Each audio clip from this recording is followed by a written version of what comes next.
Sponsored by Lobster Cola. Available in regular or butter flavor. The tasty treat from the deep.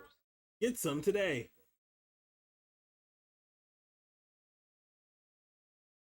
The Marcus Alford stream. Brought to you by Chork. Not quite chicken, not quite pork. Chork. Created by scientists, enjoyed by everyone.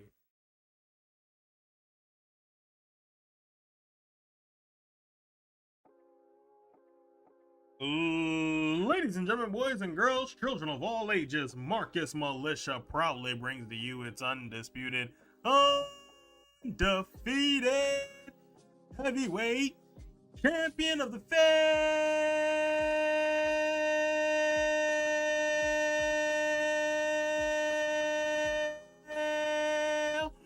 Because it's your boy, Marcus Alford, aka Heel Marcus, aka Half Trash, Half Amazing, aka Mr. No 1v1, aka Bonnie McButterson, aka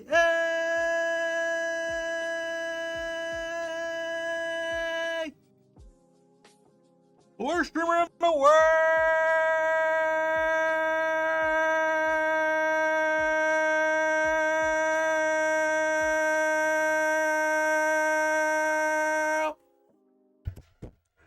Welcome everybody, live and direct, no mic check was needed. We here for the next couple of hours shooting the breeze, having some fun in the show. Boy, Marcus Alford, aka Heel Marcus. The mummers. Boo. He's dressed as a mummer, god damn it. Alright.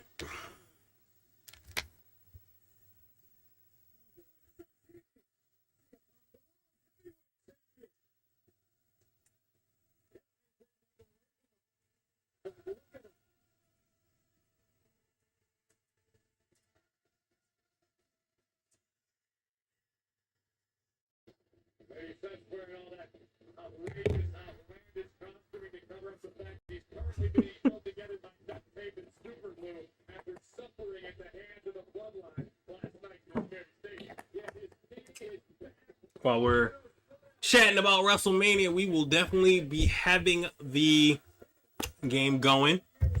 Just some background noise or whatever.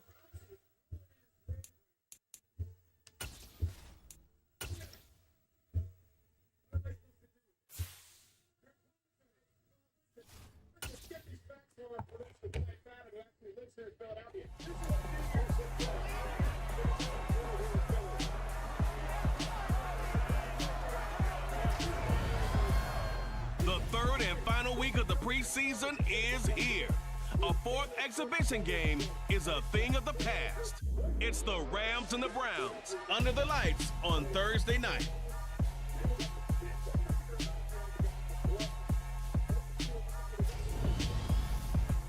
We are just a stone's throw away from the rock and Adam roll Rose. of fame as we get set for football at First Energy Stadium in Cleveland, Ohio. Tonight, it's a preseason matchup between the Los Angeles Rams and the Cleveland Browns.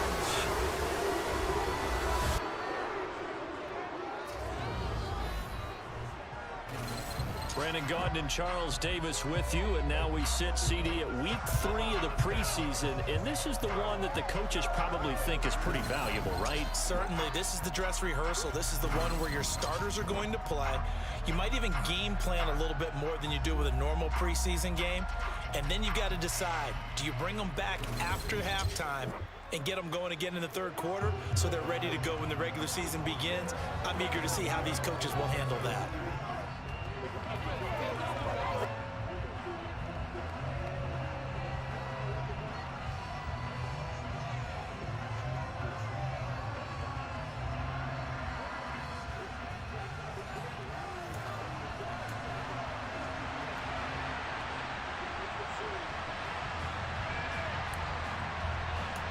Oh, caught it in time.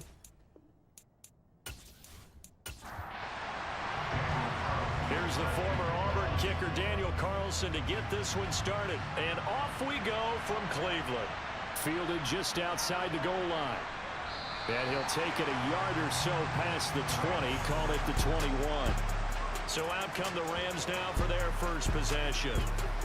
And trotting out there, a guy who's established himself as a veteran in this league, now in his 5th year at quarterback. And there's a word that constantly gets thrown around with this guy when you talk to anyone in the building. Potential. They're sky high on what they believe he can grow into in the role of a starting quarterback. In addition, there are plenty around the league who think that as well. And years from now, he can still be leading this offense out. On first down, McCarron. He's got a man complete. And he'll be taken down, but not before.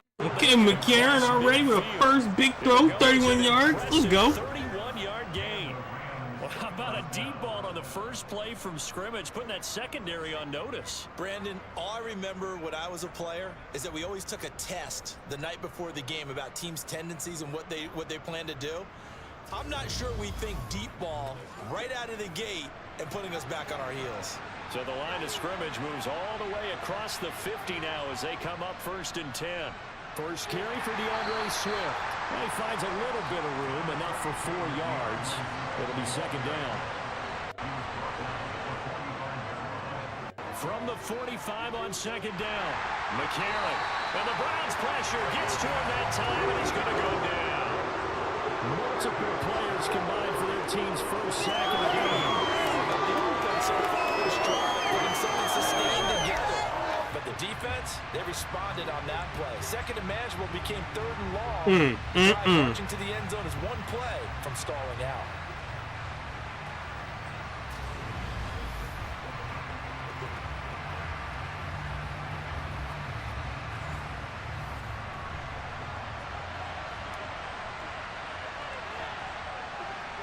Now on 3rd and long, they'll look to throw. He's got Allen. And they're going to get this up to midfield. And he's already got 2 catches on the opening drive. They know he's going to be a handful. And sometimes you game plan for that offensively. You want to make sure that guy touches the ball. And sometimes it just happens naturally. And then you change your game plan. When he has the hot hand, you keep going back to him because he's running routes with confidence as the game goes on. And he gets it away, a directional kick going toward the sideline. So here come the Browns for their first drive on offense. And they'll be let out by their 6th-year quarterback. And he left North Carolina with most of his school's records, and at one point was thought to be maybe the #1 quarterback in his draft class. He does bring deceptive athleticism and plenty of upside to the table. Add some consistency, and maybe he can really unlock what he can be in the NFL. So they'll come up 1st and 10 now from the 33. On the ground, it's Jacobs to start the drive. Takes it to about the 37. The run got 4. Now they deal with a 2nd and 6. 2nd down. Howell now. He'll get this underneath to Jacobs. And he'll be taken down at the 46-yard line. Holding offense. They'll come up now on a 2nd and long after the hold. They'll go play action. Howell. His throw incomplete. An incomplete pass on that last play, and that means they'll need to come up with something here on 3rd down. 3rd and long. Here's Howell. Under pressure, and down he goes. DJ Jones able to get him down behind the line of scrimmage, and it will be 4th down.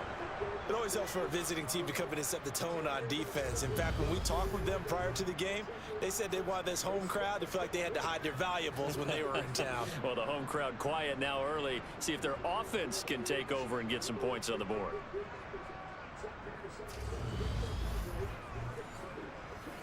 The Browns send out their punter now as the drive goes backwards, so he's on to punt it away. Fair catch called for and taken right near the 30-yard line. Yeah, call it 38 yards on the punt, no return. And the Rams will go on offense here with a 1st and 10.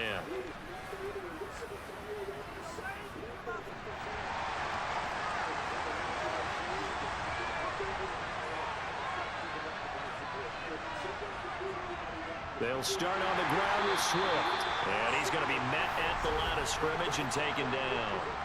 Holding, offense. They're backed up here with a 1st and 20 now after the holding penalty. They'll run the draw here with Swift. Dances by him. And he'll bring it up here to right at the 40-yard line.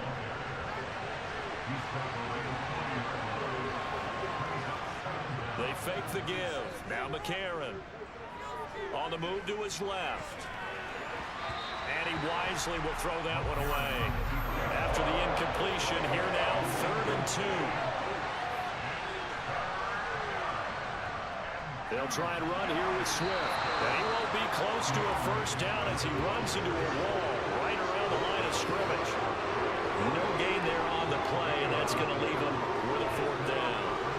I apologize in advance, partner, but the beefeaters on the interior of this D-line, you just know they were licking their chops on 3rd and short. And yes, they were rewarded with a tasty dish, stuffing that one short of a 1st down. Well, we got beef eaters licking their chops, a tasty dish in one fell swoop. I did apologize in advance, didn't I? Yeah, you did. That line's not eating tofu, I'll tell you that much for free. Now on 4th down, on is the punt team sending this one away. And that'll hit at the 5 and go into the end zone for a touchback. Second drive coming up here for Cleveland as they return to the field on offense. And the first drive, 3 and out. Second possession, see if they can get a little momentum. And oftentimes that first drive is just a feeling out process. You have some plays that you've got called and you want to see how defense reacts. And it may not go terrific on the first one. Now they're ready to go. They've kind of got to look at them, get a sense. Let's see if they open things up a little bit. See if they open things up. Let's see what the defense does here, too, after a good stop. And that's incomplete. You know, last week I remember asking you, what would an offensive coordinator be looking for week 2 of the preseason? Now we're in week 3. Defensive coordinator-wise, what's he looking at? For the most part in preseason, you're playing pretty basic stuff, pretty vanilla defenses. You're looking for guys that play with abandon, that just go out and make plays, and kind of let their athletic ability take over in order for you to notice them. That was a route run, not just with dexterity, but with intelligence. Found the hole in the zone, made sure the quarterback saw him, and was able to make the sure catch and flip the down marker back to 1. Here's Jacobs on 1st and 10. And he's going to take this ahead for right around 3 yards, but no more than that. 2nd down.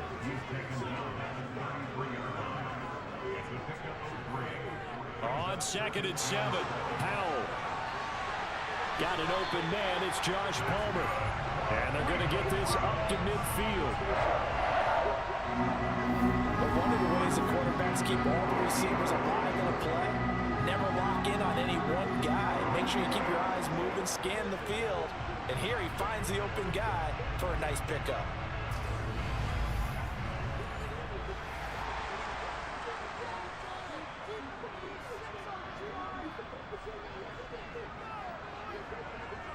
From the midfield stripe, they'll look to throw.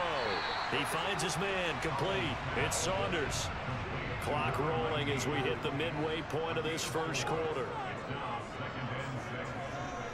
From the 45 on 2nd down, Powell. He finds his man, complete. That's Jacobs. And he's going to be taken down right at the 40-yard line. Trying to run for it with Jacobs. He is going nowhere as he is enveloped behind the line. Call it no gain that time, and they're going to be left looking up at a 4th and 1. Remember, that was less than a yard. That was not a full yard. That defense, they were having none of it. Yeah, the surge the offensive line was seeking actually occurred on the other side of the ball. They reestablished the line of scrimmage and stuffed them. This thing good. I'm nervous. Like, Charmander was available. No!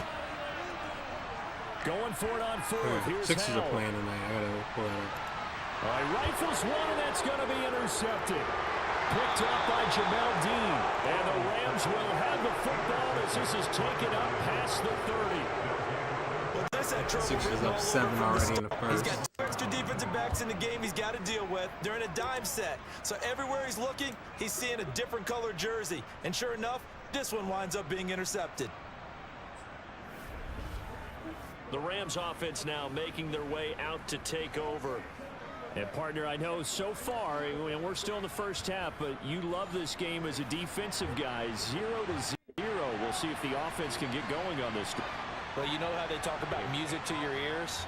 How about what it does for your eyes when you watch something like this, right, where these teams are locked in and going at it, no points going up on the scoreboard? I'm loving it. You're exactly right. Well, switch over, though, to an offensive mindset for a moment. What do they need to do here to get on track and get some points? Well, I think a couple of ways. Number one, you pull out something that maybe they haven't seen before. Coaches always talk about unscouted looks. Maybe you give them something that they haven't seen on tape, and now you shock them that way. The second, run your basic playbook, but run it so well that you give your skill position guys a chance to make big plays individually. So a 1st and 10 upcoming from Browns territory now at the 43. Now it's McCarron off play action. And he can't find anywhere to go with it, and he goes down. It'll be a loss of 7 on the sack, and it brings up Sackett. Defensively on the previous play, they gave up a pretty good chunk of yardage, but right there, they got a good portion of it back. Damn. Flip it around from the offensive perspective. Took a nice step forward. And got a couple of leaps backwards after that play. They've got to figure out a big call coming up here to try and gain that yardage back. Now following the sack, they'll look to make amends on a 2nd down and 17. They will run straight ahead with Swift. And nothing doing here as this time the run maybe gets them back to the line of scrimmage, but that's it. From midfield, here's McCarron. Working the sideline here. Did he get the feet in? Yes, they say that he did. Nice job tapping both of them down. How about that? They weather the storm of a 3rd and 17 to pick up the first. I don't care who you put on him. He's going to be a handful in one-on-one throws. Yeah, right now, you're right. They're in man-to-man. Maybe need some safety help. I would say that'd be a good idea. Double team him somehow. I'm going to have to make someone else beat me rather than let him shred my defense. So 1st and 10 now from the 30. Throwing now is McCarron. Finding Williams once more, complete. And he'll be taken down at about the 22-yard line. Now a play fake. McCarron. And it's knocked away and incomplete. They're trying to keep the drive going. This will be play number 8. It's 3rd and 2. Swift going to try up the middle. And he gets this down to the 18. Good enough for a 1st down. 3 yards there, good enough to keep the drive moving. They had yet to run the ball at all on this drive, but 3rd and short definitely was a great time to dial one up.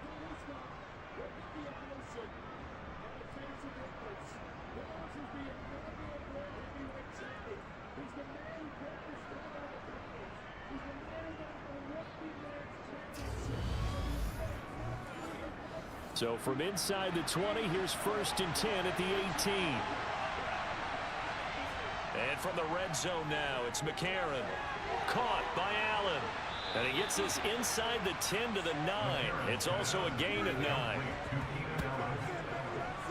And I think this is a route we'll see more of as this game goes on, because with his speed, they want to get him the ball in space on drag routes just like this. They want him to get the ball and run after the catch. Good job there, though, holding him for a short gain. McCarron now on the bootleg. Rolling to his left. And a big loss here as he's taken down. No stopping Peyton Turner on that sack. He would not be denied.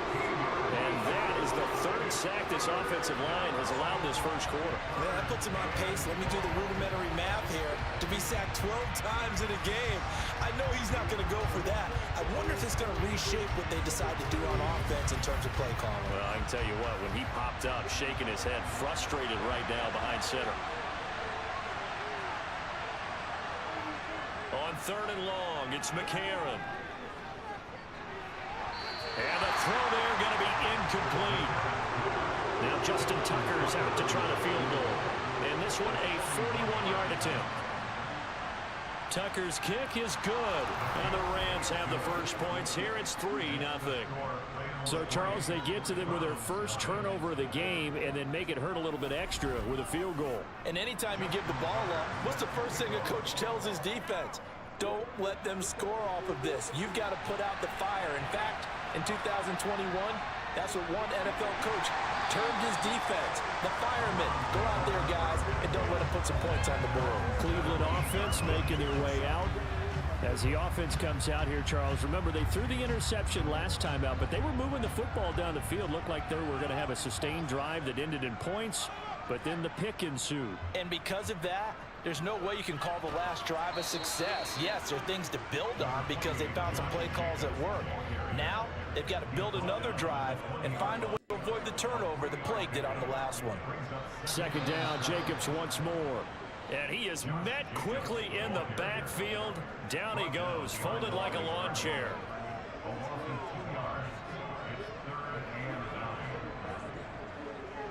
Howell throwing on third down here. Going up top. That's going to be knocked away and incomplete. The Browns send out their punter now. Standing right on his own 5-yard line. And a fair catch taken back near about the 35, 36-yard line. A 41-yard punt there with no return. And it will be 1st and 10 as they take over. Good starting field position for them here as they come up 1st and 10 at their own 30. Here we go. To throw, it's McCarron. Open man is Here we go. And he's going to be brought down on what will be the final play of this first quarter. 3-0 after 1 on EA Sports. The Rams with the football here to begin the second quarter as they are looking at a 2nd and 5 situation. To throw is McCarron. Over the middle, and it's caught. Keenan Allen. His 5th catch tonight, and it's good for a first down. The start for them near flawless. Defense gets them a 3 and out. 2 quick pass connections on offense. So that's how a team works together. Just what you described. Get them the ball, give them a little momentum, and they're capitalizing off of that. Thanks a lot, guys. All you have to do is go home. All you have to do is go home. That's all you have to do. He's in the lead. Complete to Williams. And they'll get this down to around the 47-yard line. On 2nd down, Swift. And he'll go down shy of the 40 at the 41. All you have to do is go.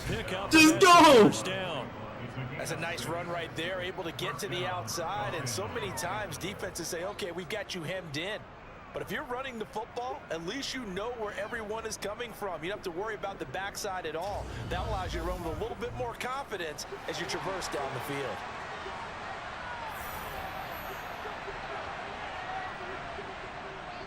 First down, and they go with Swift again. And this time not quite to the 30. It'll be down at the 31-yard line.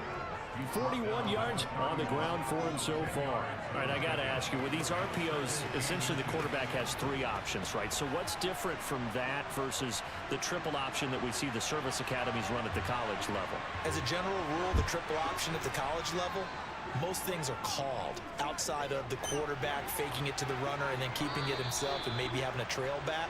What I mean is, in the NFL, that option to throw the football all comes about organically. It's a natural deal based on reads. In college, if you're going to throw the football off a triple option, you've actually called that play. And he's going to get a solid gain of 9 before being brought down. 2nd and right at a yard. Right back to Swift again on 2nd down.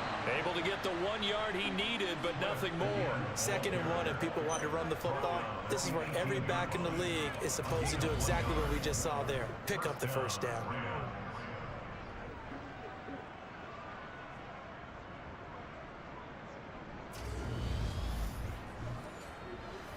This offense finding its legs now. Here's another 1st and 10. Working from the gun here, McCarron. That's complete right side to Kmet. And he'll get 7 yards. from the 17 to the 10 before he's taken down. To throw again on second down, McCarron.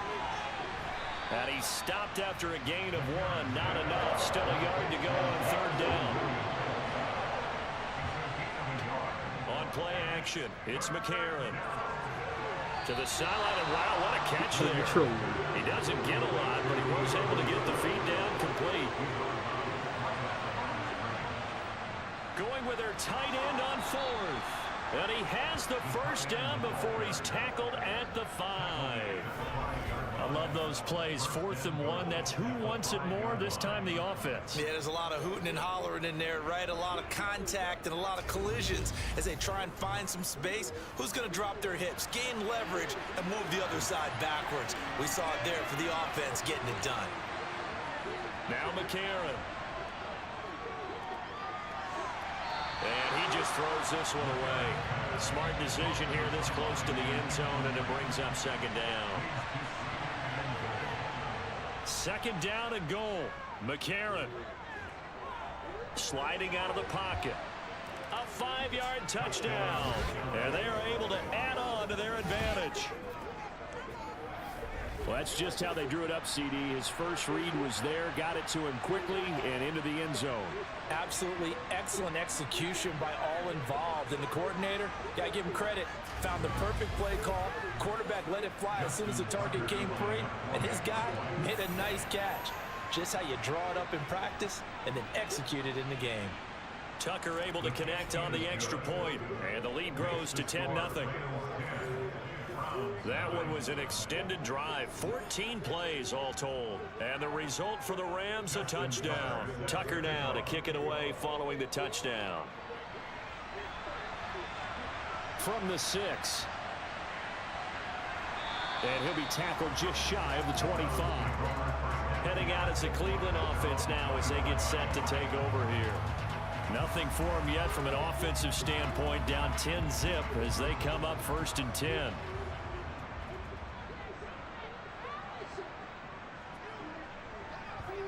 On first down, Howell. Over the middle, complete. It's Gregory. This will be stopped about 2 yards shy of the marker. 8-yard gain. Off play action. It's Howell. He's going to get this one out to his fullback. They'll get 3 as the drive continues. It's a first down. And they pick up a first down, and that came out of the fullback position. But as you and I both know, that doesn't necessarily mean that's a fullback playing in that spot. Well, times have changed, right? The old school fullback doesn't really exist anymore. We're not getting that same player out of college. With all the spread offenses, not very many pro style, where you actually have a true fullback. Oh, that's into a sea of bodies, and it's intercepted. Picked by Ronnie Harrison. And the Rams are going to take possession of the football. Partner, I think this one went awry very simply because he overestimated his arm strength and his ability to fit it anywhere he wants to. A lot of quarterbacks do that and often pay the price. Well, let's shine the spotlight on the former Georgia Bulldog, DeAndre Swift, who's set to begin this next drive. It may just be the second quarter, but he's in his zone, well on his way to eclipsing that 100-yard mark. And when a back has a game, as we're witnessing right now, his name's going to be in the books, but it's really a collective deal, isn't it? Because that means he's getting plenty of blocking, a lot of help from his teammates, but he's making the most of it. Yeah, he's made the most of it to this point. 64 yards for him on the ground so far tonight as he has been terrific in this first half. Now, this is an example of breaking down a defense because on a lot of these runs, he's getting past the point of attack, and guess what he's doing? Forcing the secondary guys to have to make a lot of tackles. Line of scrimmage, the 31 now on 1st and 10. And they'll go play action with McCarron. That's complete to Swift out of the backfield.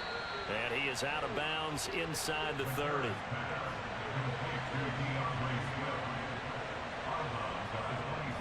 From the gun, here's Swift. 5 yards on first down, but now just a 1-yard pickup there on second. The offense on third down tonight, they've converted just 2 for 6 thus far. This is 3rd and 4.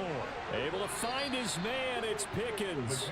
And he is going to have a Rams first down by about 3 yards or so as they wind up getting 7 there on 3rd and 4.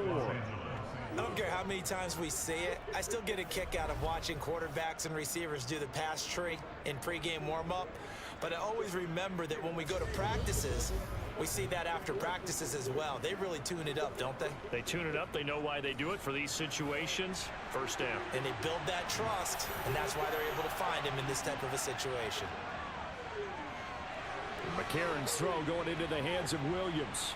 And he's going to be marked down just outside the 10.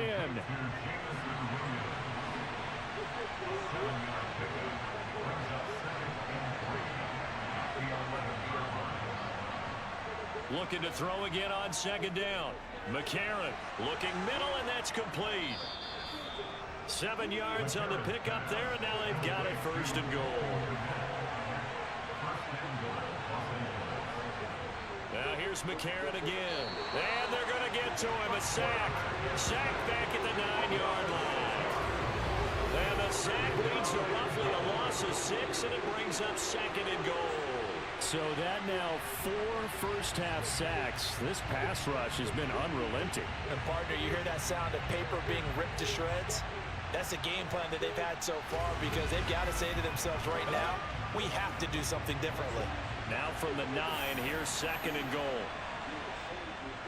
They run out of the gun with Swift. And running room hard to come by here. He gets it down to the 8. So they're coming up here on the 9th play of the drive, and it's 3rd and goal. McCarron now to throw. Buying time to his left. And he can't find a receiver, and he's brought down. A disastrous loss there on 1st and goal on the sack. Sets him back big time. Well, Charles, this has been something to watch so far. This is where you really feel for a quarterback. He's been running for his life in this first half. Brandon, that's 5 sacks already, so you know he's got to be saying, can we get some more guys in here to block, please? Because if we don't, we're going to need another quarterback. Now Justin Tucker's out to try the field goal. He hit his first, this one from 38. Tucker's kick is good, and that will extend their lead even further. Well, they already had the early lead, and they get the interception, Charles, and now they add 3 more with the field goal. Yeah, they're in control of how this game is playing out so far. You mentioned the early lead. Now they're expanding on it, getting plays on both sides of the ball. A winning recipe if they can keep this up. And taken down just past the 20 at about the 21-yard line. And now the Browns coming out on the field. So now, Charles, this drive maybe a touch more important, trying to erase the memory of that interception they had the last time out. Yeah, and everyone goes through this because even the best in the game, you're going to have games where it just doesn't go right for you, and interceptions result. So finally, to me, it's all about how you respond. Not just the types of plays that you make, but how you carry yourself, how you show your team that you're still with it, and how you continue to lead. On 2nd and 10, Powell. And he can't get rid of it. Snoop Dogg commentary always going to be good. Multiple players getting home there for an 8-yard loss. And this offense continues to shoot themselves in the foot. And here, another sack. All game long, we've seen missed assignments, which have led to turnovers, sacks. This group has not played well at all here in the first half.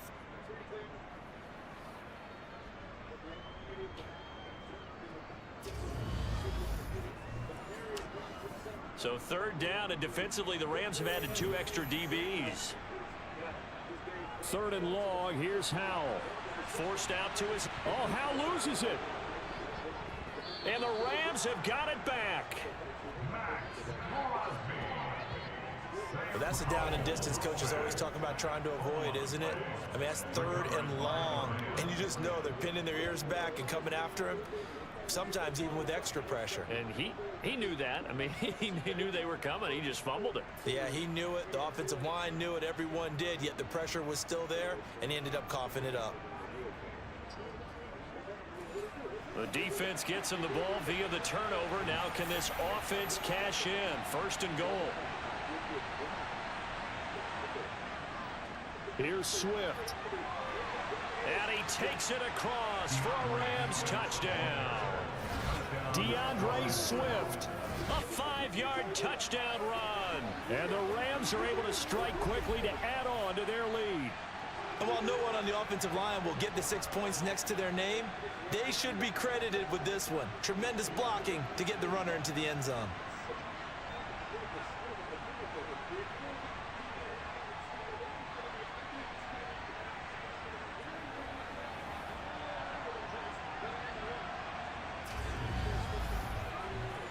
Now Tucker to add the PAT.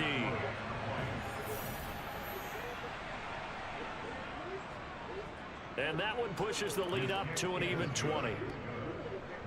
A nice tidy little drive there, getting the ball in excellent field position and only one play to score it. Tucker now to kick it away following the touchdown. From the 6. And he'll get it up just past the 20 as his guys will go to work at the 21-yard line. The Browns offense heading back out to take possession. And they've sort of lost their way, partner. How do they recalibrate and get this proverbial train back on track? Well, this is where leadership really comes into play. How's the head coach handling it? The offensive coordinator? Sometimes they just make a joke. All right, guys, you had your fun? All right. Throw it out the window. Yeah, let's get back on track here. And sometimes that'll work just fine. I guess it's time now to lean on that leadership. They do get a yard there, but only a yard. Leaves them with 3rd and 9 looming.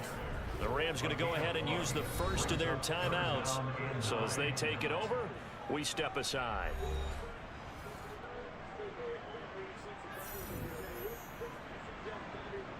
And Howell will throw it. And the Rams got him. They bring him down. Now a second timeout called for by the defense. So that means they're down to 1 remaining here as we head toward halftime. The Browns send out their punter now as he'll come on to kick this one away. He's been a busy man here in this first half as he gets it away. So possession goes over here on the punt. And out will come the offense as they take over. The offense for Los Angeles returns to the field.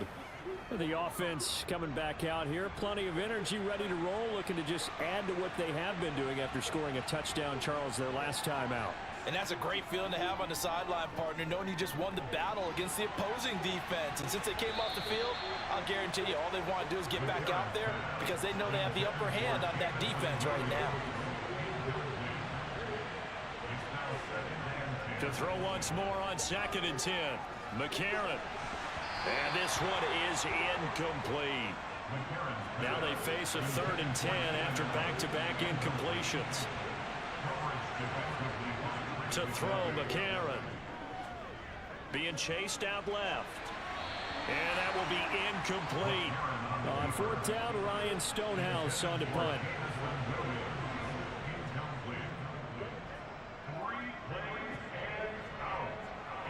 Calls for the fair catch, makes the fair catch just inside the 15-yard line.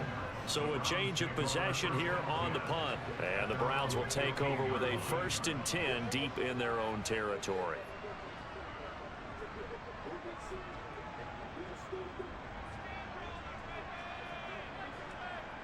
First down, Howell to throw. Throwing the out route, incomplete. That's Palmer.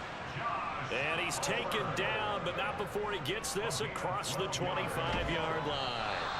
Well, the defense, they get to Howell. He'll go down here. Now the Browns will use the first of their 3 timeouts as they'll stop it with just over a minute to go before halftime. He continues, Charles, to be under constant pressure, and these sacks, they're starting to pile up. And if they want to have a realistic chance in this one, they've got to change their blocking assignments. They've got to do a better job to keep him upright. If he's going to be on the deck constantly, they've got no chance to win this game. Now another timeout called for by the offense as the clock will stop with 55 seconds to go until halftime. On 3rd down, here comes Jacobs. And this effort will not get it done. He stopped well short of the first down at the 29. The Browns send out their punter now as he's on to punt for the 4th time tonight.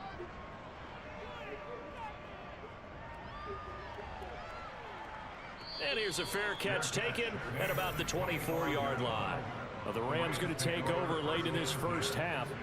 And with a 3-score lead already, this is not time for a momentum change, so I'd imagine they'd be happy to just take this into the locker room. On first down, McCarron. He finds his target, Allen. And he'll be taken down, but not before they work it across midfield. That one nearly 30 yards, 29 officially.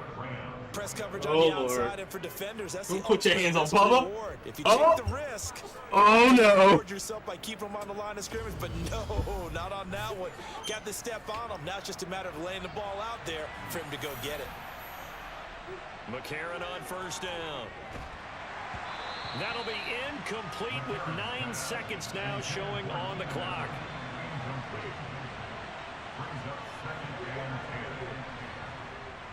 Here's a handoff to Swift. It's a gain of a couple on what should be the final carry of half number 1.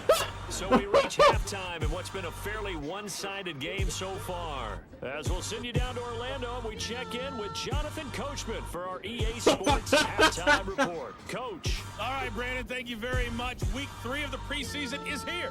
Everyone wrapping up their exhibition schedule. No games for the league on Labor Day weekend, and then it all begins. The 17-game regular season gets underway on the Thursday after Labor Day with the NFL kickoff game. Meanwhile, for the Browns, they did not have quite the same amount of success in the passing game that their counterparts did, as you get a look at the numbers there. All right, Coach, thank you, and we welcome everyone back for quarter number 3. And he will not bring it out. It's a touchback. The Browns offense getting set to go to work here to start the third. And that first half, one to forget really on both sides of the ball. They got to find some way to string something together here, don't they? Yeah, they're down big right now. So as you mentioned, trying to find something to string together, get some consistency, something sustained, maybe calm their whole team down and find a way to get back in this one. Yeah, because right now you're down big, you're being shut out. Let's see if this is the drive that kind of kickstarts them. With a play fake, and now here's Hal to throw it. And he's going to be intercepted for the 3rd time thus far. Picked up by Jamel Dean. And the Rams are going to take possession of the football. Well, I think everyone is watching, certainly hoping to see things get a little bit better for them in this half, weren't we? But it was a downright miserable first half. This carried over with an interception to begin the second half. That's a defeated offense right there, and there's still a lot of game left. I don't think that's the last turnover we're going to see today, partner. Out come the Rams. They'll have it first here to begin the third quarter. They had the big halftime lead. Their defense just helped them out further by forcing the turnover, so things are starting to look pretty rosy. They certainly are, but they've got to be careful about getting complacent, though. They still need to go out and run their offense efficiently. And he'll wind up getting this to the 32, a play that started at the 16, and that's how many yards they get. First down. This is just more of the same. This defense has had no answer on a lot of these throws. They've let these receivers run wild, and here's another completion for good yardage. So 1st and 10, and if they score on this drive, might have to start digging in our second half blowout material. A handoff, Swift running to the left. And they're going to stop him right at the line of scrimmage. Just no cutback lane to be found whatsoever. 2nd and 10. Right back to Swift again on 2nd down. And he's going to take this down close to a first down at the Browns' 24. 83 yards for him on the ground now. He has been a tough man to bring down all night. Well, you certainly have to give a little credit here because they're playing this game now at their pace. This is ball control football, sustained runs, taking their time, and making it work. He'll drop this one off to Swift. And he'll go out of bounds in the red zone just inside the 20. It'll be a gain of 6 that time as it moves the chains as well. But they certainly had success throughout this contest, getting him the ball in the passing game, and there he picks up another first down. Whatever they saw going into this one, they've been able to capitalize on it, and no adjustment has been made to take it away. Wait, Drew tweeted at during the match. On 1st and 10, it's Swift. 2 yards on the pickup there. It'll be 2nd and 8.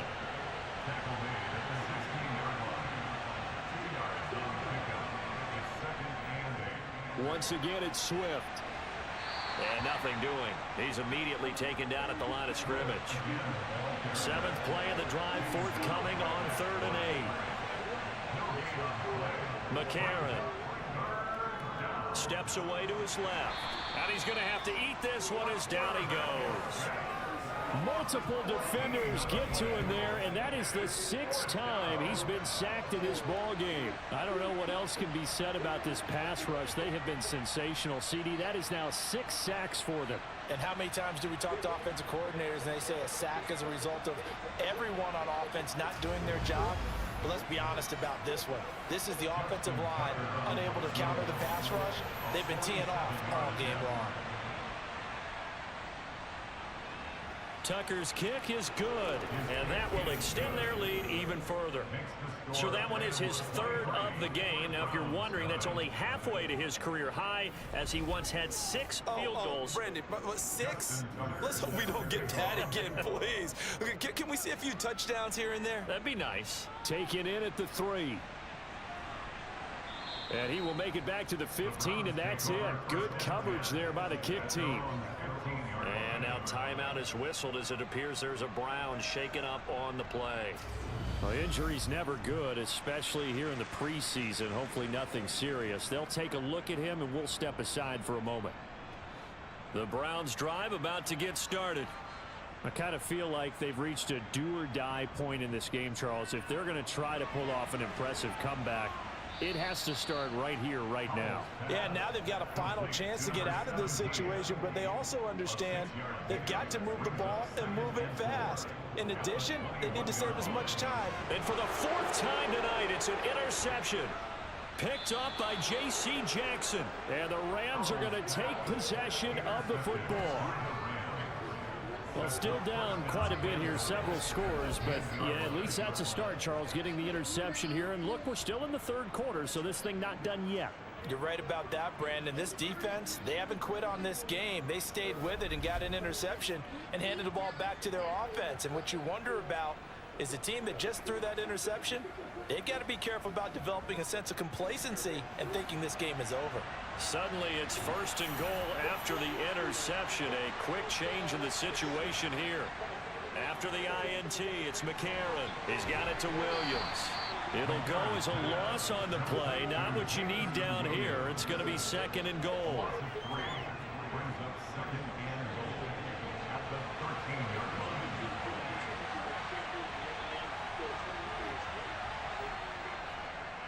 On the handoff, this is Swift. And they'll go backwards here, losing yardage to the 14. That'll be a loss of a yard, and it leads to a 3rd down.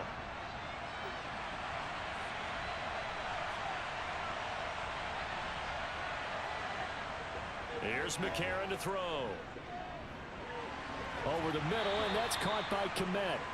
They wind up with 6 on the hook up there, but it's not enough. 4th and goal. They gave up the completion there, but this is what zone defenses count on. Catching the ball and not much run after the catch. Tucker's kick is good, and that will extend their lead even further.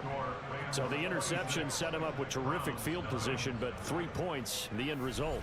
Yeah, we can make this one pretty simple, partner. You always want to end drives with points, but that's one that you're going to look back on and probably say, we should have done better there. From a couple yards deep, he'll bring it out of the end zone. And tackled at the 21-yard line, so a net negative there of 4 yards. And the Browns getting set to go. Well, we haven't exactly been treated to a nail-biter in this one, CD, and if they cannot score here, this one's pretty much all but over. Are you saying that you feel like people are starting to think about getting out of here and maybe beating the traffic in order to get home or to their final destination? Yeah, I don't think there's a whole lot of reason to hang around, especially if they can't score here. Yeah, you're right about that, because it has been pretty clear who the better team has been in this one. And in a league that we talk about every game being a one-score game as we go into it, watching this blowout, let's just say it's been unusual. Now a deep ball there on 2nd down, but it'll wind up incomplete. Powell throwing on third down here. Flushed out right. And he'll protect himself at the end here as he winds up getting pretty decent yardage. Decent gain on the scramble to 6, but now it's 4th. The defense did its job of taking away a quick throw, but that's only half the battle because they've got to get to him before he can make a run for it. A little bit late containing him there, so he makes a nice gain out of a play that looked like it was in trouble. And he deserves a bronze leg as he gets this one away.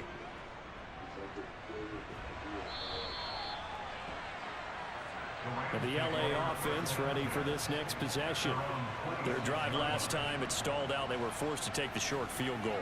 And the key phrase, you nailed it, forced to, because you know coaches look at these short field goals as a last resort, right? To them, that's not how drives are supposed to end. You're supposed to put 6 on the board.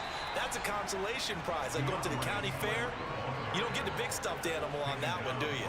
No, you don't go top shelf. That's bottom shelf material.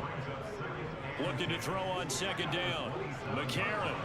And this one incomplete. Threw it down at the feet of his receiver. They come up to the line now facing a 3rd and 10 after the incompletion. To throw, it's McCarron. He's got this complete to Williams. And he is going to have a Rams first down as they're able to get the 3rd down conversion. Well, I certainly don't want to pile on, but this defense has just not been up to the challenge in this game, and this continues as we see here. Coverage, not been very good, soft in spots. And there's an easy throw and catch for another first down.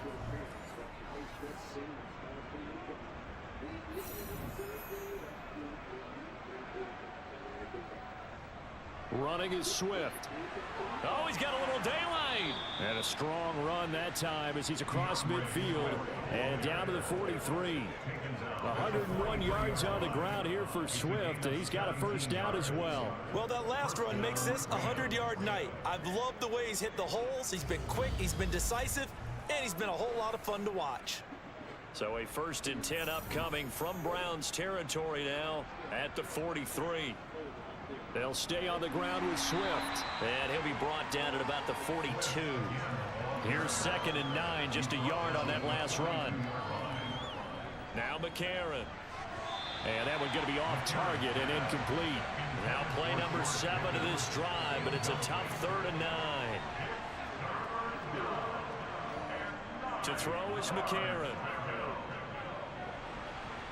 And he comes back with one complete. And he's going to be taken down. Plus, there's a penalty flag in the backfield. They may get 15 more on top of this. So the call there, roughing the passer. Well, the preseason's time for working out the kinks, but sometimes you've got some defenders who are too eager to impress trying to make this team. And that time we saw one take a shot at the quarterback way too late. And stopped a few yards shy of the goal line at the 3. 12 more yards there and another first down. Looks to me like maybe there's a little attrition setting in with this drive, because when you see that type of a run, I get the feeling the defense getting a little bit tired. And that's the last thing they need, especially when they look up at the scoreboard.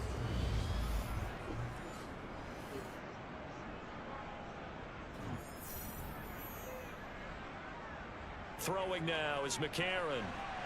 And it's complete. He's got it in the end zone. Touchdown, Rams. George Pickens from 3 yards out. And the Rams just continue to roll. Well, on the other sideline right now, it's just absolute dejection. But, Charles, let's focus on the positive. With the lead that they built here, they've done pretty much everything to perfection in this ball game. They certainly have. Makes me think that their week of preparation was excellent, and they flowed into this game, and it carried over. And right now, I don't expect them to back off at all. They're playing so well, they just want to keep it going. Tucker with the extra point, and the lead grows even larger here in the 3rd quarter. So that drive in total 8 plays. And it was finished off by a George Pickens touchdown grab. And here comes a return from just beyond the goal line. And in hindsight, probably should have taken a knee as he only gets this out to the 16-yard line. The Browns set to take over. Well, we're still in the 3rd quarter, so there's some time to kind of clean this up and make it look more respectable. Now, a win, that's probably gone out the window, Charles, but I don't know. Do you look at this as a time to just improve and maybe start to look towards the future?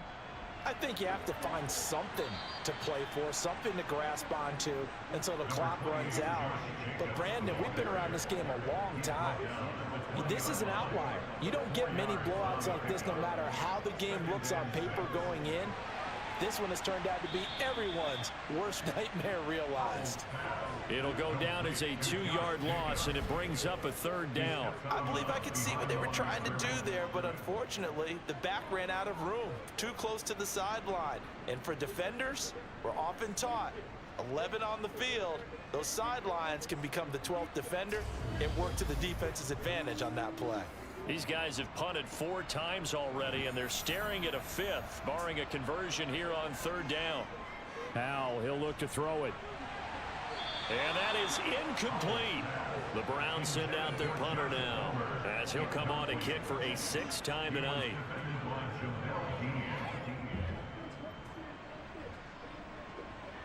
Fair catch taken just inside the 40-yard line. A 40-yard punt, no return, and they will take over 1st and 10. And now this offense comes back out onto the field. And that last drive was very, very balanced, pretty methodical. You think they go that route again? I'm always of the school that until they stop me from doing something, I'm going to continue. And I think that that's exactly what they'll look to do. But the beauty is the balance that they've created sets up opportunities for big plays. Looks like a run, turn into a play action, and throw one deep. This offensive game plan has just been sensational. I mean, when you think about all the different ways they've gotten their receivers open so far, it's really been impressive. Scheme, design, execution.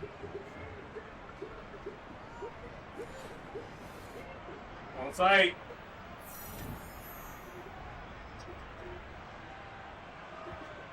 Throwing on first. Here's McCarron. Able to hook up with Williams here on the out route. And the tackle going to be made at the 38.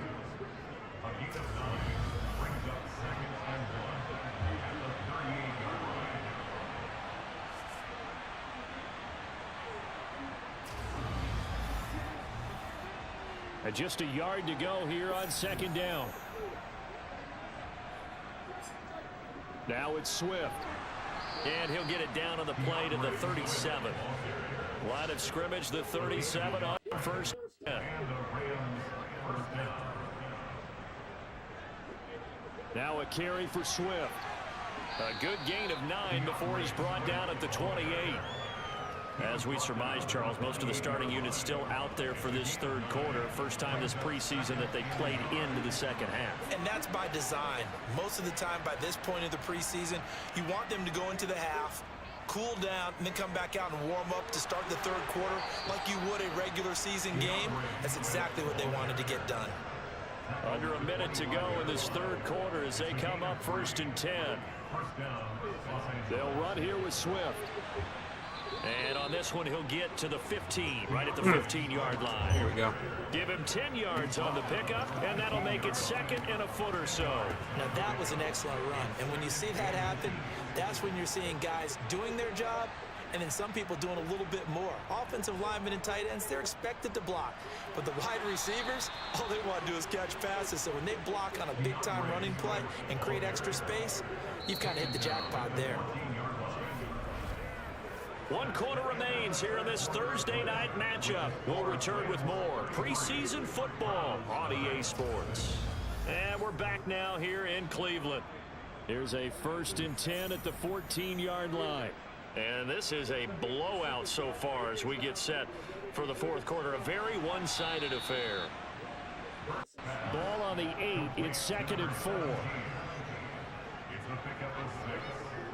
Operating from the gun, Burks. And that'll be off the mark, too far out in front, and it's incomplete. Now they face a 3rd down and 4 after that incompletion on 2nd down. And a quick throw here, that's complete. And the Rams are going to have 1st and goal as they try to finish off this drive with 6 points. They bring pressure there on 3rd down, but this is a nice job of picking it up and making sure their guy has time to deliver the football. And they wind up getting the 1st down.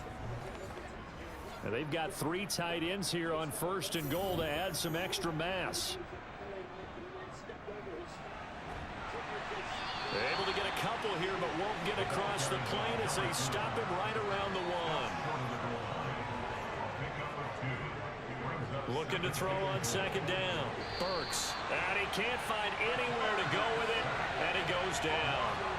Multiple rushers break through to drop him for the 7th time this game. 3rd and goal as they look to pour some more salt in the wound. Operating from the gun, Burks. And pressure coming, and they got him once again. A nightmare on 3rd and goal. He's sacked, and multiple players broke through the line to get him.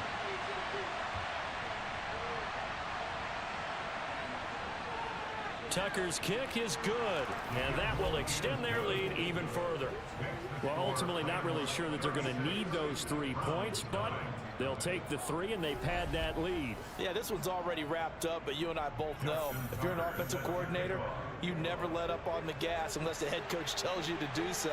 And maybe you've actually clicked him off in your headset so you can keep calling plays and trying to add to this lead. And good coverage there on special teams as they'll get him down shy of the 20. Now this offense back out and set to go for their next drive. At this point, partner, things looking pretty bleak. They still haven't scored here in the 4th quarter, facing the big deficit. What silver linings, what can they look to do here offensively? You know, it's funny, I talked about this with a coach in the offseason and kind of had this scenario, like what feels good to you and what feels good to your team. You're down big, you really have like 1 possession left, and you're trying to put points on the board that don't matter, but do they? And he told me they actually do matter. And in this situation, he's going to try and run the best offense he can run to have at least a little bit of confidence to take away from that game. So right now, they're going to try their best to get something up on the not get shut out. Looking to throw. McCauley. Now they set up the screen. That's complete. That he's brought down short. 2 yards there. Needed 4. Yeah, and on 3rd down, you know those pass rushers, they're in the starter's block. They're just waiting for the pistol to fire. You can almost hear the defensive coaches on the sideline pre-snap. Watch the screen. Watch the screen. Really good job there of identifying it and making the play to force 4th down.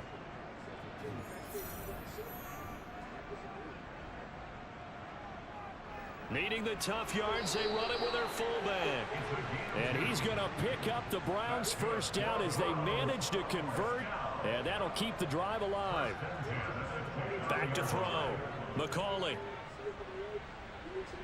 He's going to go for a big play downfield. It's incomplete. Took a shot, couldn't connect.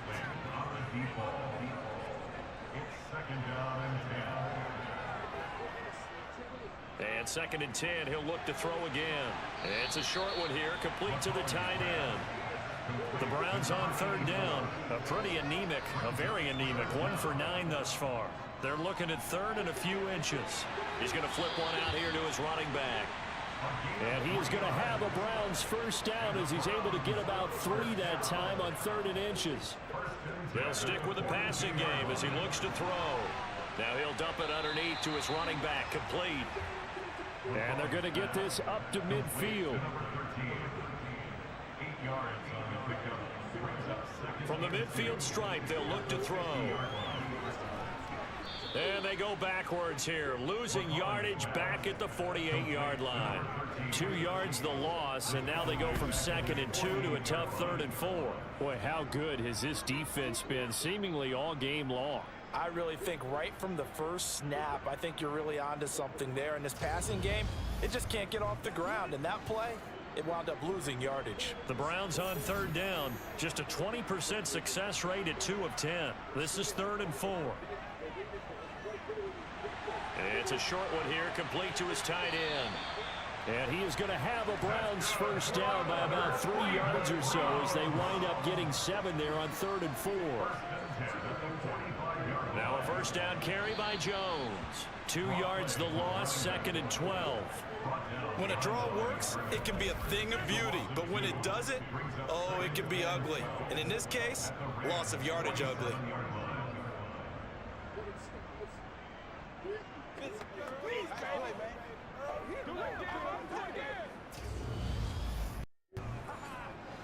A small bit of adversity here on what's been a strong drive as they come up 2nd 12. Operating from the gun, McCauley. And this one incomplete. Too much contact to hold on to that one, and it's third down. On third down, McCauley. He's got a man, complete. And he's out of bounds, almost gets to the 10. Pass interference. Defense. So they will wave off the flag and let the completion stand. Really great job by the receiver fighting through all the contact and still coming down with the football. All that great work in practice being put into the game. And a pickup of about 4 down inside the 10 to the 8-yard line. Second down, another shot for Jones. They'll get this halfway home from the 8 to the 4 on a gain of 4.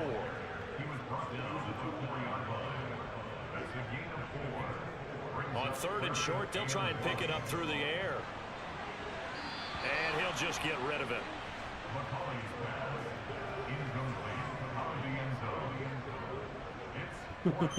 As expected, they're going This for Rams it. tears. Nowhere to go here. He lost the football. Run it Now back. the Rams are going the other way. What on 4th and 1? He's at the 40. Oh, he ran out of gas. That's the 20. He ran out. Nah, I got it. The score on the fumble return. Touchdown, LA.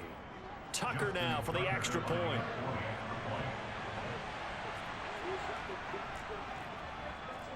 And this one was over a while ago as they just add on to their big lead. The scoop and score, always an exciting play in football, and we witnessed it there, grabbing it off the ground and then rumbling it into the end zone for 6. A solid return, pretty good field position. They'll start at the 32. Ready to take over again on offense. Out comes Cleveland. It's been a tough go for them. It's still without any points here in the fourth quarter. And a big deficit, Charles, but they moved the football on some drives. They just haven't had any points. Yeah, and I know in their minds they're thinking the game plan has actually been working. We just haven't scored points. Well, isn't that the bottom line, partner? To put points on the board? So if you're moving it and you're not scoring, is it really working? Right now, they've got nothing left to lose. They might as well go for broke. Back to throw now on 2nd and 10. And the Rams got him. They bring him down. Max Crosby bringing the pressure yet again. That's his 3rd sack here tonight. Partner, my vocabulary isn't that great, but to me, there's only one word that fits this front 7 today, and that's dominant. 4 and 5 sacks is already rare in one game. Getting to more than 6 in one contest while winning by this many points, an absolutely astounding effort by every player involved. And it looks like we've got a dime set here defensively. 6 DBs in the game. Looking to throw. McCauley.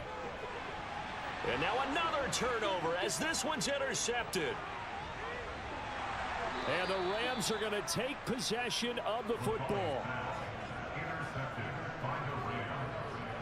Yet another mistake after the interception there. And gosh, you look up at the scoreboard, they just got to be thinking this one cannot get over fast enough. It certainly can't. And also what happens when you get this big of a deficit, you're supposed to make all the right throws, right? You're supposed to try and obviously get the ball to your own guys. But being down this big, you also take even more chances. And in this situation, that hasn't paid off for them at all. On the other sideline, jubilation and laughter. And he'll actually lose a little bit of yardage here. Back to the 2. That's going to go as a loss of a yard, and it'll be 2nd down.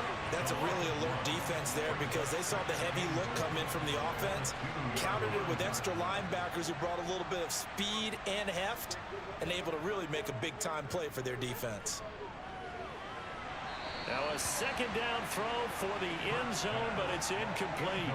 Now they'd really like to make the short field pay off. We'll see if they can, but this is 3rd and goal. Back to throw. Burks. And this is caught. He's got it. Touchdown, LA. A 2-yard touchdown grab. And the Rams continue to run up the score. They lead it big here in the 4th.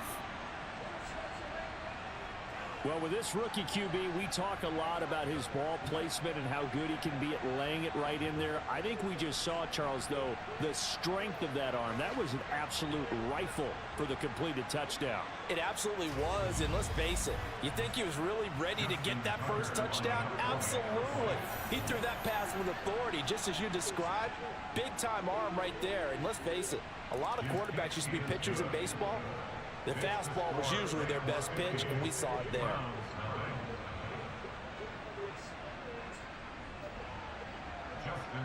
Tucker now to kick it away following the touchdown. From the 6. And he brings us out past the 20 to the 24. And now Cleveland geared up to take the field. And let's face it, this drive is not going to have any bearing on this game, but it's kind of important for one reason, isn't it? It certainly is. You got to get points. And okay, all right, I'm being facetious here, but you get points, you feel a little bit better about yourself as you move on to the next one. They go back to the air here after the INT on the last drive. And now another turnover as this one's intercepted.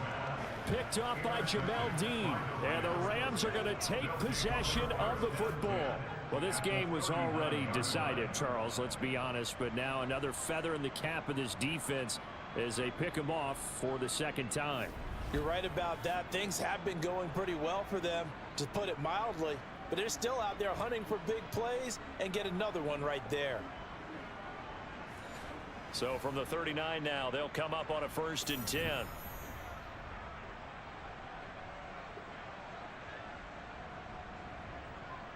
A little jet sweep to start the drive. And they will only muster a yard here to the 38.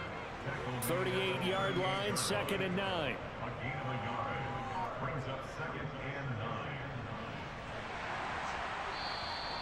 Only gets 3 yards there on the heels of the 1-yard pickup. Sets up 3rd and 6.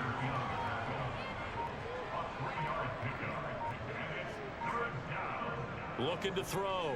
Burks. And that is incomplete. Now Justin Tucker's out to try the field goal. This will be kicked from the 42. It's a 52-yard attempt. Tucker's kick is good, and that will extend their lead even further. Well, the only silver lining on the other sideline, CD, is that they kept him out of the end zone, but still, that's another 3 points added on to this large lead. Yeah, no shortage of scoring 4 big plays on defense in this one. And even up by 4 possessions, still finding ways to create opportunities and capitalize with points. And he'll get it up across the 20 to the 21-yard line. Cleveland offense making their way out. Well, I hate to say it, but at this point, I don't really know that they're playing to win with this deficit in the 4th quarter. They're just trying to erase that 0 on the scoreboard, Charles, and get some type of momentum to carry into the film session tomorrow. If you get any type of points on the board, it'll count as a moral victory, although no one will talk about that in the post-game press conference. That's not something you mention in the NFL. And this loss, it already stings and will for a while, but everyone on that offense knows it'll sting a lot worse if they don't put some points up on the board. So the Browns in possession of the football here as we get you reset. They're looking at 2nd down now as they search for a consolation score. Now a man open down the middle of the field. And he'll be taken down, but not before they work it across midfield. On 1st and 10, McCauley. The quick throw knocked away. It's incomplete.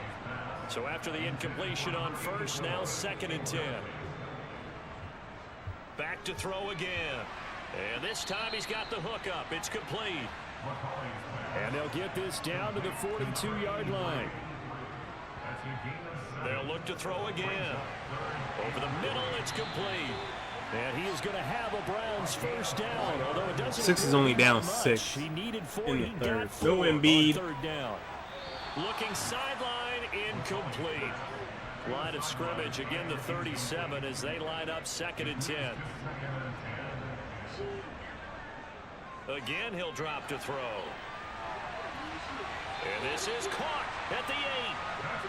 And he'll be out of bounds about a half to a full yard shy of the 5. Back to throw. McCauley to the end zone, but it's incomplete. They come up here with another shot from the 6-yard line, and it's 2nd and goal now.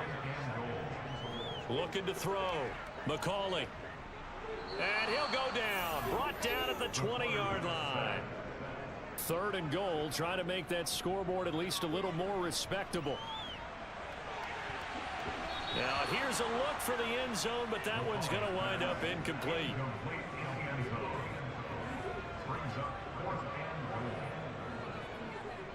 Got to try it here. He's back to throw. And it's going to be batted down. It will go the other way with the football.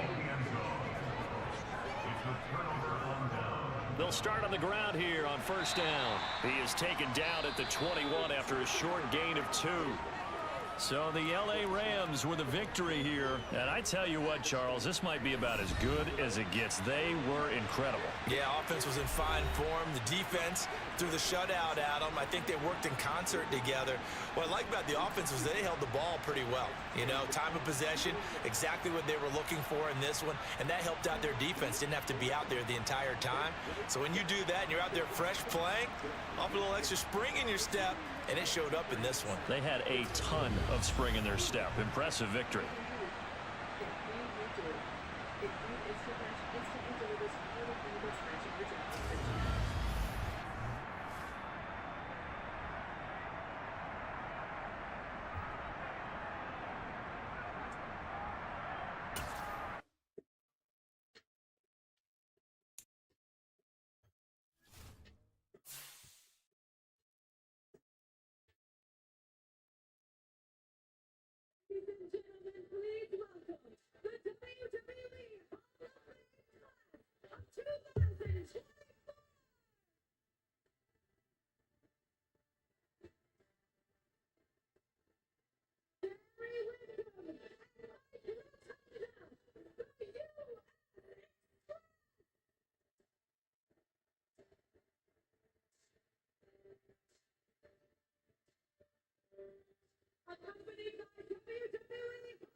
Let me see if they cut anybody that I don't think I signed him.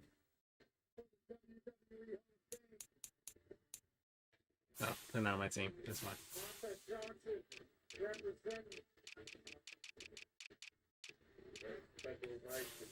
Honor all these brand new inductees. Congratulations to the 2024 class of the WWE Hall of Fame. Thank you. On the road to Wrestlemania 40. Yeah, I signed Blake Burns. Yeah. Traded those draft picks for McCarron. McCarron's doing great, so I'm not even worried. I did sign the punter, Ryan Stonehouse, which is fine. DJ Jones is a guy I signed for a 1-year deal. ceremonial first pitch. This week was just I wonder if they cut DJ Jones. WWE's mission Nope. to put smiles on faces and All deliver right. lasting At least we did good. We didn't do terrible, but we all right.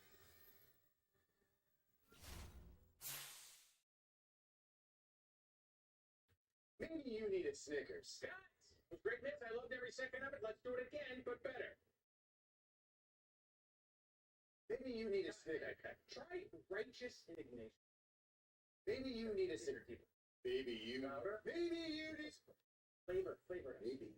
No, maybe you need a. Maybe you need a. Maybe you. Maybe you need a. Maybe you need a. Maybe you need a. Snickers. Maybe you just need a. Maybe you need a Snickers. Wrestlemania is not a love story. It's much more. It's hope. It's choose to be a kid again. Nothing matters except the moment we are in. A great man once said that. My brother, Wyndham Rotunda. Or you know him as Ray.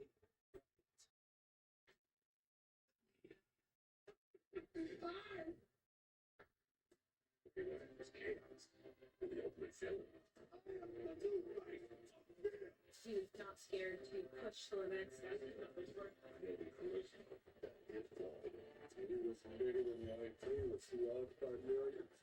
It was just such a pleasure to be around. Change the whole industry. He's not gone. His ideas will live on forever.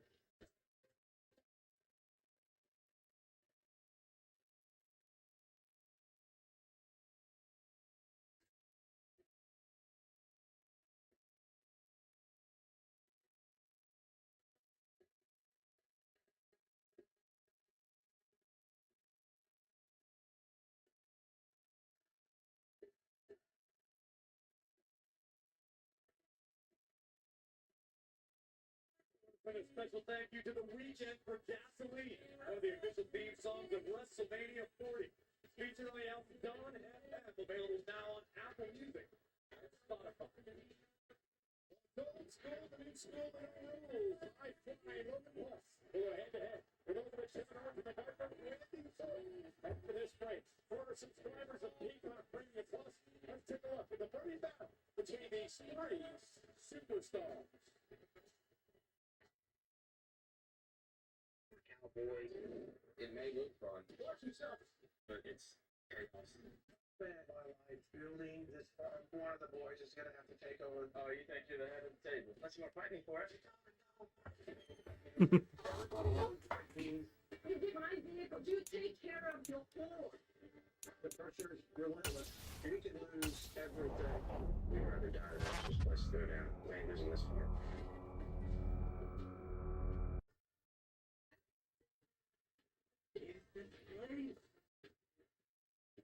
Get close to me, and everything will be all right.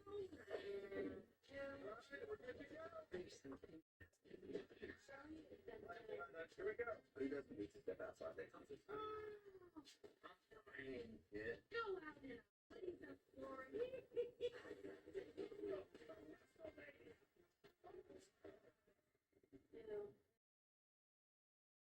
There's some kind of misunderstanding here. Look, we're American, okay? Okay. What kind of American are you?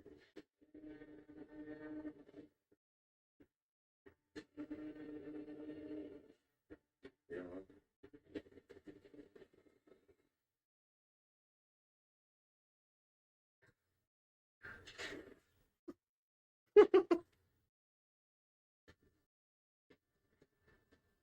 Introducing the new 2024 Ford F-150. The meme became real.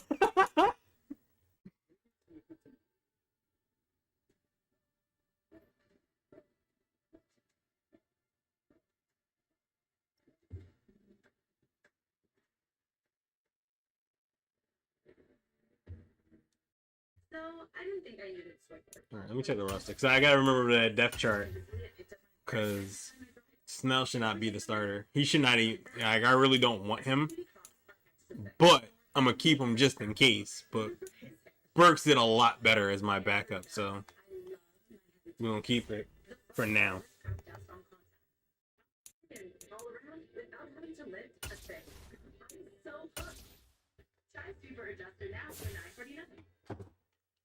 Target Circle Week is here with thousands of deals. Join Target Circle for free and get automatic savings on the things that make you, you. Target Circle Week, April 7th to 13th. It's a big deal. Not all people's perks are the same. Get one far. City plan.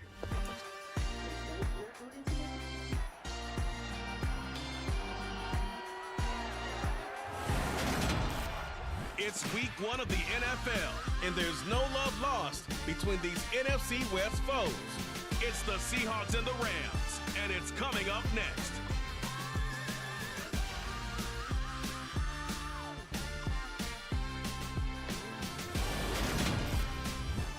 EA Sports coverage of the National Football League is on the air. Today we start the new year with an NFC matchup out west between the Seattle Seahawks and the Los Angeles Rams.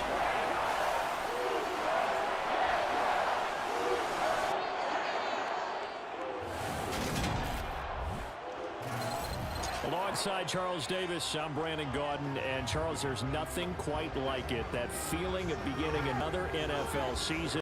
And these two squads, they're going to do just that in a moment. And what makes it so exciting is the range of possibilities these teams have before them, because we could be seeing one of these teams earn the Lombardi Trophy in February, while the other, they could earn the #1 draft pick in April or anything in between.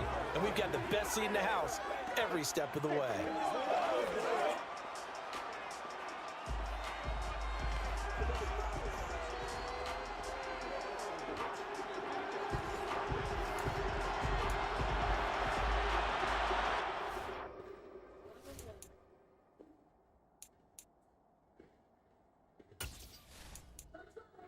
I hope KSI is not in that bottle again. And we are underway from SoFi Stadium.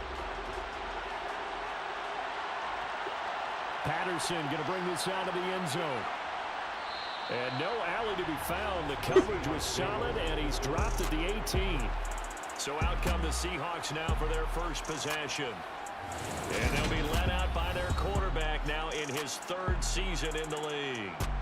I tell you what, when he is on schedule for that week, secondaries take notice, because you've got to stay alert back there on every snap.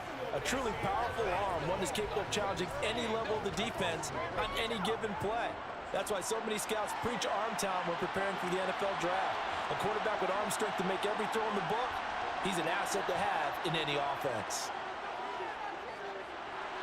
And he's going to dump this off to his running back, Hunt.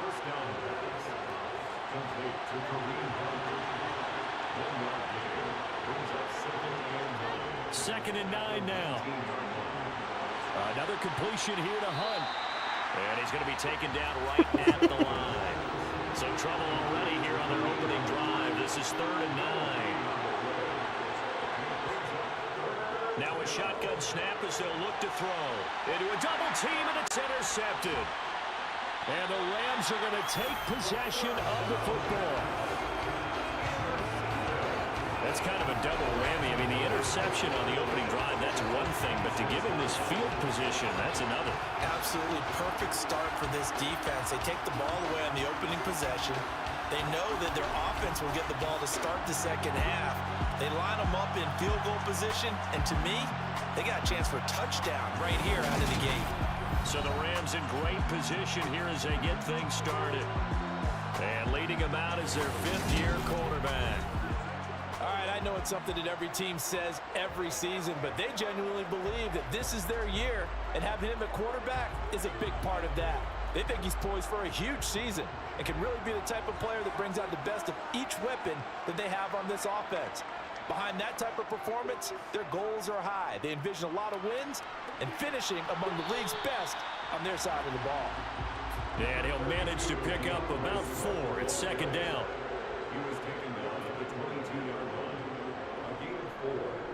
They will run straight ahead with Swift. And he's going to get this pretty close to a first down as the tackle is made at the Seahawks 17. They'll try and run here with Swift. Again the juke.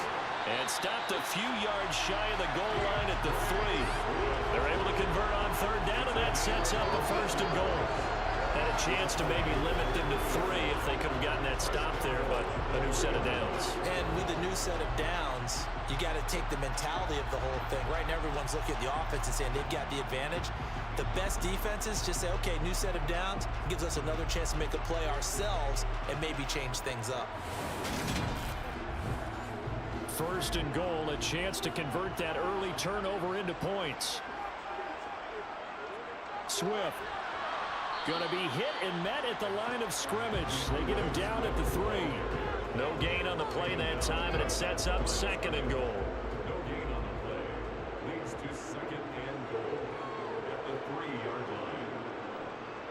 They'll run with Swift. And he is into the end zone. Touchdown, Los Angeles. DeAndre Swift, a 3-yard touchdown run. And the Rams are on the board here first in the season opener. But Charles, clearly they wanted to send a message there and impose their will. They score on their opening possession on a drive comprised entirely of rushing the football. Message sent. I don't know that the team on the other side of the field wanted to receive it, but what a statement on their opening drive.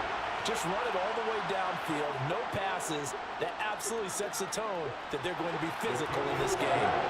Tucker able to connect on the extra point, and that makes the score 7-0. Tucker now to kick it away following the touchdown. This fielded right at the goal line. Now a hit and a loose football. And now the Rams have got it, going the other way. And great field position coming up in the red zone at the 17-yard line. And while all of that was going on, we have an injured player out there in need of some attention.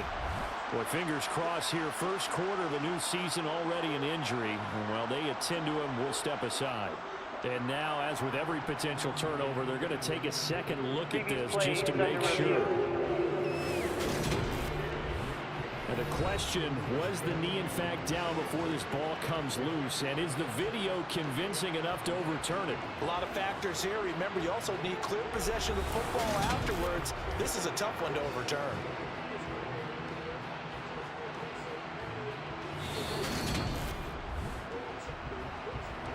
So that one overturned. They say the knee was down, and that will not be ruled a fumble.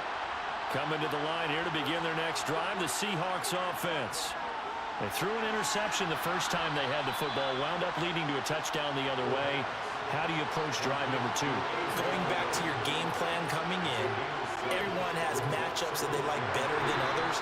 Where they think they have an advantage, dial up some of those plays. Try and go to those spots and get your offense moving. They'll get 3 as the drive continues. It's a first down.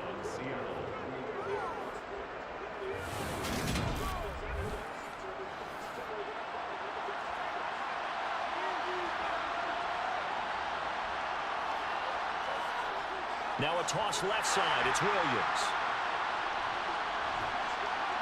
And the reinforcements come in as they're going to stop him behind the line. 2 yards the loss, second and 12. Plays like we just saw there. That's why they're up right now. The defense, they're doing their job.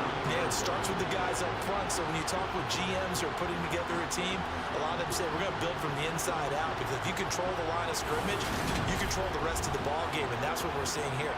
They're actually playing in the offense's backfield, not necessarily just playing at the line of scrimmage. First carry now for Kareem Hunt. And he'll take this to the 32, a gain of about 3. They'll come to the line here needing 9 yards to pick up the first. On third down, he'll drop to throw. And the throw there going to be incomplete. The Seahawks send out their punter as he's on a punt for the first time this afternoon.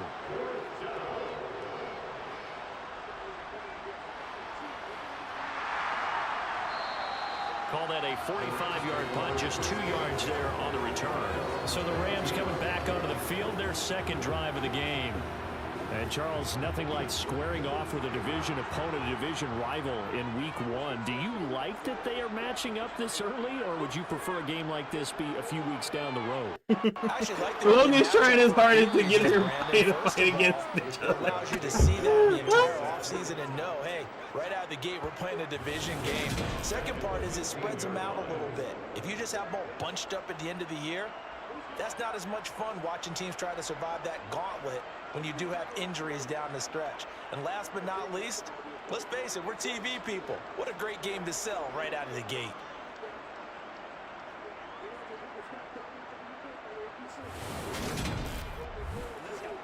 Don't need it all back at once, but you figure they're going to need something here. 17 yards to go on second down. They run out of the gun with Swift. And a nice gain there. It's going to be taken down just shy of the 20. Not an easy spot here. They'll be in search of 13 yards to try to pick up the first. Now the pressure comes and he goes down. Just inside the 10, back at the 9. Dio Odengbo drops him for a loss of 10, and it's going to be 4th and long. Okay, I'm not sure you could actually draw a better pass rush than that one right there. Nowhere to go outside. He had to keep backing up and backing up and backing up. Eventually dropped for a huge loss. The punt team on now is from their end zone. They get it away.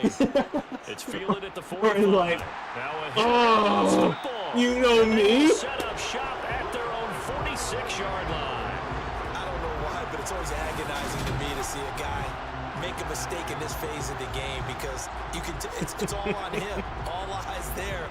He's got a chance to make a punt return, and instead he ends up putting it on the carpet. Puts it on the carpet. The little rubber pellets shoot up. Never a good sign for a returner on this field turf surface. No, not at all. And a bunch of them go up when they're all trying to get to the football, don't they? They'll start on the ground with Swift. And now they're going to get him down right at the line of scrimmage. Officially nothing on that last run. They'll try again 2nd and 10. McCarron. He'll drop this one off to Swift. And he's out of bounds just before the midfield stripe at the 49. Now here's McCarron on 3rd.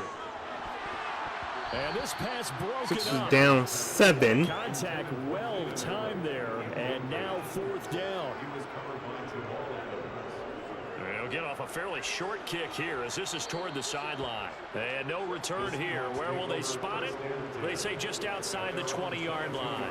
And out now come the Seahawks. They're probably lucky to only be down 7-0 as they come up 1st and 10.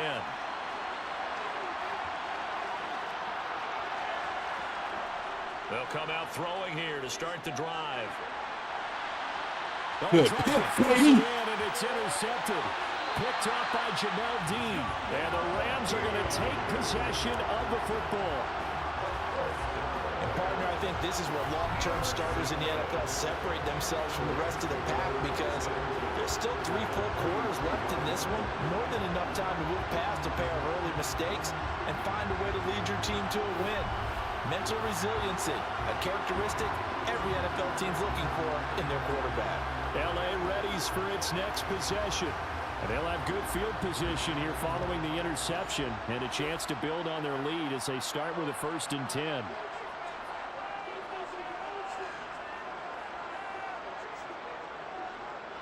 Man, this kid Logan Paul is something else. I can't be mad. And he'll get this down to about the 30, 31-yard line.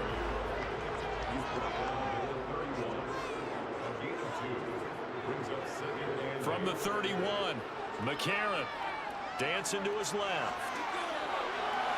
And they're going to get this down to about the 17-yard line here. That's the first time he's called his own number, but he's got to be overjoyed with the results. He wasn't just going to settle for a modest gain. To me, he was determined to come through with a big message to the defense that slept on him in the pocket. So from the 17 now, here's a 1st and 10. Here's McCarron to throw.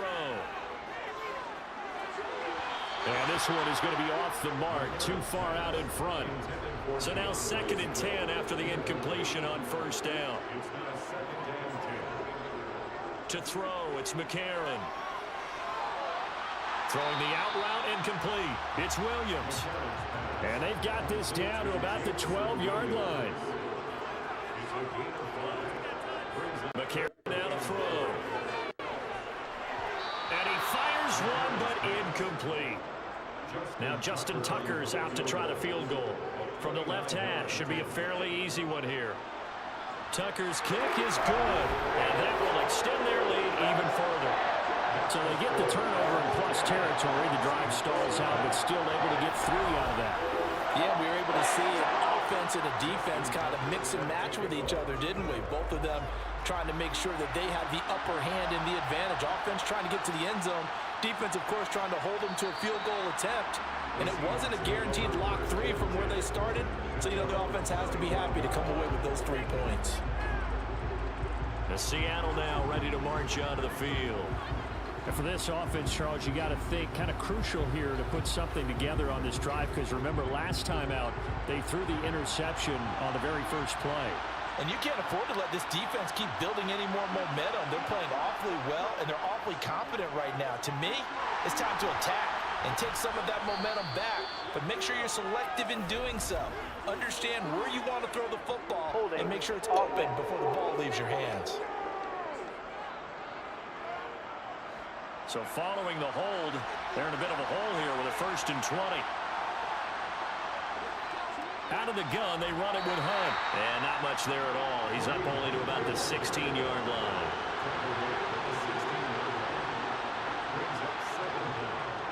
Looking to throw. He finds his man, complete. It's Phillips. So 7 yards from the first down here as they come up to the line of scrimmage. They're going to look to throw. Flush to his right. And he can't find a receiver, and he's brought down. Multiple players combined for their team's first sack of the game. Was it a breakdown in protection? Did the running back not pick him up? What does it really matter? Sometimes it's just a great play made by the defense. Big-time sack.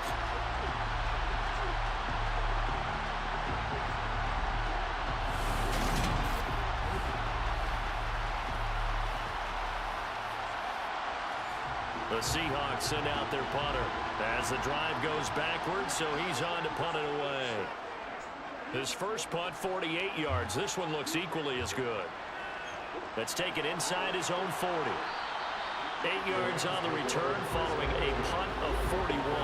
And the Rams will go on offense here with a 1st and 10. And now out on the field, here comes Los Angeles. They're looking sharp, out early to a 10-zip lead and looking for more as they've got it 1st and 10. Now McCarron. And that's out to the flat for Swift. And he'll be tackled on the other side of midfield at the 46-yard line. Throwing again on 2nd down. McCarron, right side to Williams. And they'll get this down to the 42-yard line.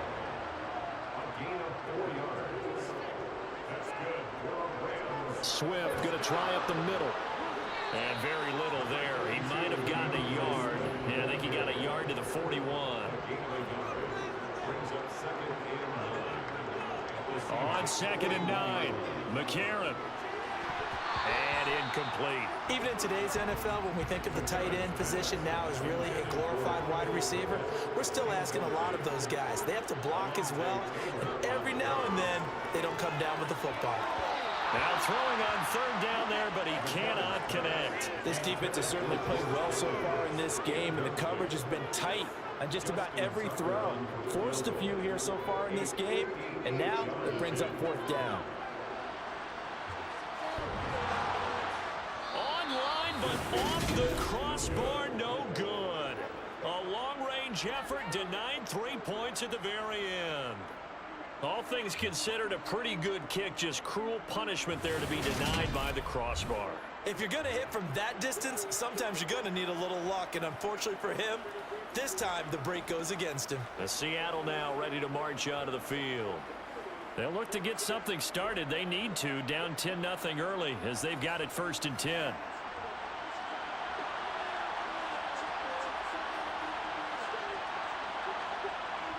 They begin the drive with Williams. And he'll lose yardage here, back at the 47. He'll lose a yard there, and it's 2nd and 11. Sometimes you just sit back and marvel at what he can do defensively. Speed, strength, quickness, he's the whole package. And that package just wrapped up the runner for a loss. A loss of a yard there to start out. That leads to a 2nd and 11. Hunt will try going up the middle.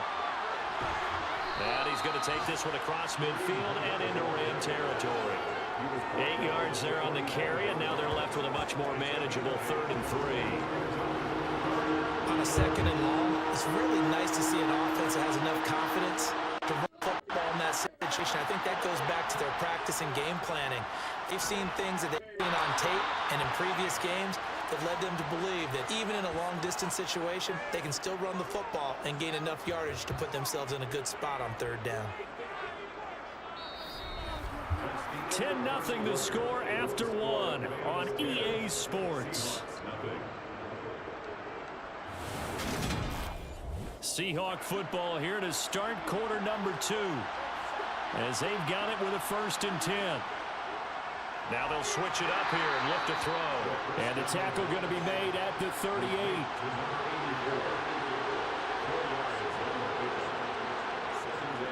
Now a give up the middle to Williams. And he's going to be hemmed in and brought down right at the line of scrimmage. And it appears we've got a member of the Rams shaken up on that last play. While the medical staff checks on him, we'll step aside in this Week 1 contest. This offense so far on 3rd down, they've only converted once in 4 tries. This will be 3rd and 6. They'll look to throw here. He finds his man complete. That's Phillips. And this is going to be another 1st down as the tackle's going to be made at the Rams' 12-yard line. A good pickup there, 26 yards. Yeah, these are the types of plays they're going to need to hit on if they're going to get back into this game. It hasn't been the greatest of first halves, but this is a nice throw here on 3rd down, and they keep the drive going.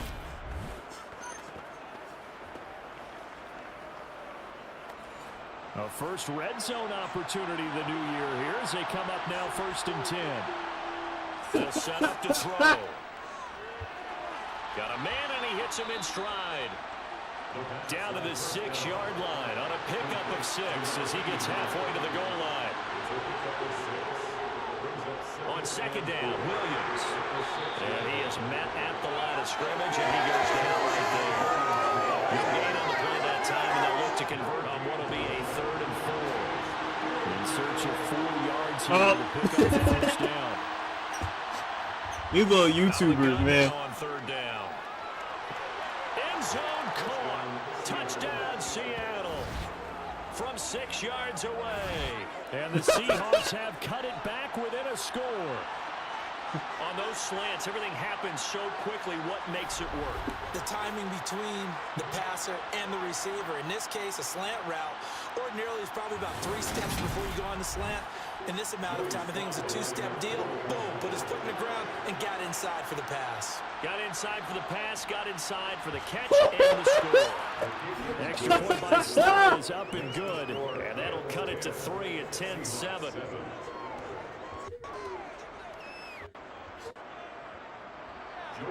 Joey Sly now to kick off after the touchdown. From a yard or 2 deep, here comes a return. And beyond the 20, but not by much. In fact, just a yard pass there to the 21. Here's a Los Angeles offense as they get set to take possession. Last time out, they had that long 50-plus yard field goal that they missed. And I'm sure on their sideline, they're thinking to themselves, okay, do we still want to try one if we're in that position again? And I would dare say that the answer would be yes. They're going to have a lot of confidence in their kicker. But just to be on the safe side, I'm sure they told their offensive guys, can we get a little bit closer this time? Closer. Yeah, you know, I'd rather get in the end zone first and foremost. But if all else fails, less of a field goal attempt for him. Right back to Swift again on 2nd down. And this time he's not going anywhere. They'll get him down right at the line of scrimmage.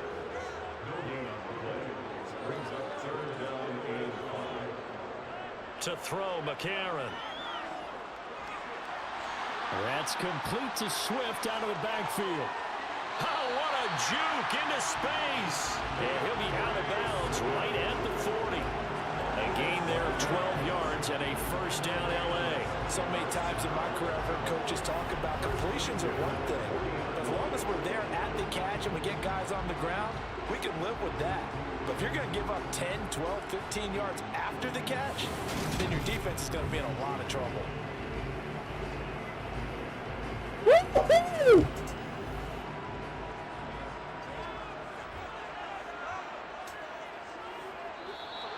Now contact up front as penalty markers come in. Who is this against? Defense.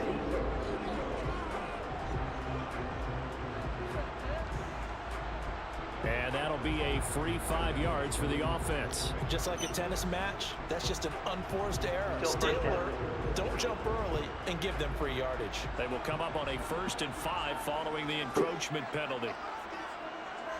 From the gun, here's Swift. Just a yard on the pickup there. It'll be 2nd and 4. 9 o'clock already? God damn. Once again, it's Swift. And he'll be brought down at the 48-yard line. 43 yards rushing on 12 carries for him now. That's a good, nice, crisp run for a first down. I wonder if the defense might have been loosened up a little bit, maybe anticipating a pass instead of the run that they got. He knocked the cap off his head.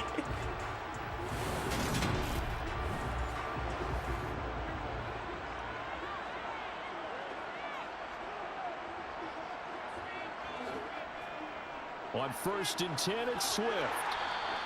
It's a 6-yard pickup, and it gets him to 2nd and 4. Now McCarron.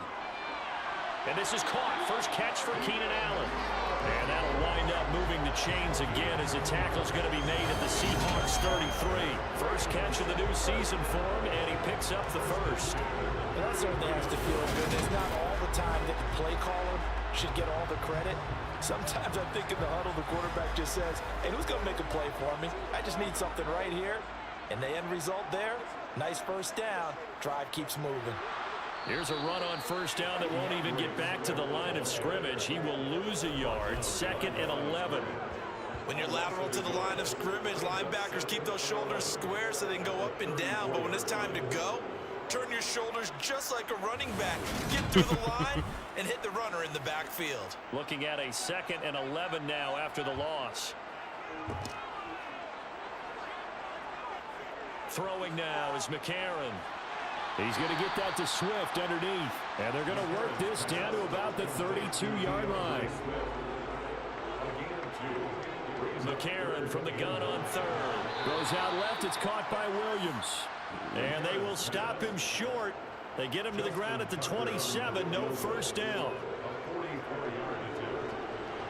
Tucker's kick is good. And the lead stretches to 6 here. It's 13-7. So they're able to end that drive with 3 points in this one-possession ball game. And ideally, you want to end every drive with points. Most quarterbacks will tell you, let's end it with a kick, right? A PAT, that's number 1.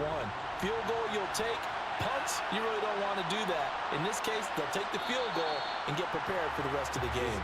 And he's able to get this across the 20, but not by much, as he's marked down officially at the 21.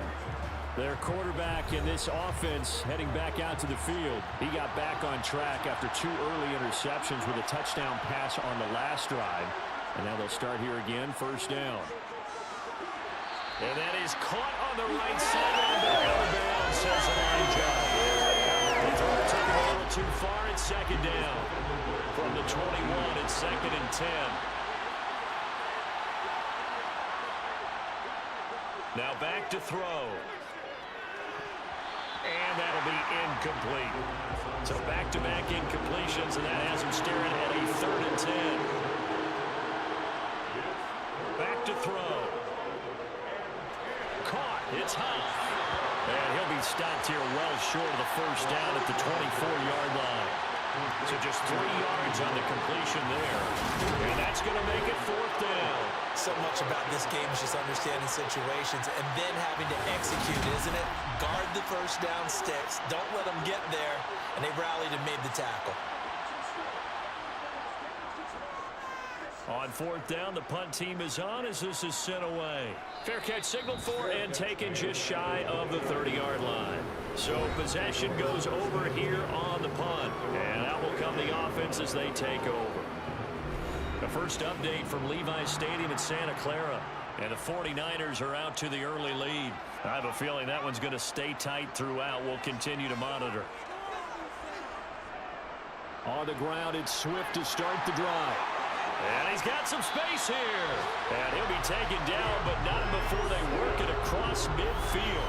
72 yards rushing for him in this first half as he is looking in mid-season form here in the opener. Coming in, he really likes his chance of having a big year based on a terrific offseason. And runs like that on opening weekend show that he's right.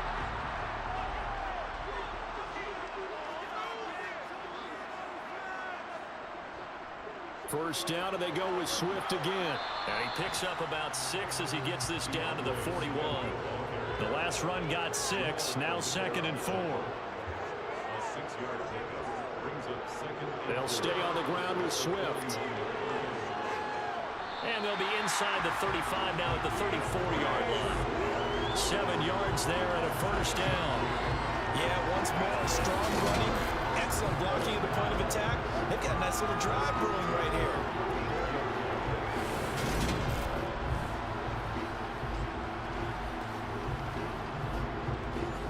From the 34 now, here's 1st and 10. They will run straight ahead with Swift. And he can only manage to get a couple.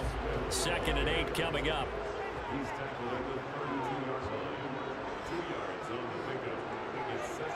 And now they'll throw it with McCarron. He'll get this off to Swift. They'll wind up losing 3 here on the play. And that brings up 3rd and a full 10 yards. I really like the angles that the tacklers came from on that play. They secured inside, took away the cutback.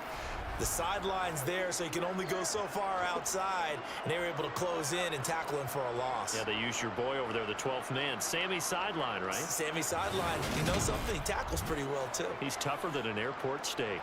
The Rams on 3rd down, lacking much success, just 2 for 7 to this point. This is 3rd and 10. To throw is McCarron. He finds his target, Allen. And he's taken down, but not before reaching the 10-yard line. Call that a very strong gain of 24. So he turned to a trusted, familiar face in that 3rd down situation. It paid off. Yeah, you go to your veteran receiver in that spot, so you can't underestimate him when he's on the field. Defensively, make sure you know where he is because he understands how to get open in key situations. So not quite a 1st and goal. It's 1st and 10 from the 10. Back to the running game with Swift. Max is not going away, though. 2-point game for the Sixers now. Pick up of 4. Here's 2nd and 6. Hit the line to make it a 1-point game. Max got 34. And he gets him a little bit closer. He takes it from the 6 inside the 5 to the 4.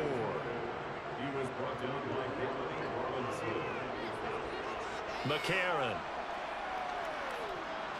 That's complete right side to Kmet. And he'll go backwards, losing yardage to the 5. They call it a loss of a yard there. And that's going to bring up a 4th down. No surprise they decided to throw on 3rd down. A little bit of a surprise that they completed the pass and lost yardage on the play.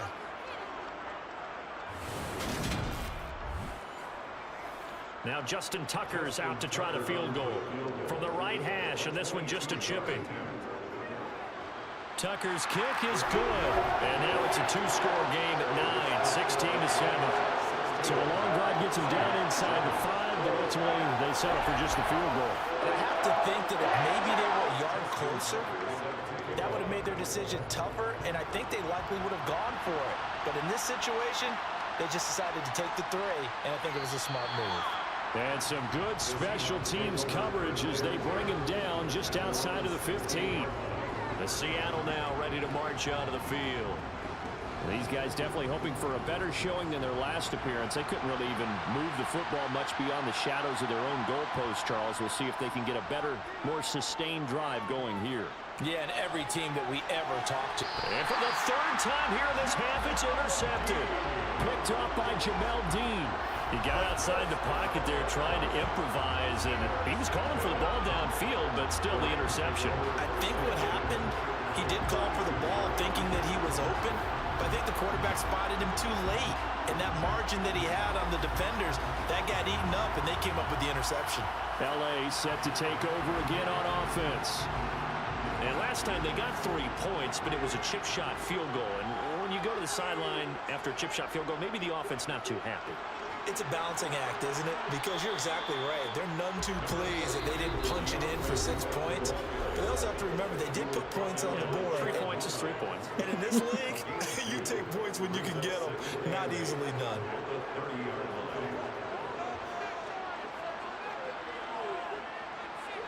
On play action, it's McCarron.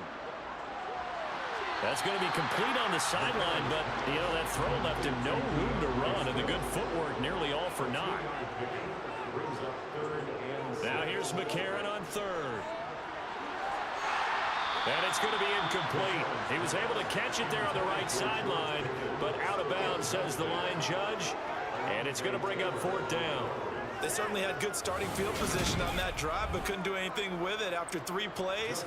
Have to admit that that's a disappointing end to excellent field position.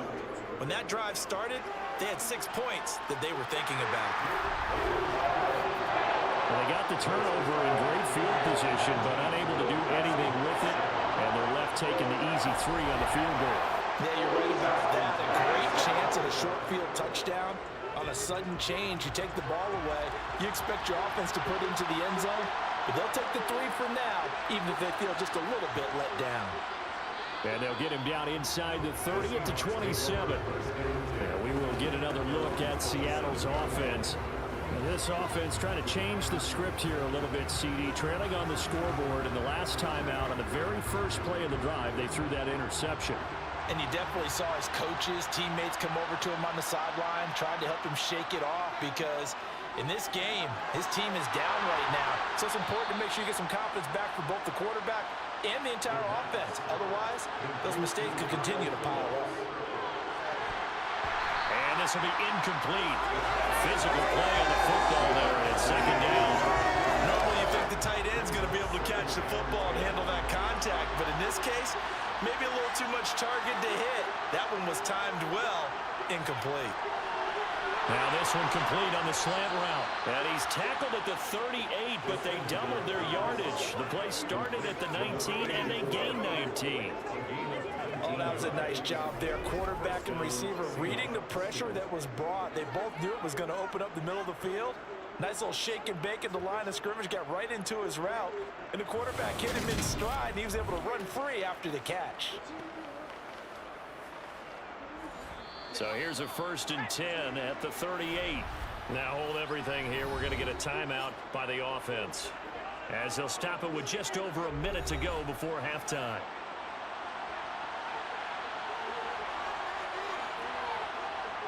They'll stick with the passing game as he looks to throw. Got his man complete over the middle. It's Brown. Now the Seahawks call the 2nd of their 3 timeouts, as the clock will stop with 55 seconds to go until halftime.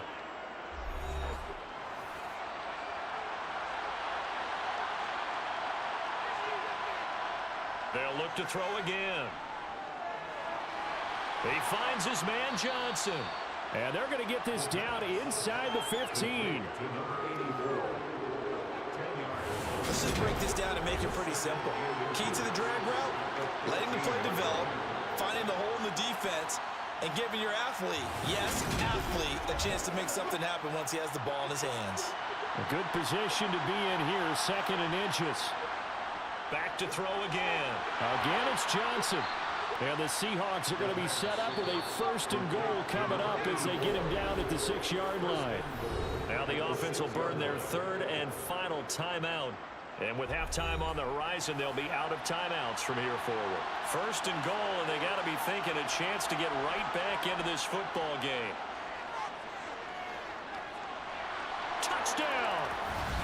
A great play there as the first half is winding down. And the Seahawks are able to cut into this lead in the final seconds of the first half.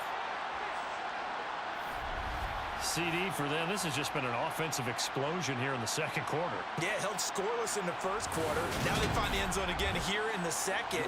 Sometimes you just have to have some patience. A lot of people think it's always an adjustment. You have to change what you're doing. Sometimes you just have to do your game plan just a little bit better. And I think that's part of what we're seeing here. Extra point by Sly is up and good. And this is back to a 5-point game. So not much time to speak of remaining in this first half as the kick's away. And not wanting to risk anything here late in the half, he'll just take a knee and they'll bring the football out to the 25. Set to begin their next drive, the Rams offense at the line. And with 8 seconds on the clock, really not a lot of time to try to put anything together. Here's 2nd and 7 now from the 28. So we've reached halftime here on opening weekend as we are off to Orlando now to check in with Jonathan Coachman and our EA Sports Halftime Report. Coach? All right, Brandon, thanks very much. And welcome back to football, everybody. We've got a full slate of 16 games here to start the new season. So let's take our first trip around the NFL. We'll begin out in Silicon Valley. San Francisco playing host to visiting Cleveland. And it's the Niners who have the lead in that one. The Niners trying to gut this one out as it would be a good victory for them if they could get it. From there, we head east to check out the Jets at home at MetLife Stadium. And you can see, currently they trail in that ball game. Calvin Ridley, 2 touchdown catches on the afternoon. Lastly, we're off to the Rocky Mountains, Denver, Colorado. See what's happening with the Broncos. And it's the visiting LA Chargers who are out in front. Josh Allen has thrown 2 touchdown passes. Continuing on, here's a look at the next-gen stats in that first half. And despite the fact that they're down on the scoreboard, they were able to have some success throwing the football in that opening half. Meanwhile, for the Rams, we check out their numbers on the ground as they'll try to keep the momentum going into the second half. Okay, Coach, adjustments likely going to play a big role in this third quarter in what's been a tight contest so far. This taken in at the goal line. And he had no room to run as he's tackled down inside the 20. The Rams offense ready to begin quarter number 3. And they've got the lead. CD, what do you think the message was at halftime? I don't think the message was too drastic, I think, at the half, or that they need to change things too much. I do think the offensive line could play a little bit better. So I think they'll try less than a minute remains. Keep a tight end in. Trying to force it to Allen, and it's intercepted. Picked off by Greg Newsome. And the Seahawks are going to take possession of the football. Not the way you envision things to start out the third quarter. One play and already a turnover. It's interesting. You and I were talking with the coach, and he talked about how at halftime, see the 3, baby. 44. He got a new script going for the second half, not just the one that he operated off of to start the game. Nowhere on that script did it have that result. So the ball down to the 16 here for 1st and 10. They'll try to get this running game going with Williams. And they get to him quickly. Here we go. Right around the 13. 3 yards on that last carry. Here's 2nd and 7. They'll drop to throw. Oh my God! Touchdown, Seahawks. A.J. Brown from 13 yards out. And the Seahawks have taken the lead here in this third quarter. So a very strong first drive in the second half, Charles, as they've turned that halftime deficit into a third quarter lead. And they were pretty purposeful there, weren't they? Measured in their approach. But boy, they executed awfully well. Moving the ball down the field. The Seahawks offense staying put out on the field. They're going to go for 2. They'll look to throw. And he's going to go down. Can't get rid of it. So a sack on a 2-point try. And in the third quarter here, they were trying to push that to a 3-point game, but instead it'll stay at 1. And I'm a big proponent of not chasing points or going for two too early. But in this case, I understand why. You know, if you kick an extra point, you're just up 2, right? So a field goal still puts the other team ahead. So you go for 2 here and protect the field goal lead. They didn't get it done, though. Joey Sly now to kick off after the touchdown. From a couple yards deep, he'll bring it out of the end zone. And he's only going to make it to the 13-yard line and no further. And the Rams now coming out on the field. This offense returning out there, and really, you remember the last drive, Charles, it was over before it even began. They threw the interception on the very first play. And what that means is for all these guys, it's been a while since they've been out there going full speed, so they've got to get everyone back out there, run a couple of your go-to plays, make sure you get your offense oiled up a little bit. They've got to be able to start fast, but they've got to be efficient as well. Especially the quarterback. And he's going to go down. Back at his own 5-yard line, it's a sack. That winds up pushing him back 11 yards on the sack. And that'll bring up 3rd. Well, if an offense is going to throw the ball in this part of the field, any pass rusher will tell you that's his favorite part. Gets a chance to get after the quarterback. It's almost like a reverse red zone. They can create points using their defense, and this time they take their man down. Facing the prospect of a punt from their own end zone, they need some cushion. Let's see what they can do on 3rd down. On the handoff, this is Swift. And he's able to break out of 1 tackle, but then quickly brought down. Call it a gain of 3, and it'll bring up 4th down. We often talk of situational football. Let's just call it team football. The defense did their job, got off the field, brought the punting situation, so they're turning the ball back over to their offense. You think those guys will get along very well right now? Of course they will. Defense helped the offense. Now it's their turn to take it downfield. Here's Ryan Stonehouse now as he's on to punt for L.A.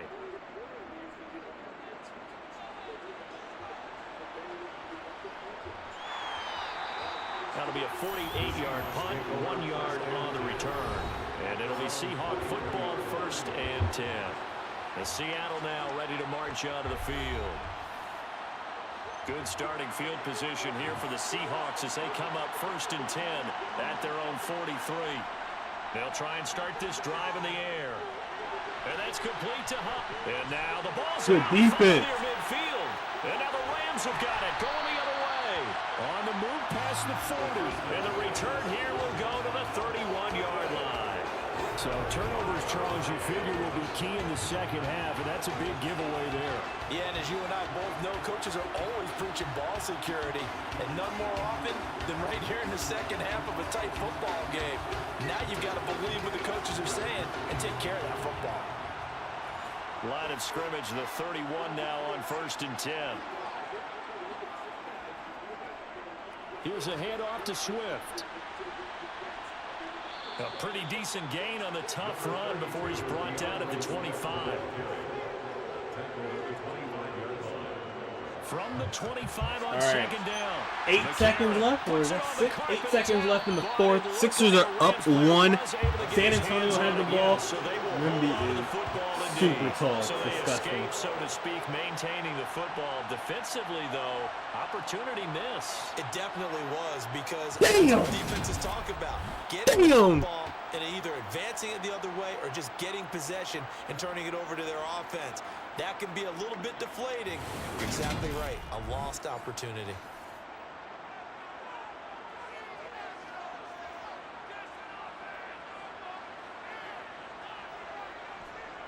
Now a carry for Swift. And hold on here, because on that last run, it looks like we have a player who was shaken up. We always hate to see injuries, especially tough here in week 1. Just hoping this is nothing serious. We'll take a quick timeout.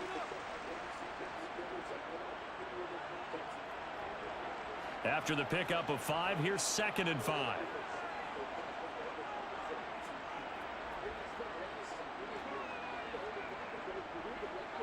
Running is Swift. And for one of the few times here today, this run's not going to go anywhere.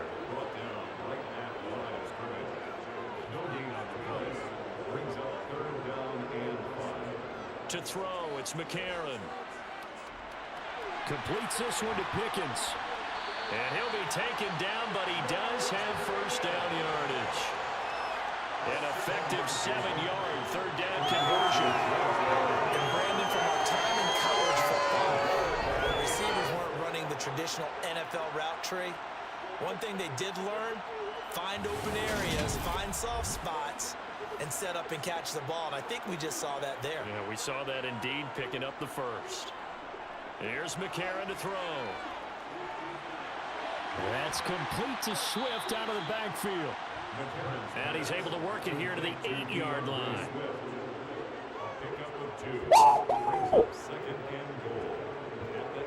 On second down, Swift. They'll get this halfway home from the 8 to the 4. A gain of 4. And hold on here, because on that last run, it looks like we have a player who was shaken up. The medical staff is going to come out here and take a look, and we will take a short break. A big play, if you think about it right now in this season opener. It's 3rd and goal.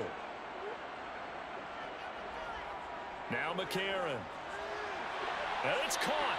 And he is out of bounds here. So taking a risk here early in the new year, they're going to go for it. McCarron and company going for it on 4th. And it's complete. He's got it in the end zone. Touchdown, Rams. Jamison Williams there to make the grab. And the Rams have retaken a third-quarter lead. 4th and goal. The defense needed one more stand. They couldn't get it. I just wonder if they were thinking heavy run here in that situation instead of being able to play the pass, and they were beaten on that possession. McCarron going to try to throw for it. And he's going to be taken down. It's a sack. And they fail on the try for 2.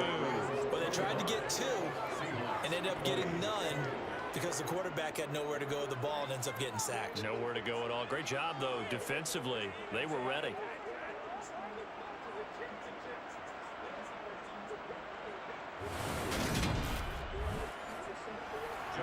Tucker now to kick it away following the touchdown.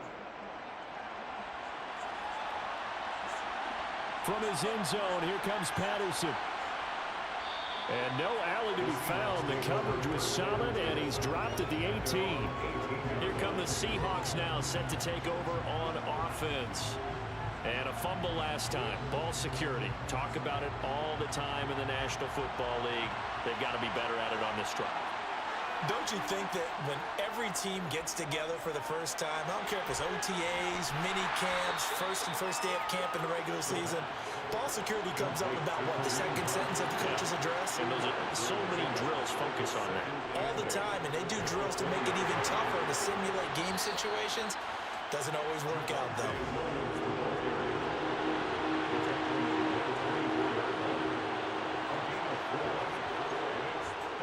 Gun now on 3rd down. Nowhere to go here. He lost the football. And now the Rams have got it. Going the other way. Touchdown, Rams. Fumble return. Touchdown, LA. This was a close game. They needed a little breathing. There's a fumble? Oh, baby. Return for a touchdown. Instead of house. It was huge. Gave him a comfortable lead. Maxie with 46 right now. Tucker now to add the point after. We lost Paul Reed. And this one gives his guys a 12-point lead. So not only the coffee, but then the pickup on the other side, the scoop. There we go. The other way, the fumble return for a touchdown. So here's the kickoff now as he'll get it again following that fumble return for a score.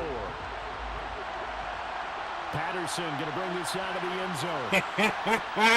And he returns this to the 22. Seattle again getting ready to take over offensively. They are looking to make a bit of a 180. They are sputtering right now. And frankly, I think it's time to call your playmakers together and say, all right, guys, we're going to lean on you through this patch. We need you to get us back on track and get us going in the right direction. So you're calling plays geared to them. Not necessarily what you look at your plays, oh, this hurts the defense. I want the ball in the hands of X, Y, and Z. and see if we can move forward. So don't get too cute. Go to the playmakers. Now we've got whistles and movement up front. I think this is against Seattle. They were looking good on second down, but now they're backed up 5 yards by the false start, and it's 2nd and 8. He'll look to throw. And his pass is intercepted for the 4th time today. And the Rams are going to take possession of the football. Well, he had to fit that into a pretty tight window over the middle. And, Charles, I think they were in zone defensively, weren't they? They certainly were. Nice read on your part. And sometimes the quarterback isn't fooled between zone and man. Sometimes just fooled by the type of zone that he sees. Because oftentimes those linebackers will vacate and run downfield with receivers. In this case, he played a pure zone and was in the wrong spot for the QB. They run out of the gun with Swift. And brought down, but not before they get it inside the 10. Don't tell it. Don't remind them that she's a Niners fan. That's a bad move. Rushing for him now here in week 1. A very solid start to this new campaign. It's been an excellent day for him running the football, no doubt, as he continues to soar well past 100 yards. Yeah, it almost feels like he can just grab his briefcase and head home after putting in a full day's work at the office, doesn't it? Here's Swift. And he's brought down right at the 5-yard line. Give him 2 on the play. And the ball smacked down on the 5-yard line. Here's 2nd and goal. Here's a toss play right to Swift. Slipped 1 tackle, but no more as he's knocked to the deck behind the line of scrimmage. He lost 4 there, and it's 3rd down. The short field shrinks even more with the type of bodies they brought in on that play. Those extra tight ends, they weren't able to secure their blocks, and that one ended up going backwards.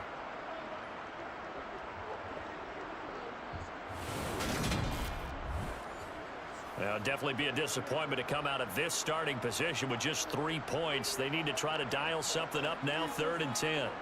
To throw, McCarron. Buying time to his left. And he can't get rid of it. He's taken down.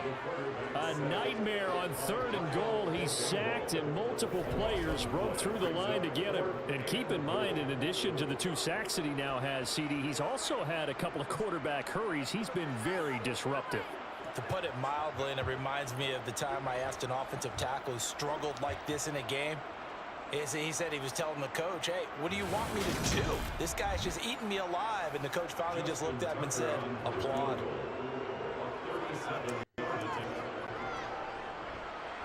Tucker's kick is good, and that will extend their lead even further. So they got the turnover, started with great field position, but in the end, the defense able to hold firm, and they only get 3 out of it. And I like what you said right there. That defense able to hold firm, backed up into the shadow of their own end zone. Goalpost right behind them. They had to make sure they didn't give up the 6. And, boy, they came through in a big way. To them, even though they gave up 3, that's a win for their side. Wide open 3, though, it really would piss me off. They're sort of seeing themselves spiral out of control. Let's see if they can get things back on track. And this is where the coach is walking that line of being calm and really being firm with his team. I had one tell me once, we were having a tough patch. This too shall pass, this too shall pass. And in fact, we kept having a rough patch. He said, but you got to do something to make it pass. And that's what they have to do. They've got to get some control back, get themselves reasserted, and calm things down. See if they can get calm and He's got him in, complete. And he's going to be out of bounds, but not before he takes it inside the 40. And that one results in 35 yards. Still all sorts of time left in this game, and you'd like to be able to say take it one play at a time. But the truth is, they're probably going to have to hit on a few big plays in the passing game to close this gap, and that's a good start right there. So how about that for a chain mover? They're all the way down inside the 40 now for 1st and 10. On play action, they'll throw. He's going to let it go again. And incomplete on the deep ball. They work again from the 38 on 2nd and 10. Again, he'll drop to throw. He finds his man, complete. That's Phillips. He's going to go out of bounds, but he takes this one down just shy of the 20. Over 100 100 yards Let's go. receiving for him now. Tie game again. It's a first down.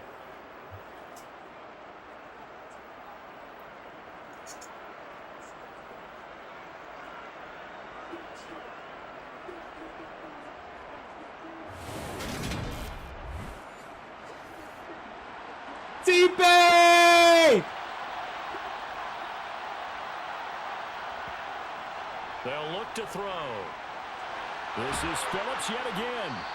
And he will be brought down at about the 6-yard line. Another first down as they call his number again. He's got 15 yards here. Just picking up yardage in bunches here these last few plays. They have moved right down the field, and just like that, they're going to be set up with a first and goal.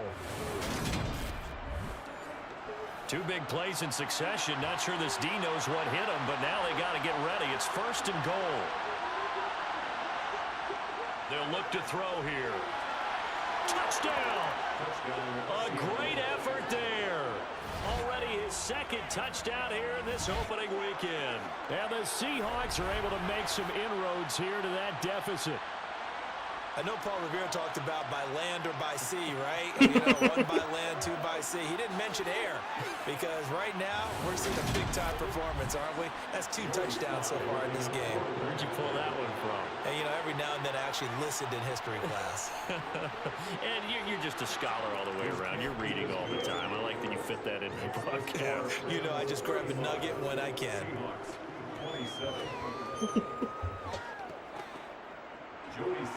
Joey Slye now to kick off after the touchdown.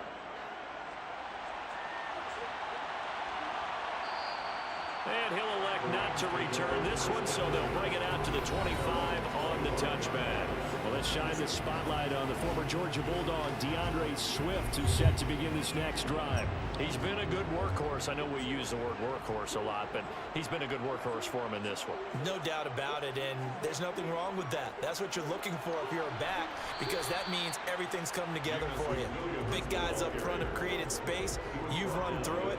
You've probably got some help even from the wide receivers who want to catch passes as opposed to block, but they're helping out too. Yeah, everyone's pitching in. He's had a good game. And McCarron's throw there complete to Allen. So they just need 1 yard here to pick up the first down. They'll try and run here with Swift, finding space at the 40. And good running there as he'll take this all the way up to midfield. 149 yards for him on the ground now as he has been terrific here this afternoon. Brandon, they're still in the lead, but momentum's certainly been going the opposite direction. So to me, that's a really important pickup there on 3rd down. Try and regain some confidence, and you're right, they need to stem the tide a little bit. That certainly helped.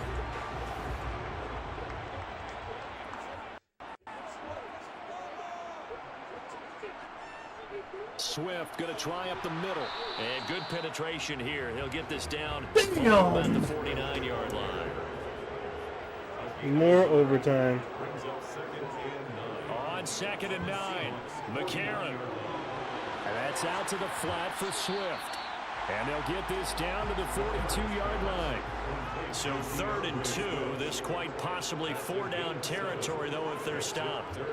And they'll go play action with McCarron. And that is incomplete, but a penalty flag coming in. This could be a first down. Defense.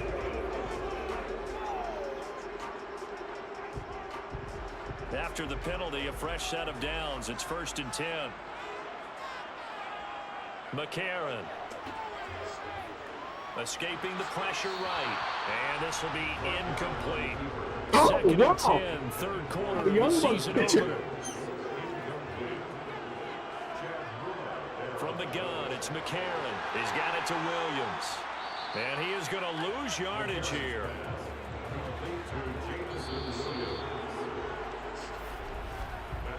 We are through 3 quarters here on NFL Kickoff Weekend. This is the National Football League on EA Sports. Back now here on EA Sports. A long way to go here on 3rd down for the 8th play of the drive.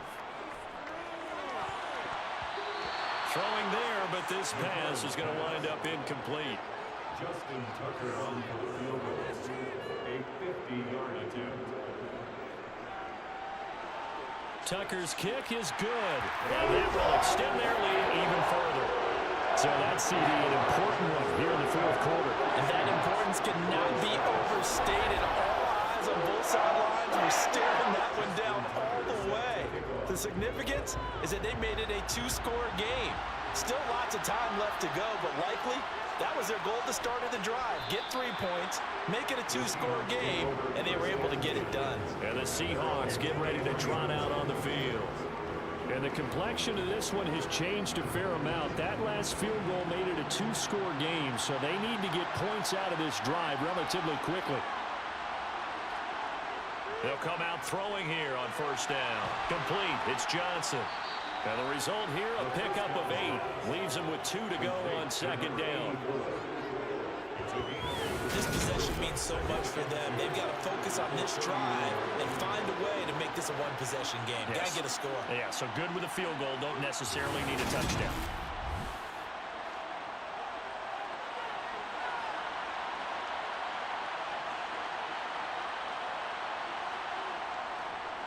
On second down, Williams. 4 yards the pickup, first down. Now, yes, a two-possession game, but a good chunk of time on the clock, so they have the ability still there to run it on second and short, but maybe they need to pick it up a bit. You're right, they did pick up the first down there, but as you mentioned, they have to pick up the pace now because it's a two-possession game. They've got to get there twice to make sure they have a chance to win. Throwing on first down, but this one lines up to be incomplete. They'll try again from the 36 on second and 10. Back to throw. And he overshot him there. It's out of bounds, incomplete. This offense on third down today, they've converted 3 times in 8 chances. This is 3rd and 10. And he'll have it past midfield almost to the 40 before being taken down. That third down conversion good for 23. And in a two-score game, obviously, every play, every third down, like we saw there, magnified, big pickup. It was a huge pickup. What they really want, though, is to not even get to third down. They've got to maximize time and conserve as much as possible.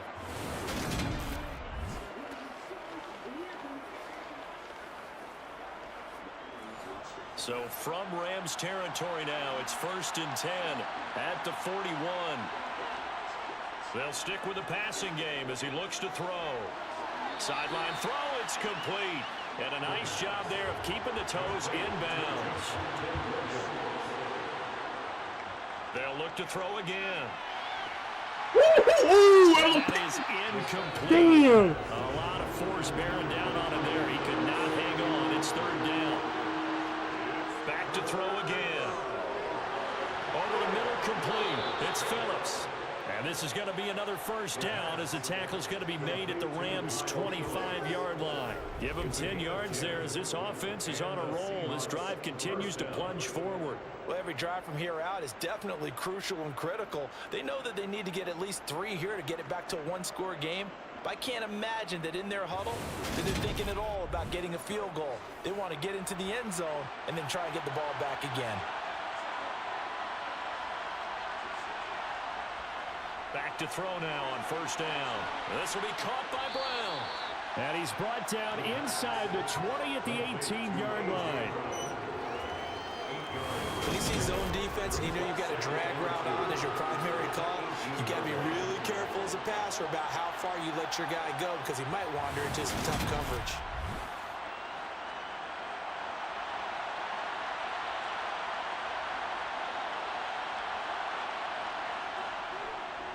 Now a 10th carry. Here's Williams. And they'll bring him down at the 13-yard line. Oh, my good enough for the God. Brandon, I think you and I were both raised the same way in the game of football. You run to set up the pass, but I think a lot of teams pass to set up the run. And that's what they've done throughout this game. They've aired it out, thrown it around the yard. Now they've come back to the running game, and they find a way to be successful with it. And now a throw on first down there, but it's incomplete. Now a give up the middle to Williams. And he'll fight his way down right around the 12. They're 2 for 2 on third down conversions on this drive. This one tough. They need 9 yards on third down. The That's complete to Williams out of the backfield. And he'll be brought down well short of the first at about the 9-yard line. He did his best to just get 4 onto that, but not enough. And now 4th down. Did they maybe play that too safely on 3rd down? I know you don't want to just throw a ball blindly downfield, but that didn't help him a whole lot. I think they probably said if it's open, take the shot. If not, get something safe because we do have 4th down to try and pick it up.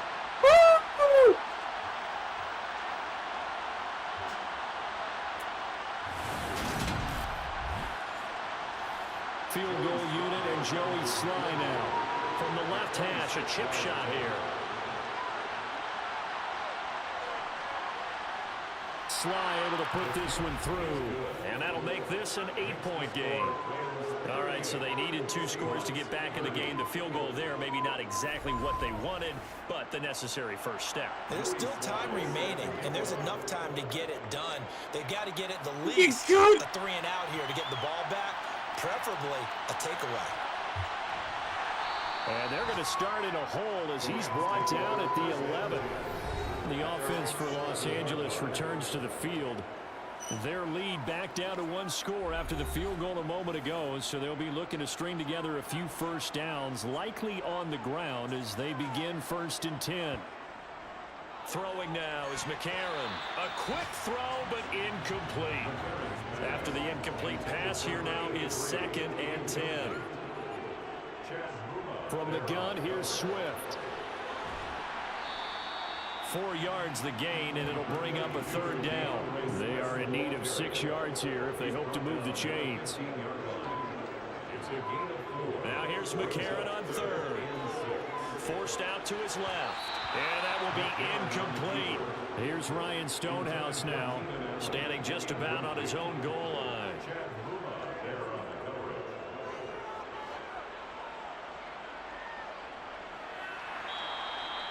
So a change of possession here on the punt. And it will be 1st and 10 as they take over.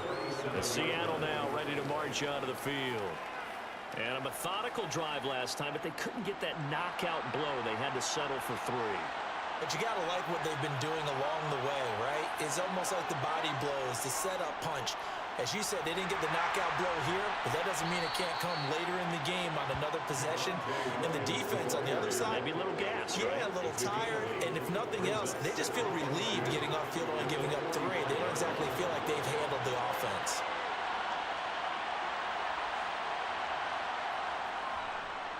Williams going to get it again on 2nd down. And he'll get it out a couple yards shy of midfield at the 48. They'll get 3 as the drive continues. It's a 1st down. 2nd and 2 is prime time for a little bit of a gamble, isn't it? Open up the playbook, go play action, toss that bad boy deep. But in this situation, go ahead and give it to your back. Let him pick up a 1st down. Keep the sticks moving. Now a 1st down carry. It's Williams. And he is going to be stopped cold behind the line of scrimmage. Call it a full 3 yards in the wrong direction there. Brings up 2nd down. There's no question that coming into this game, this defense is pretty vocal about his desire to take this running back out of his game.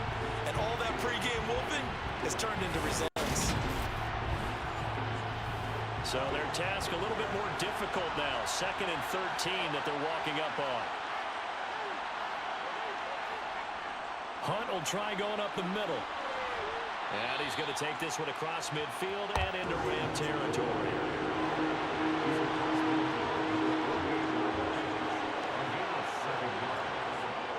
On 3rd down, he'll drop to throw. And the Rams got it.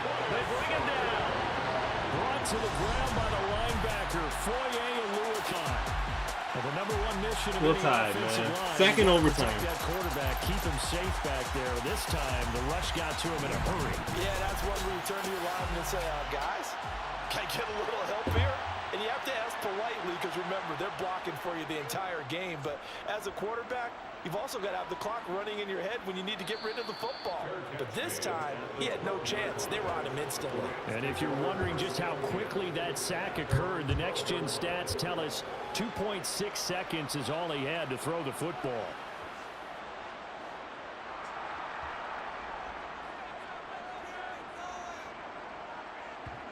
McCarron now on 1st down. Right side to Williams. 2 yards on the pickup there, and it'll be second down. Now McCarron. Sideline throw, it's complete. And a nice job there of keeping the toes inbounds. McCarron going to try and throw on third down. Able to find his man, it's Pickens. And he is going to have a Rams first down as they're able to get the third down conversion. And that pickup of a first down, that's going to leave a mark because they really needed to stop them there, didn't they? So frustrating. Defensively, you're a play away from getting that football back here down late. Tough. Now they've got to find a way to create a turnover or takeaway. Otherwise, this one will probably get away from them. Line of scrimmage, the 31 now on 1st and 10. Working from the gun here, McCarron finding Pickens for another catch.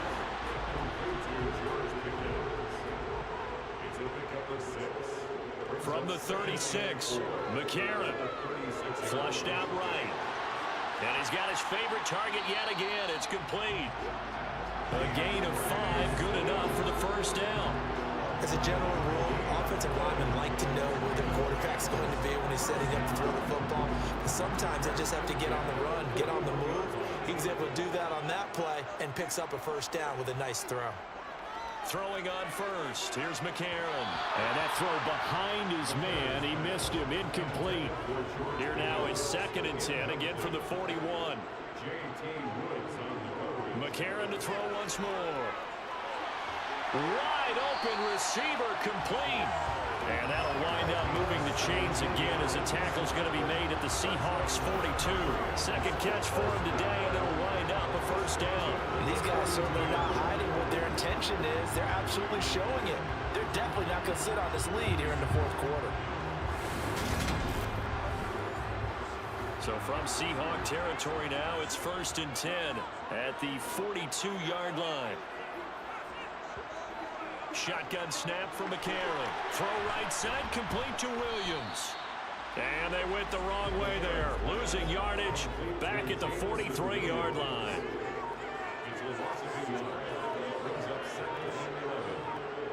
Now it's McCarron on play action. And this throw a bit late as he couldn't reach back for it. An incomplete pass on that last play, and that means they'll need to come up with something here on 3rd down.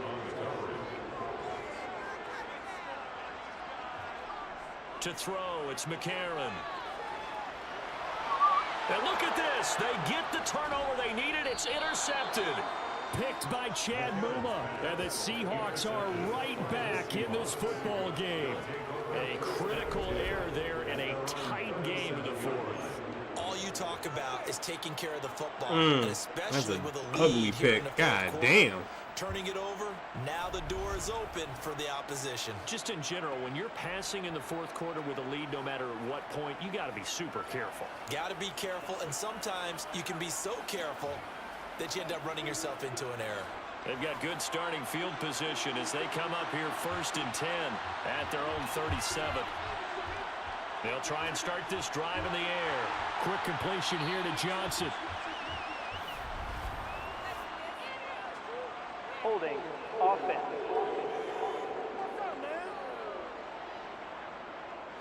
They're backed up here with a 1st and 20 now after the holding penalty. Off the draw, here's Williams. And he's going to lose yardage and be backed up to the 25. That's going to go as a loss of 2, and it'll be 2nd down. This linebacking core, they've done a good job of keeping that running game in check, haven't they? They certainly have, and what they'll also do when this game is over is thank the guys up front, the big defensive line, because they've kept them clean, so to speak. Not letting blockers get to them, allowing them to run to the football and keep that running game bottled up. So it's Seahawk football as we march toward a conclusion. They come up on a 2nd down now in a game that looks like it's going to go down the wire. Nowhere to go here. The Rams have got it all the other way. And they'll have great field position here as the ball will be at the 15-yard line. And they were hoping to get down there, get the score, and get this thing into overtime. How deflating.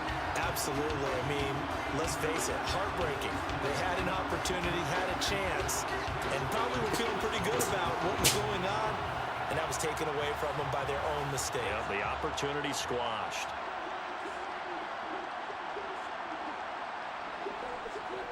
On 1st and 10, it's Swift. And they get to him quickly here as he stopped right around the 13.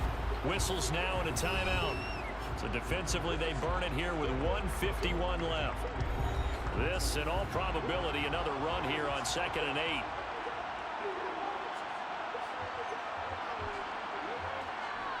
Once again, it's Swift. And he'll be taken down here at about the 11.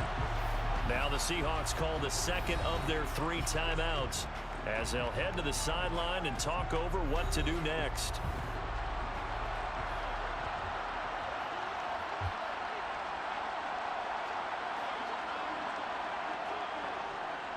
On 3rd down, here comes Swift. And he's going to be stopped up right at the line of scrimmage. Now the defense will burn their 3rd and final timeout as they'll head to the sideline and talk over what to do next. So here we go. Maybe the biggest kick of the game forthcoming. This to perhaps salt this one away. Tucker's kick is good, and that will extend their lead even further. So that one, CD, going to make the road back a lot more difficult. There's no doubt about that. You know they were praying on the other sideline for a miss because now, as you pointed out, a very difficult road. Down 2 scores. You don't just need a touchdown.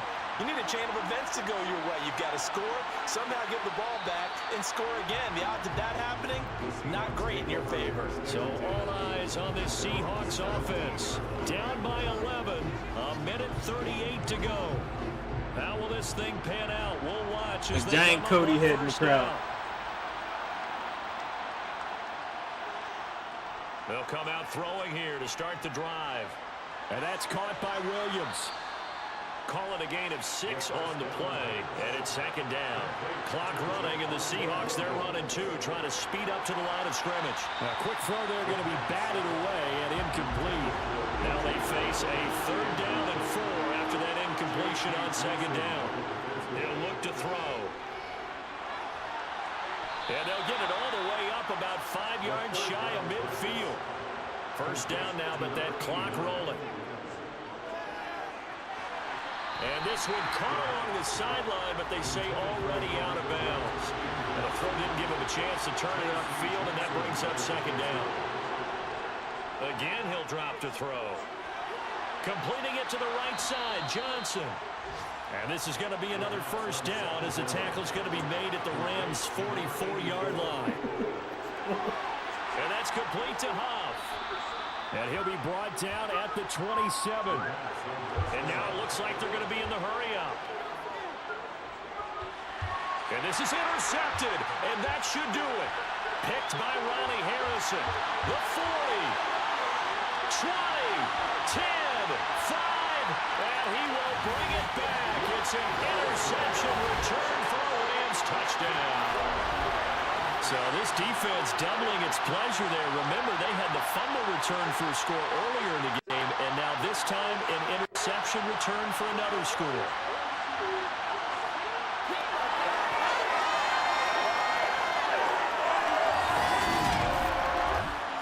Now Tucker to add the PAT.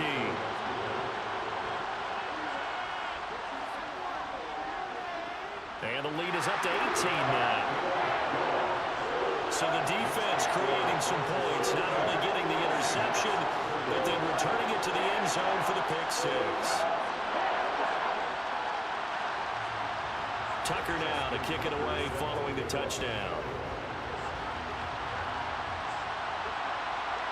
From his end zone, here comes Patterson. That's the game. We're going to start another one. Yes, double cheese. Let's go. One-sided, really nice win in this one. They were good on offense and on defense. And I'm guessing in the other locker room part of the Sixers get the win. In double overtime. Jesus. I'm glad it ended right before the match because I was getting frustrated. I'm like, I can't be watching Platoon do stuff. They begin the new year 1-0. We got a table already. Victorious here. Drive by.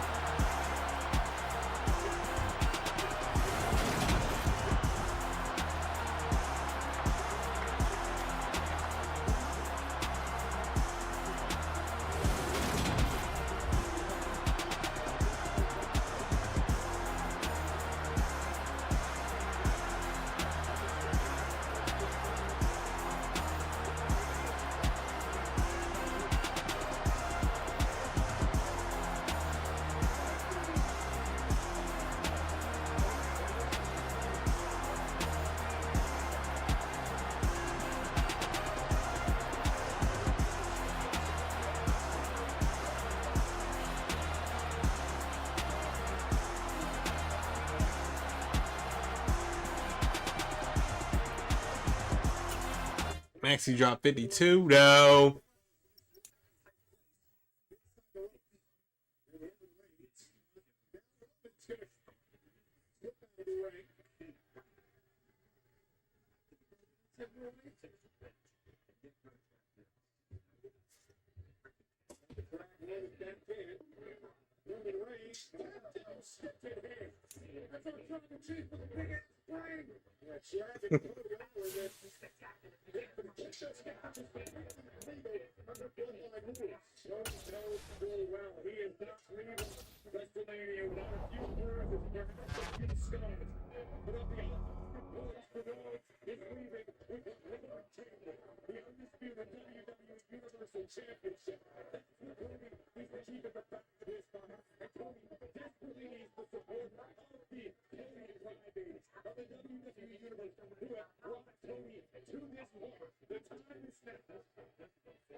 But you know, Roman's going to have his runs where he's going to beat the hell out of you.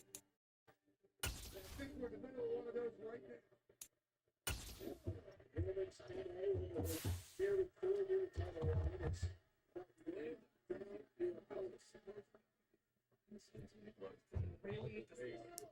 Roman Reigns is pretty popular. Style, no.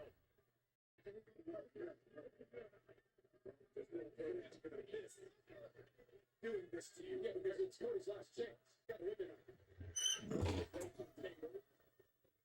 Using it to his advantage. The great suspension has been built, and Cody Rhodes has been cooked in the audience. Young ideas, no countouts, anything goes. He can fight all of it, fill it out for you. Go get yourself a cheese steak while you're beating his ass, Robin.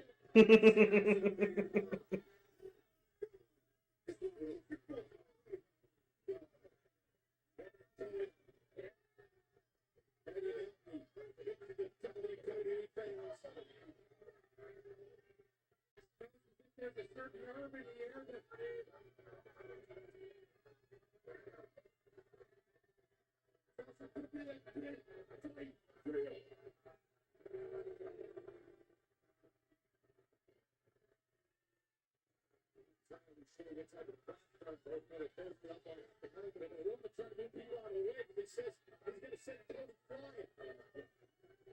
this will be the end of the American Nightmare. Cody Rhodes into the block. The second time. Big, heavy body shot. Achievement Rhodes yet again able to slip his foot in between the and she gets on his own. Cody showing a little power of his own.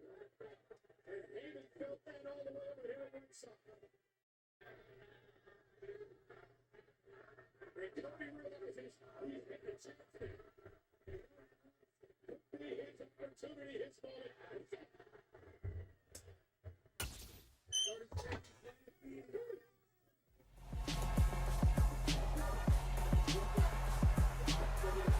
It's week 2 of the NFL. And up next is Jamel Dean. He got the QB not once, but twice last week with a pair of interceptions. It's the Rams and the Steelers on Sunday night.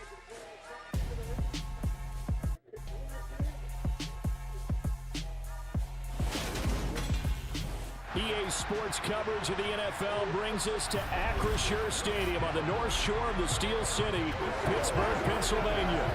Tonight, we've got a great Sunday night matchup between the Los Angeles Rams and the Pittsburgh Steelers. With Charles Davis, I'm Brandon Gaudin. Charles, we look at this Steeler ball club entering play. They come in off a loss in the opener last week. That one was on the road. Now they get their first taste here of home cooking. And what they're hoping to do is feed off the energy of the home crowd. Great tailgate, great fan support. Let's see if they can put it to good use. Meanwhile, for the visiting Rams, they come off a good win in the opener on the road, and they get a second road game here. Yeah, the schedule makers didn't really do them any favors, but if they can win here and get to 2-0 on the road, they can be well set up for the rest of the year.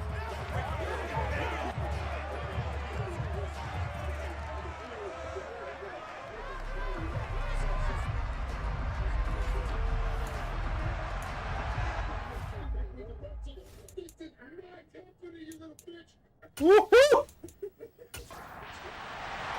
The final weekend of the summer. Hope you're enjoying it wherever you are as we are off and running on EA Sports from the 6. And he won't quite make it to the 25. So the Steelers offense getting set for their first drive. And they will be led out by their second-year quarterback. And no excitement unless you're on the defensive team of last week in his numbers, because the only excitement he really generated was the one interception he threw. Yeah, no touchdown passes. Yeah, and his team wasn't real thrilled about that. And they lost the game. So I know this week has been tough on him because he's been working hard. Fundamentals, footwork, finding the right targets, and bottom line, how do they get a win? And he's going to have to eat this Defense one as down he goes. Multiple players combined for their team's first sack of the game. The defense trying to set the tone on the very first play of the game. Yeah, there's a little bit of a glow here tonight because they brought the heat right out of the gate. What a good job establishing a tone for this one.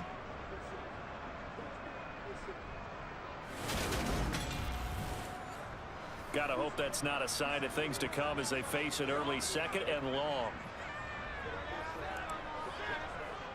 Now they'll throw here out of the gun. A quick throw knocked away and incomplete. And this drive is almost over before it began thanks to a great defensive effort. Sack on first down, followed by an incompletion. One more good rep, and they get off the field. Now on third and long, they'll look to throw. And the Rams got him. They bring him down. Max Crosby blowing up the play and getting the sack. Well, that's a pretty darn good start to his season, huh? A sack in the opener, adds a second one here.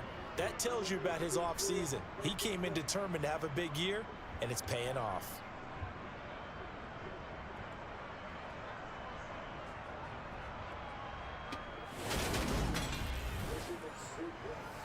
The Steelers send out their punter now. He'll kick it away after a 3-and-out on the opening drive of the game. And the kick's away as he angles this one for the sideline. And this punt goes out of bounds, and it'll be marked inside the 40. So now the Rams will get their first opportunity with a football. And a look here at their signal caller, the fifth-year quarterback. And he certainly had his share of struggles in the opener, threw a couple of ill-timed interceptions in the game. So that was something that was harped upon all week in practice. Because if he's going to help this team be a winning one, he can't give the football away like he did last week. Good starting field position for him as they come up 1st and 10 at the 39-yard line. To throw, McCarron. And that is incomplete. So line of scrimmage still at 39 on 2nd and 10. Here's McCarron to throw. And this is incomplete. Now they face a 3rd and 10 after back-to-back incompletions. To throw is McCarron. And he fires one that's intercepted. Derwin James with a pick. And the Steelers are going to take possession of the football. And I think this is a situation where quarterback coach in the sideline is going to talk to a signal caller and say, listen, it's 3rd and long and it's still early in the game. Let's not force things here. If we don't feel good about it, let's just check something down and pump the football. So Pittsburgh retakes the field for their second offensive possession. And they'll certainly be trying to do better than that first drive where they went 3 and out. And sometimes the first drive is just simply to settle nerves. You know what it's like at the start of a game with the emotion. Guys a little bit jumpy. But you do. Oh, you understand the same way. It's just like us calling one, right? Making sure we ease into the game, let it come to us. Well, you went 3 and out. Have that opportunity. No, you didn't go 3 and out. I went 3 and out on that first drive. I'm trying to do better here. That's caught by his tight end, Evan Ingram. And they're going to get this down to about the 37.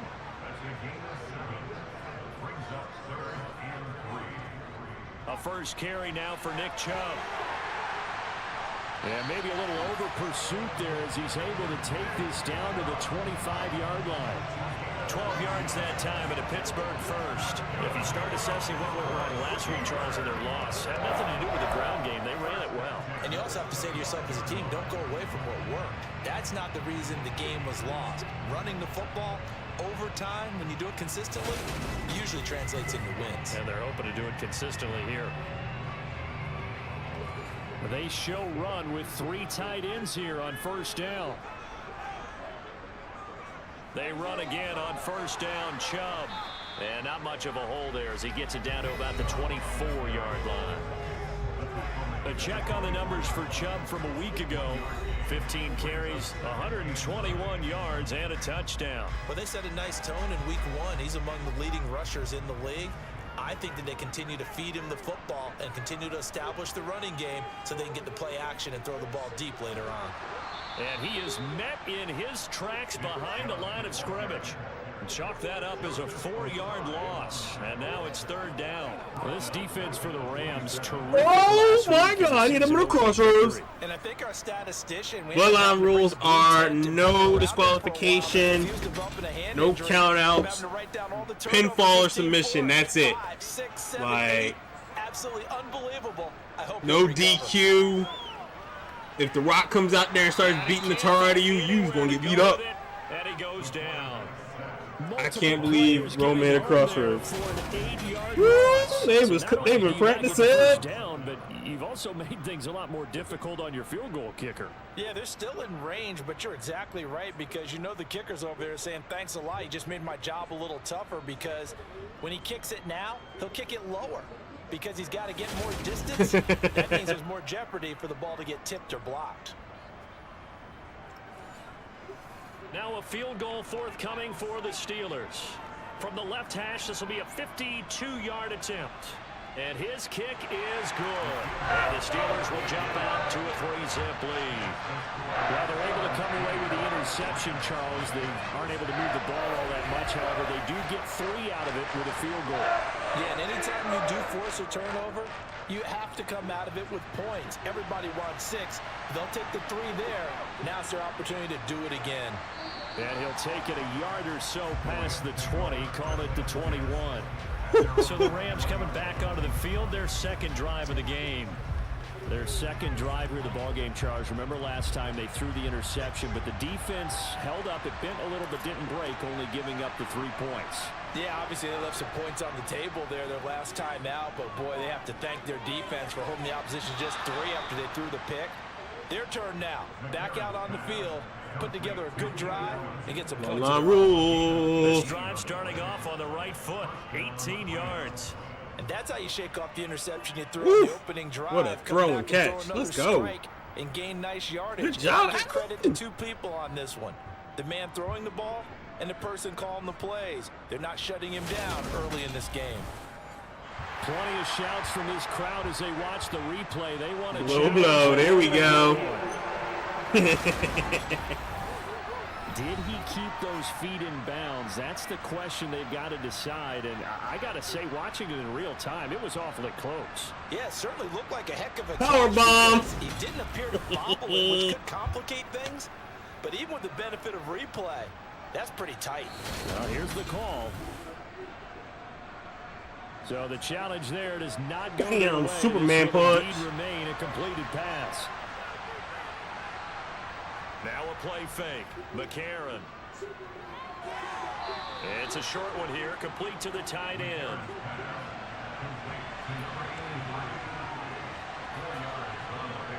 From the 44, McCarron. He'll drop this one off to Swift. And they're going to get this up to midfield.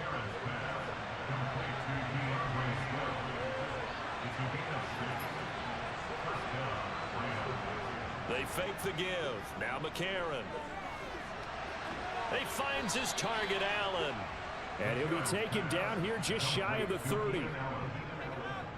That's now 4 completions in a row. A good bounce back following the interception last drive. Certainly not letting it affect him, that's for sure. And we all know interceptions are going to happen.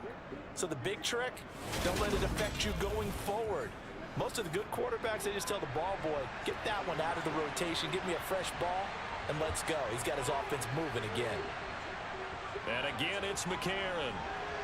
Pass complete. George Pickens with it. And he'll be brought down at about the 23-yard line.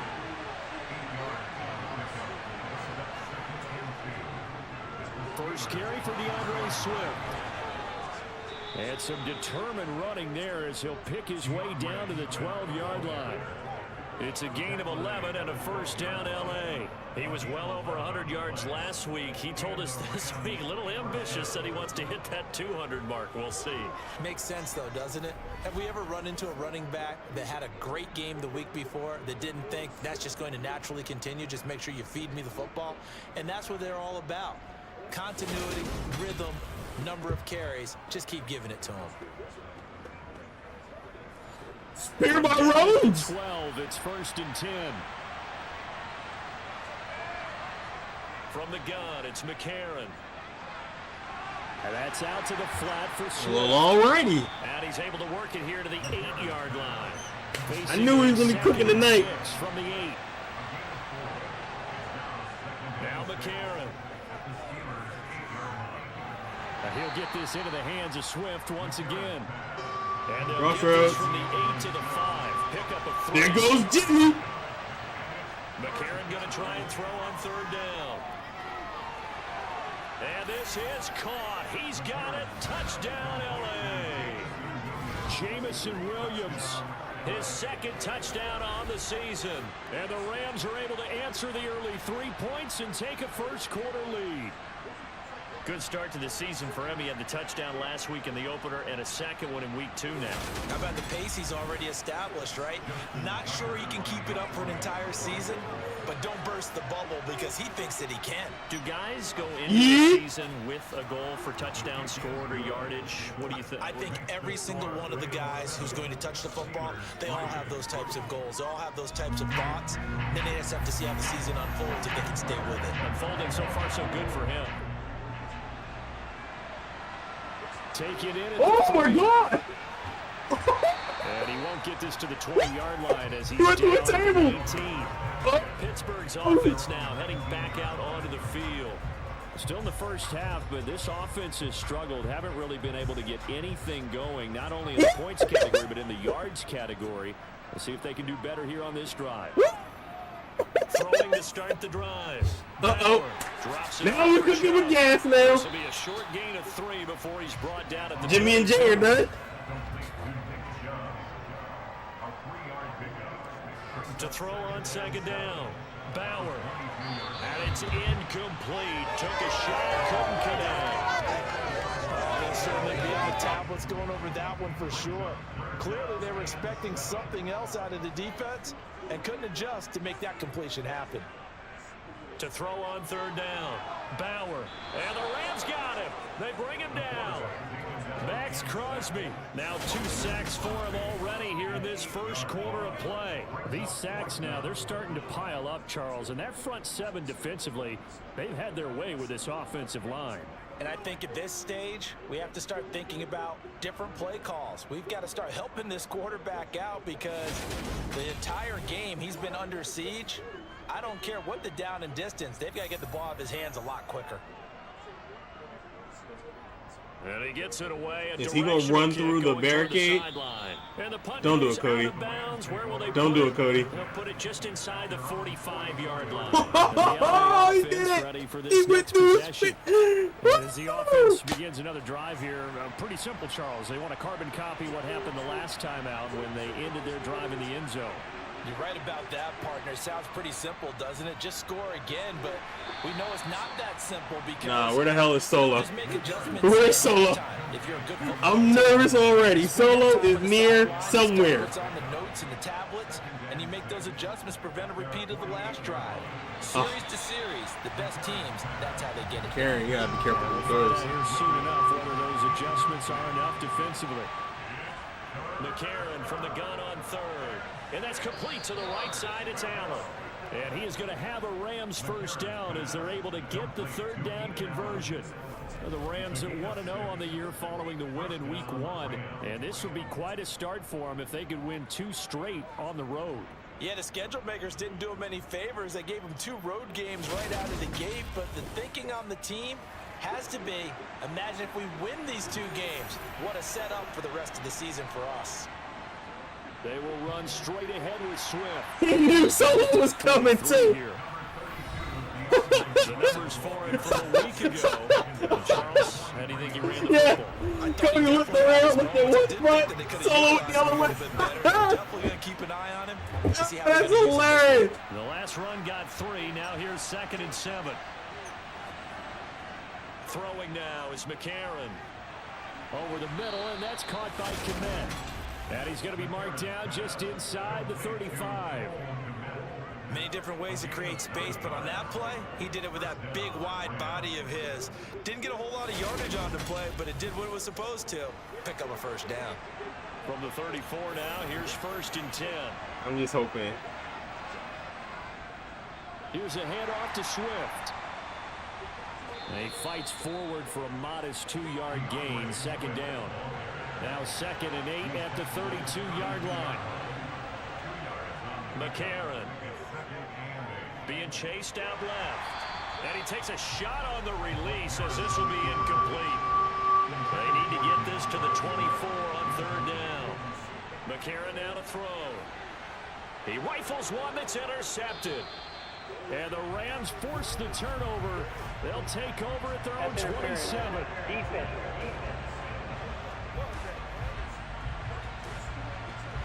So the yellow flag came out, and that leads to a new set of downs for this offense. 1st and 10. Working from the gun here, McCarron. Pickens is there on the crossing route. And he's brought How the hell is Cody kicking up? You even see it. That's what I was waiting for. To throw again on 2nd down. Solo murdered that man last time. Here we go. And they're going to get this down inside the 15. They kept the receiver in the short field, but that let his quarterback get the ball quickly to him before either guy in double coverage could react. Here's a 1st and 10 at the 14-yard line.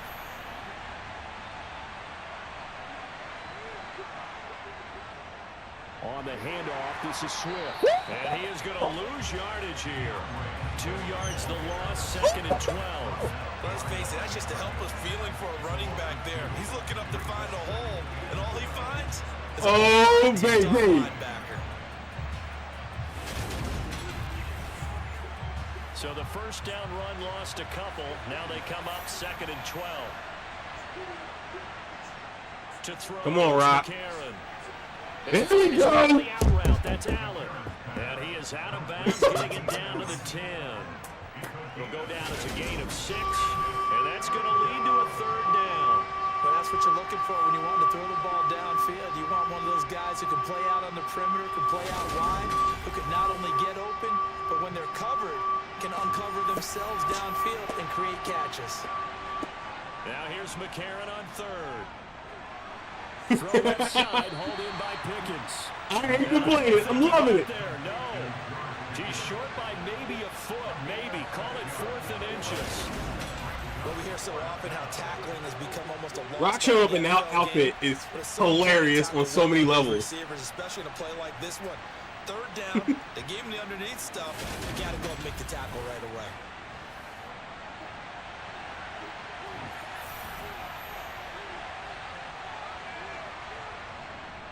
They'll try it now with Swift.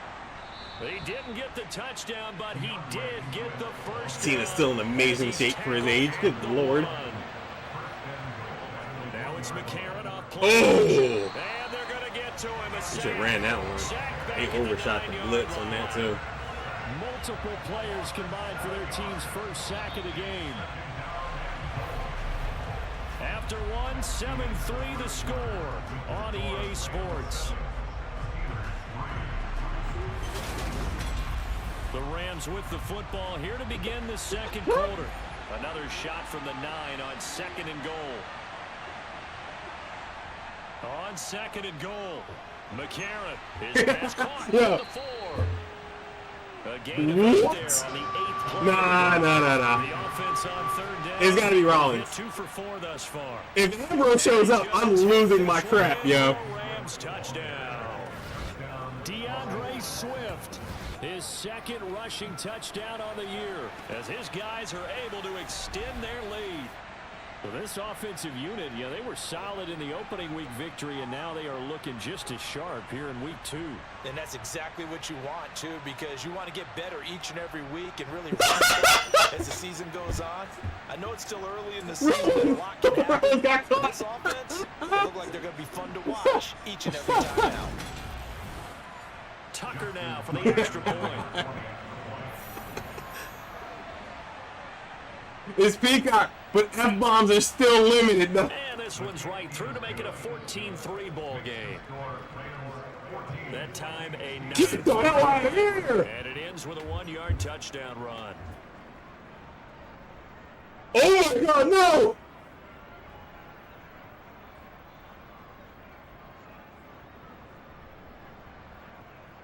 Oh my God! Now to kick it away following the touchdown.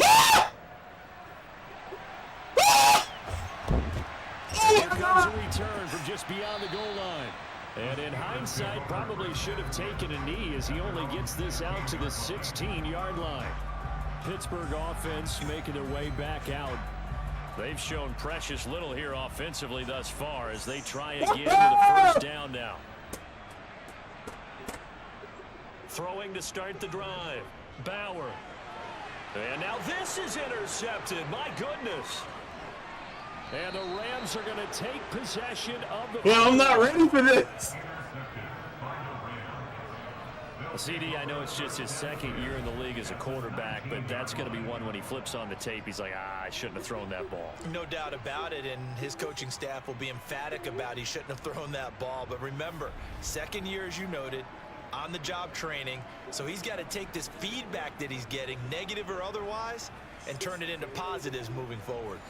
So here's a 1st and 10 now, down inside the 20.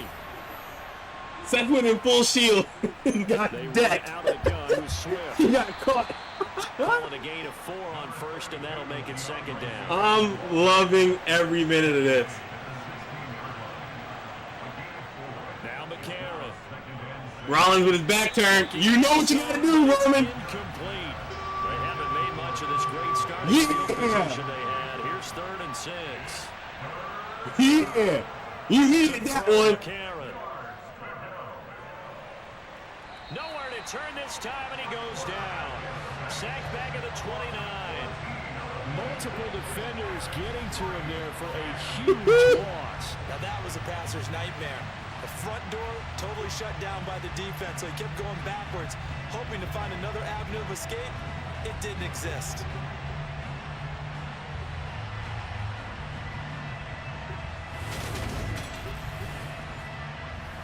Now Justin Tucker's out to try the field goal. This one from 46 yards out. He did it. Tucker's kick is good, and they will stretch the lead now to 17-3. Well, Charles, I think you'd have to call that a win for the defense after the turnover already in field goal range, and they had to settle. Yeah, being the beautiful part is you start so close to the end zone that your thought process on offense has to loosen up a little bit because you're thinking to yourself, you're almost guaranteed 3.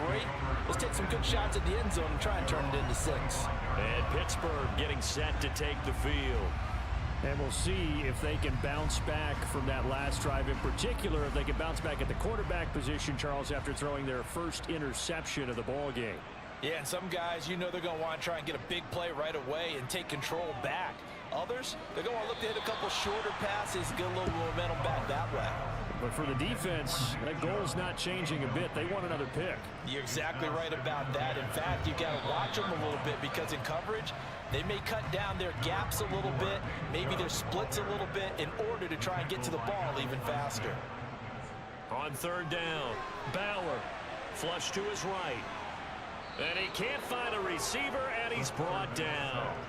Taken down for the 5th time this game. Multiple defenders there to get him. You doing okay over there, partner? Because that's yet another sack in this game that you just had to call. We're not even at halftime yet. No wonder this team has the lead. What an effort by the defense right from the word go. The adjustments at halftime, they're going to have to be big, or this could really get ugly in the second half. The Steelers send out their punter now as he's on to kick it away. He's been a busy man here in this first half as he gets it away. So here are the Rams to take over. They're in the driver's seat right now, and they were winners last week over the Seattle Seahawks, so trying to keep that momentum moving in the positive direction. So they'll come up 1st and 10 now from the 33. And they'll go play action with McCarron. Into the hands of Williams across the formation. And they'll get him down on the other side of midfield. A gain of 19 yards. And the Rams first down.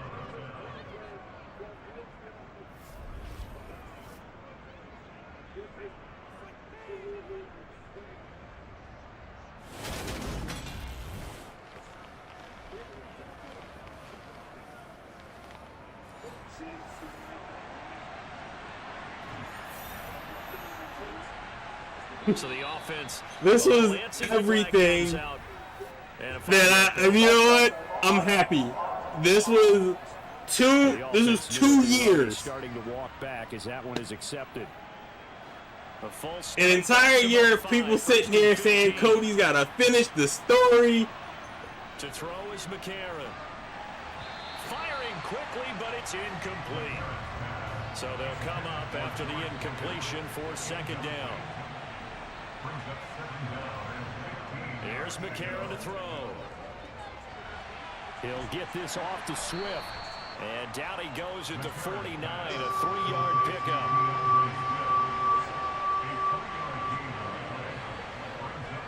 They'll stick with the passing game as he looks to throw. And he lost the football. And it's picked up by the Steelers. And a terrific return as he brings this one all the way back to the 30. We have seen this before, and we know coaches preach about this and work on it all the time. Catch the ball. You know there's going to be some traffic somewhere. They've got to put it away. Let's see him pump. As they try and get downfield. Pittsburgh set to take over again on offense. They were forced to punt last time, and I doubt sincerely that they'll have to punt here because they're gifted with terrific field position. I don't even want to think about the idea that they would end up punting starting with this type of field position. Neither do they. Great starting spot, great opportunity to run your full playbook. They want to take a shot here, they can go ahead and do it. But now a throw on 1st down there. But They need to say professional wrestling again. I love this. It was a new era indeed. 2nd down. And some nice running going to get him down close to a 1st down at the Rams 22. Oh, of course, Kofi Mania, not even close. 8 yards there. That was a good run. Because we also did not expect Kofi to win at one point. We were just like, nah, they're not going to give it to Kofi. So even to still see Kofi get it, you're like, oh my God, it happened. Bauer. Yeah, that one's going to be knocked away and incomplete. Like, Cody at least had a legit shot. Kofi Mania, we were like, nah, Brian Danielson's going to win. It was a nice moment, but we're not going to get Kofi. And we got Kofi. That was special. So the fumble recovery had him set up in ideal field position, but they can muster only 3 points out of it. Yeah, when you're able to force turnovers, especially when it results in field position like they had, you really want to make it hurt. Here, they take the field goal. That's definitely not what they were hoping for. And out a little across the 25 to the 27. And the Rams getting set to go now. And last time they coughed it up, led to a field goal. They're fortunate that it only led to a field goal, but still, they're not happy about it. Could you sense the relief, though, when they only gave up the field goal? And they were able to trot back out on the field and start this drive. A little more pep in their step because they didn't cost their team a touchdown. But they know they've got to do it a lot better than they did on the last possession. The coach will just be relieved, though, if they recoup with a score here, right? I think the coach will be ecstatic to see them pick themselves back up and now take it downfield, punching the end zone without turning it over. Looking to throw again on second down. McCarron, it's complete to Williams. And able to get this one across the 45 before he's brought down. He is putting on a show in this second quarter, racking up the receiving yards as he has a first down. If you're going to blitz, likely going to leave you in man coverage with this guy, and that is less than ideal. It is, because just about any offense that has an elite receiver, if you blitz and have him in man coverage, you're going to him, even if he has an elite defender on him, because he usually knows where the ball is before the defender does. Finding Williams once more. Bruce Pritchard. Ew. Boo.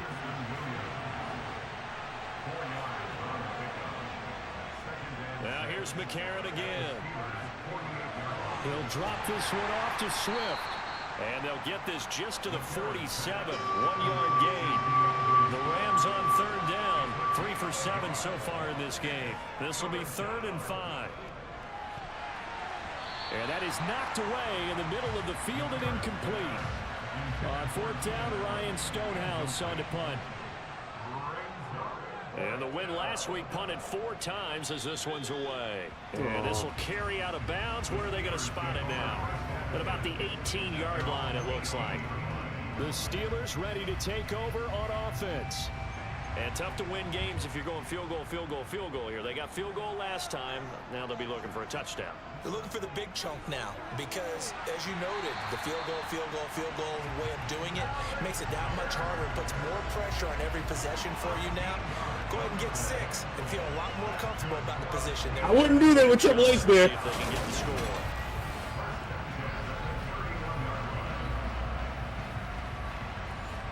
Line of scrimmage, the 31 now on 1st and 10. They give the Chubb out of the gun. And he'll scratch out only about a yard up to the 32. The run only got a yard. Here's 2nd and 9. Back to throw. Bauer dumps this to his running back, Chubb. So give him 2 yards there on the completion. 3rd and 7 now. Operating from the gun. Bauer. And Ingram holds it in. And he will have a Steelers first down as they're able to get the 3rd down conversion. Well, sometimes our pregame meetings do pay off, don't they? God, man, this is emotional. They said it with a chuckle. They called him old reliable. Yeah, that means he doesn't move quite as fast as he used to, but he still knows all the tricks, doesn't he? Even that little gentle push-off in order to get open. The Kofi Mania with different emotions. This one, it's like everybody is just super happy for Cody, and it's just... And a good run here as he'll rumble all the way down to the 40-yard line. That good for 19 and a first down. Good push up front and that run in between the tackles. Let's play the leverage game here. Offensive line just got lower than the defensive front, and they were able to get their pads on them and move them backwards and create space for their running back to roam. So from Rams territory now, it's 1st and 10, right at the 40. And again, it's Chubb. And not a whole lot of room to operate there on the first down run. He gets maybe 3.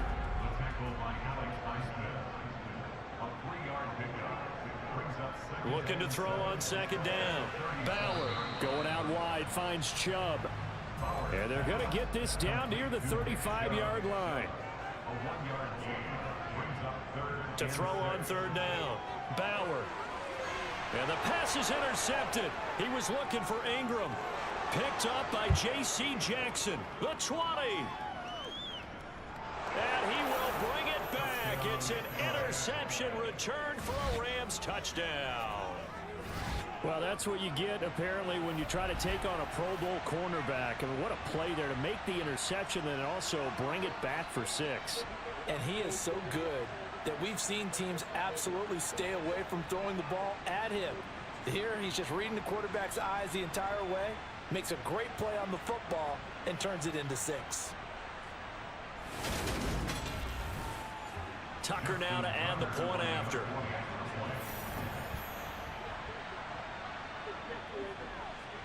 And the lead is up to 18 now. A heck of a play there defensively, getting the interception, navigating his way into the end zone for the touchdown. So they'll get another shot on offense following that pick 6, and now the kick is away.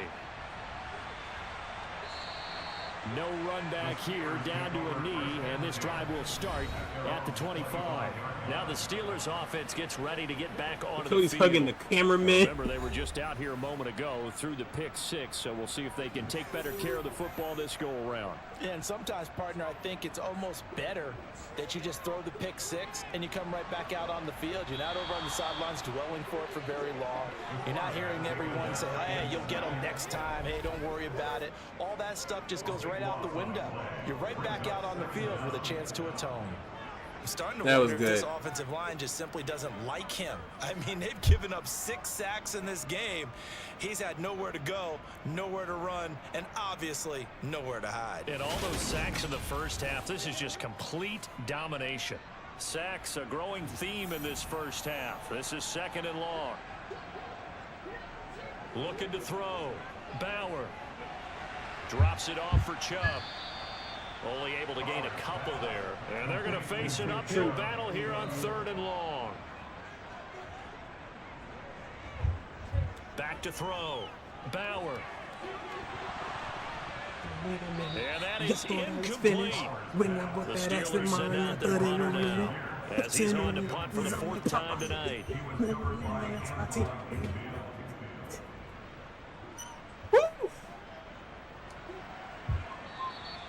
42 yards on the punt, just 2 on the return. And they will take over 1st and 10.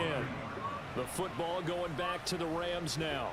Obviously not the intended goal last drive. They had to punt the football, but still they've got the lead here and now a chance to add on to that lead if they can get points on this drive. 1st and 10 upcoming. Finds Pickens out right.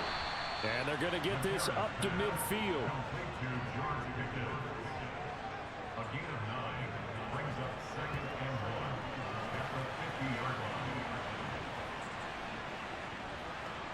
They don't need to run another play here before the 2-minute warning.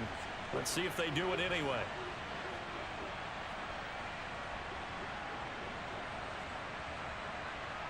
From midfield, here's McCarron. Firing quickly, but it's incomplete. Game clock setting at 2:02, so they'll get 1 play before the 2-minute warning. They'll try and run here with Swift. And he's going to have a 1st down as he's brought down at the 44-yard line. That's closer. I need Roman to go ballistic on Raw tomorrow. Rock or Roman, one or the other.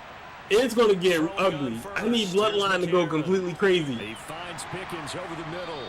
And the tackle going to be made at the 38.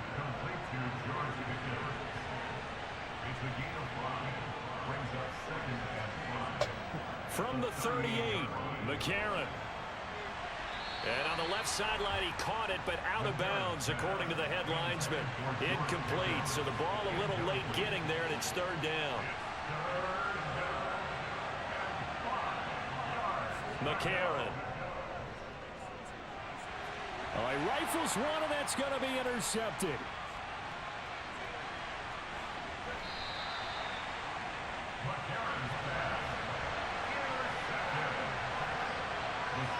They are in an interception mood on defense. Had 2 nice interceptions a week ago. Now 2 here in the first half. Yeah, we call it ball hawking. And the only way to truly be good ball hawks is not guessing. It's not just simply anticipation. It's study and understanding what they like to do and beating them to the spot and creating big plays. Well, they're watching the film, and it's working.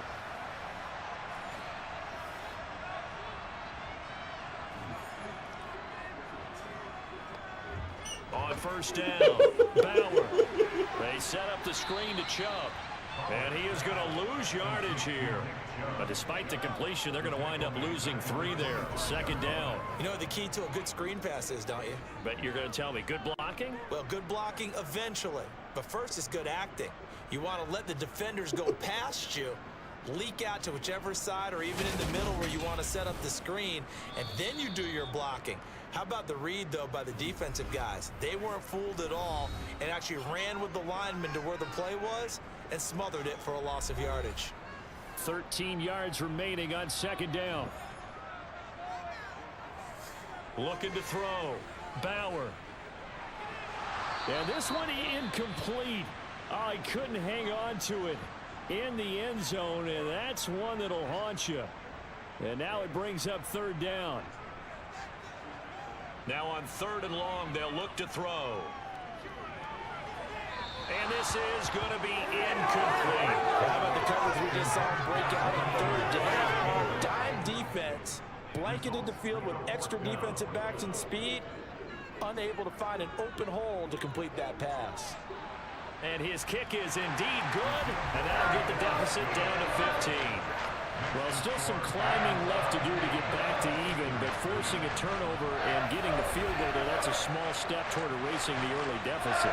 Absolutely. That interception field goal, that's the beginning of what they hope will be several steps towards erasing that deficit and building a lead of their own by the time this game is over.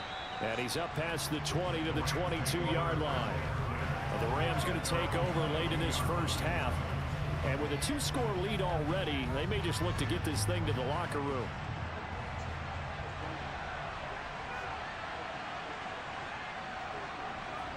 They go back to the air here after the INT on the last drive. He's going to get that to Swift underneath. The Rams going to go ahead and use the first of their timeouts as the clock will stop with 37 seconds to play in this first half.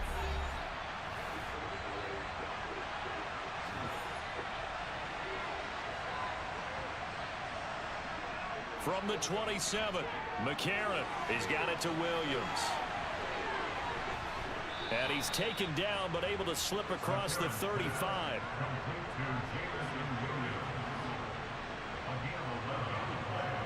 McCarron, a final shot before the half. Over the middle, and that's caught by Kmet. And this will be stopped at the 44. That one good for 7 yards. So we reach halftime in what's been a fairly one-sided game so far. As we send you down to Orlando, where Jonathan Coachman has our EA Sports Halftime Report. Coach. All right, Brandon, thanks very much. We'll get back to you and Charles in a minute. But first, time to give the folks at home a look at what's going on around the NFL. We'll start up at MetLife Stadium in New Jersey, where it was the visiting Jaguars who were able to come away with the road victory. Kyler Murray, 3 touchdown passes as his guys moved to 2-0 on the young season. From there, we're off to check out another game. And they were winners in that one. Monday's going to be wild because you got a new WB champion, a new world champion. 3 touchdown runs in the victory. And then finally, it's gonna be a mess. I'm waiting for the. I know they're gonna do the post show between the New York Giants and the New Orleans Saints.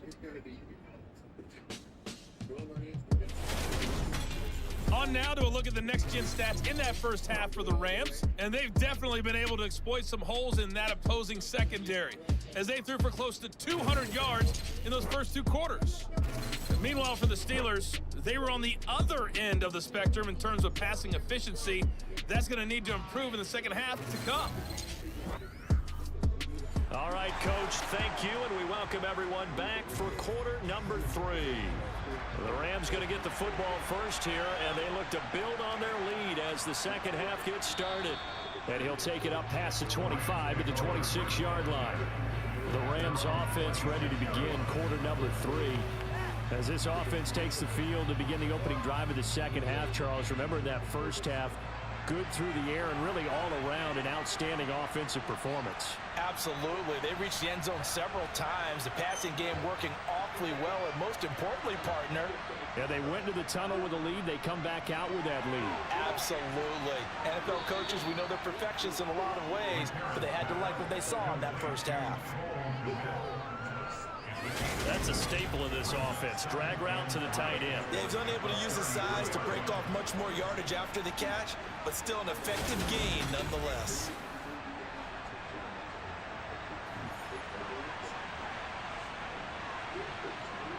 Throwing again on second down.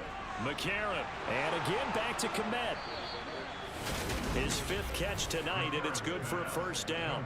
And the tight end is certainly a position built to move the chains because they can control space underneath. If they've got good hands, then of course they're a dynamic target. But one other thing is they're right in the sight lines of a quarterback on just about every play. And that makes it easier for the quarterback to pick him out and deliver.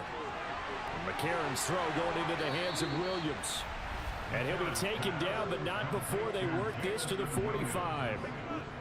That's another beautiful throw right there. Gets it to his man right in stride. And I think that throw kind of exemplifies what we've seen from this offense throughout this game. They've been in rhythm. They've been sharp. They've been on it. And they pick up another first down there. Swift going to try up the middle. And this one goes nowhere. Losing yardage on the play back in the 46. On 2nd and 11 now. McCarron. Steps. And a big loss here as he's taken down. Multiple defenders getting to him there for a huge loss. He was really focused downfield, but there was really no viable options. The coverage was too good. And the defense really quickened the tempo of that play with their pass rush because there was nowhere for him to go with the football. The only place he ended up, down on the ground. The terrible towels in full force now as the Steelers get set to defend this 3rd and long.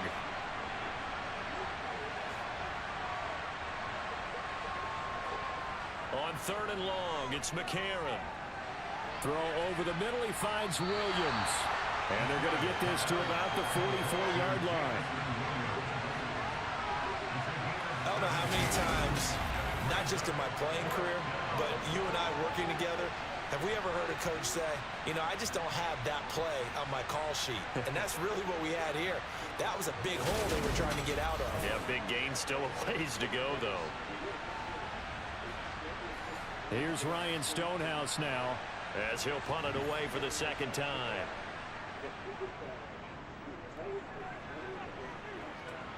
And this will depend on the spot as it sails out of bounds. And they'll say it sailed out at the 10-yard line. And for an offense that is struggling, this is not where you want to start from. Great punt. Fantastic punt. And for all those who wonder, what do punters do during the course of practice each and every day? The best ones do what we just saw there. Work on positioning the football and helping their team. Here's Nick Chubb as they try to fire up this run game. Yeah, boy, this defense again really making things tough on him as they stop him for no gain. Now he'll look to throw here on 2nd and 10. And his pass incomplete. This offense in desperate need of a conversion as they come up on 3rd down. Back to throw. Bauer. He's got a man. Complete. What a play that turns out to be. 36 yards. But that one hurts defensively. They force him into 3rd and long, have the advantage, yet they give up the big play right there. Yeah, their offense was already warming up on the sideline, ready to come out. So much for that 3 and out.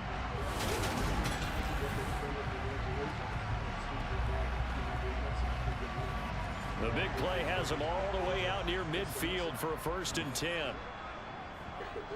Looking to throw. Bauer. And the catch made. It's Tyler Boyd. And he'll be brought down just shy of the 40.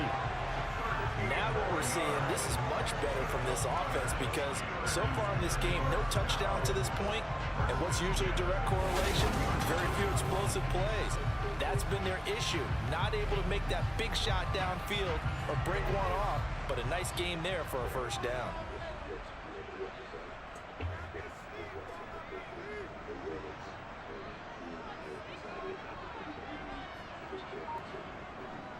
On 1st down, they'll run with Chubb. And some room to work. And he's in. Touchdown, Steelers.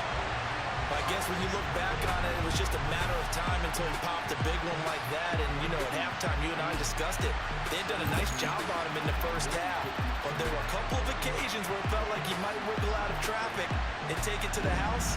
Finally here in the second half, that got done. Now the try here for the point after. And this one's back to an 8-point game. So that drive spanned 5 plays. And Nick Chubb the one to finish it off as he does so with a touchdown run.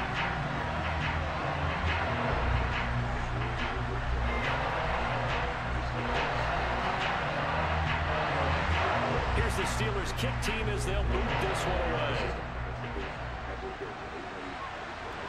Fielded just outside the goal line. And he's only going to make it to the 13-yard line and no further.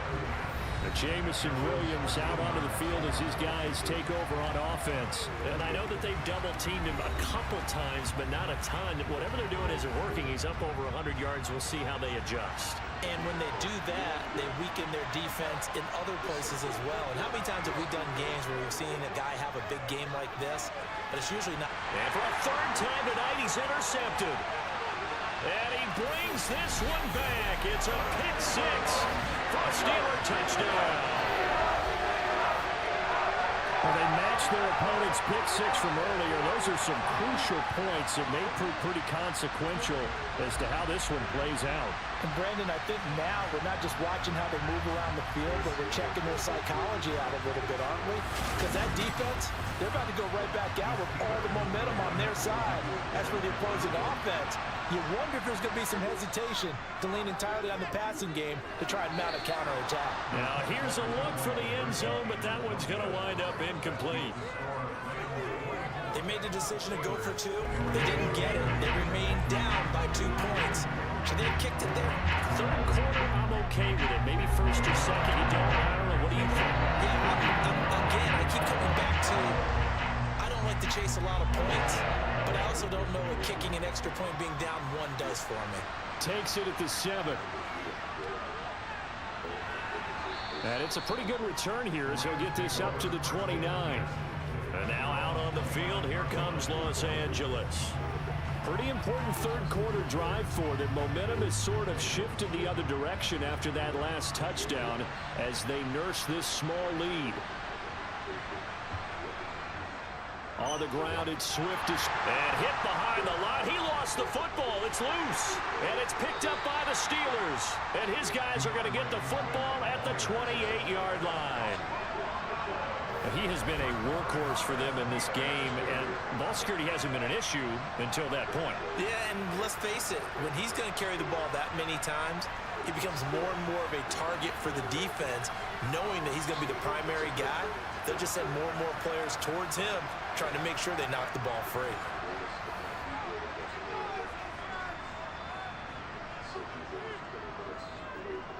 Up the middle, it's Chubb. And he's going to take this ahead for right around 3 yards, but no more than that. Second down. To throw on second down, Bauer. And that is going to be incomplete as he led him a bit too much. In danger of squandering their great field position as they come up on a 3rd and 7. They take a shot downfield there, but it winds up falling incomplete.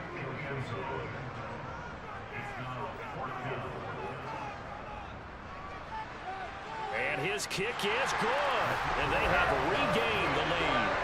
So the tenor of this game now, Charles, is really switched. I mean, they get the fumble. That provides the opportunity. They don't get the touchdown, but they capitalize with a field goal, and that does give them the lead. I absolutely agree with you there, partner. The tone of this one has completely shifted. Now they're in charge and have momentum on both sides of the ball. And that other sideline, they just went from winning to needing an immediate answer if they want their lead back. Now the Rams offense getting the football back. Now, they've sort of lost their way, partner. How do they recalibrate and get this proverbial train back on track? Well, this is where leadership really comes into play. How's the head coach handling it? The offensive coordinator? Sometimes they just make a joke. All right, guys, you had your fun? All right. Throw it out the window. Yeah, let's get back on track here. And sometimes that'll work just fine. I guess it's time now to lean on that leadership. On second down, Swift. And this has been a recurring theme tonight for sure. Nowhere to run. Back to the line of scrimmage, that's all. McCarron now to throw. He'll get that complete to his tight end, Kmet. And he is going to have a Rams first down by about 3 yards or so as they wind up getting 7 there on 3rd and 4. I got a kick out of that one, partner. You and I talk often about trying to hide receivers in certain situations, but a guy of his size can't really hide him. But the tight end drag route, definitely an effective way to sneak him across the formation for an easy completion and a first down. Here's a throw out wide, complete to his running back right side.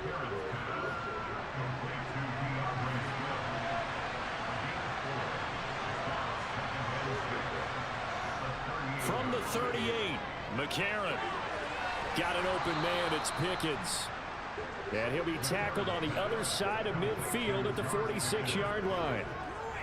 I'll tell you what, a lot of those mid-range throws have been available because sometimes teams get too concerned about the deep ball and they leave too much space in front of them. And these guys have been taking advantage so far.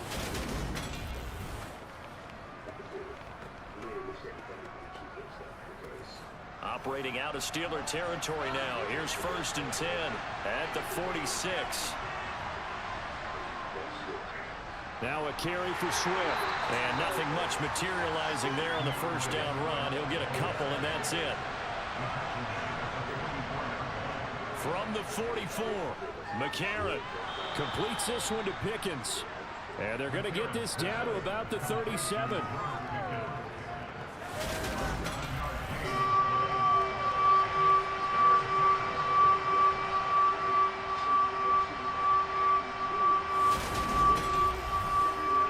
This will be play number 8 here on the drive. It's 3rd and a yard. Now it's Swift. And he's going to have the first down, yardage to the 35. I like his focus there because he wasn't thinking about breaking that one big. All he thought about was, I need one. Let's go get that. Ended up picking up 2.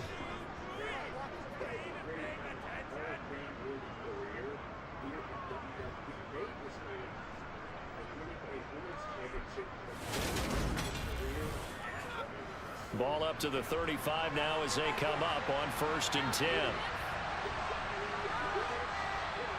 On play action, it's McCarron. That's going to be caught by Pickens. And he's brought down inside the 20 at the 18-yard line.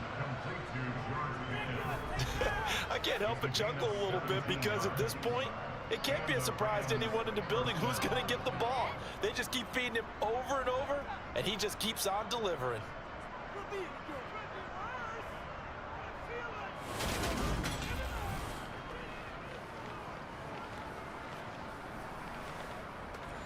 So from inside the 20, here's 1st and 10 at the 18. And from the red zone now, it's McCarron. Open man is Kmet, the tight end.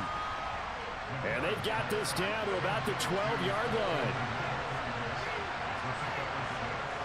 To throw again on 2nd down, McCarron. Oh, there's that man again. It's complete. And the Rams are going to be looking at 1st and goal as they move this down to the 4-yard line. Another catch for him there on this drive, Brandon, and it looks like they're going to utilize him out of the backfield any way they can. At that time, they pick up a first down. So now on defense, do you assign a man to him and try and cover him before he gets going?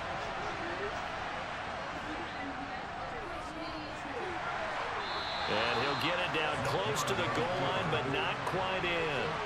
2nd and goal from the 1. Shotgun snap for McCarron. Dancing to his left. And he just chucked that one out of bounds, out of everyone's reach. Maybe a wise call not to take a sack in this part of the field. It brings up 3rd down. Swift. No gain on the play, and what to do now on 4th and goal. Look at this, a tight end carry. And he's not going to get there. Might have even lost a yard. They're turned away on 4th and goal. And the Steeler D will celebrate the goal line stand.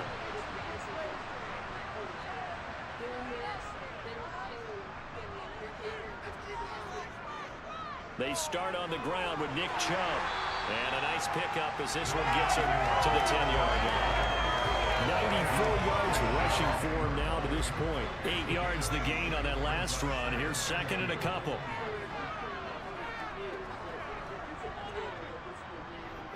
They run it again with Chubb, and he'll get it up a little shy of the 15. They'll spot him down at the 14-yard line. 4 yards the pickup, first down. Not too many more ideal situations than 2nd and 2 in order to try and pick up a first down. They ran it and picked it up.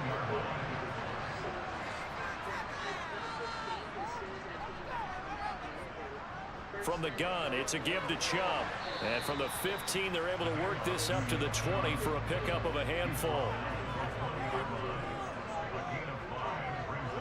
Now they'll switch it up here and look to throw.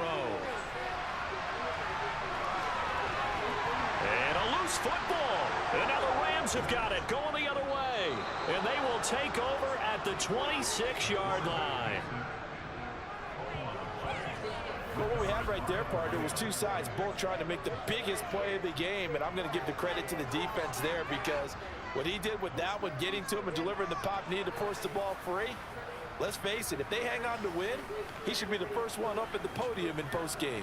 So now here are the Rams as their offense comes back out. And last time, they had it 4th and goal, rolled the dice, didn't get it. Now they've got to put that behind them, try to put together another drive. Yeah, simple tip of the cap, a nod of the head to the defense. Congratulations, you got us last time, but you didn't hold us the whole time. We got down to position. We were able to be in position to score. Let's go ahead and attack again. Continue to have that kind of confidence, not worry about the one play that didn't allow them to get into the end zone. And this time they'll be trying to get it into the end zone. We'll see what they do. Back now in Pittsburgh. This one's still anybody's ball game. It's a 1-point difference here as we begin the 4th quarter of play. To throw on 2nd and 6, McCarron. And he's got his favorite target yet again. It's complete. And they're going to be set up now with the ball at the 13-yard line. And here we are in the 4th quarter, partner, and watch them drive for what would be a go-ahead touchdown. And you and I both know this is where you need a quarterback who can keep his cool back there. Not just for himself, but to keep the rest of the team relaxed too. So signs of life in what's been a dormant offense in this second half. Here's 1st and 10.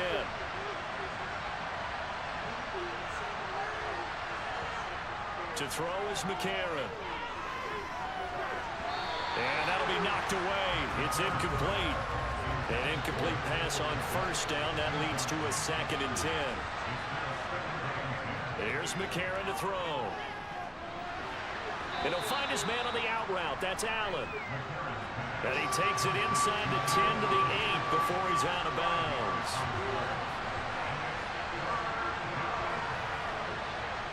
Now McCarron. Buying time to his left. And he'll get into the end zone. Touchdown, Rams. It's their quarterback. His 2nd touchdown of the game, his 3rd on the year. And the Rams have moved out in front here in the 4th quarter. A late turnover is so often the difference in a ball game, and here the turnover leads to the go-ahead touchdown. So repeat after me, partner. You have to take care of the football. In order to protect the lead, you must take care of the football. Ball security. How many times do they have to say it? They've been preaching it since day 1 of camp, and it came back to bite them right there. Here we go now as we get set for a big 2-point conversion. McCarron going to try to throw for it. And it is incomplete, so they can't convert for 2. And now the lead stays at 5. So trying to throw it in for 2 points, but the D got home, brought him down. They got home, which means there had to be good coverage. Just had nowhere to go with the ball. Typically, you're trying to throw quick hitters, quick slants, maybe even a quick fade. Nothing was open. He ends up getting sacked.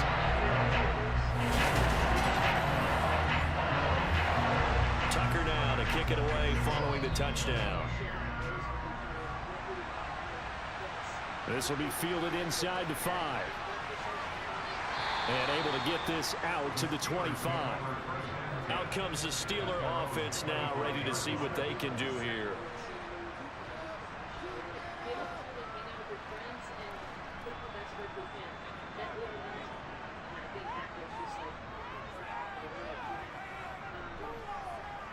Throwing to start the drive.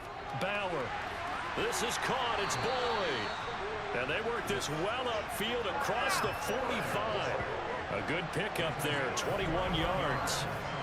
Certainly no settling into the drive there. They came right out on the first play and attacked the middle of the field for a big gainer and a first down.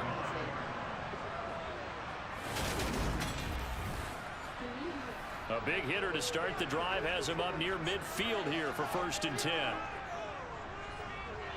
Back to throw. Bauer. Eluding the pressure right. And he's going to lose a yard or two. Taken down behind the line. Multiple rushers break through to drop him for the 7th time this game. Offensively, they're going to have to figure this out before next week. 7 sacks in one game. Yeah, and that's more than any quarterback should have to bear. And if this continues on, there will be another quarterback in the game because no one can stand up to this week after week.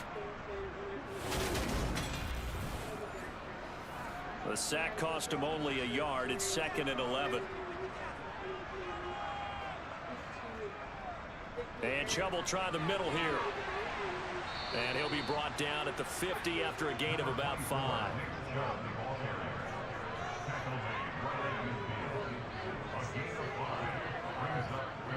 On 3rd down, it's Nick Chubb. And he'll be stopped well short. Only 2 yards there. 4th and 3. But this was just simply excellent defense. On this 3rd down, they had to be alert for the possibility of a pass, but that didn't stop them at all from understanding what was going on when they decided to run the football, and they just swarmed and stuffed them for almost no gain. The Steelers send out their punter now, as he'll come on for his 5th kick of the night. And he deserves a bronze leg as he gets this one away. And this will be up to the ruling of the side judge here. He says it crossed out of bounds at the 16-yard line. The Rams ready to go on offense. Their defense got the stop, forced the punt, and now you really start to monitor the clock as they nurse this slim lead.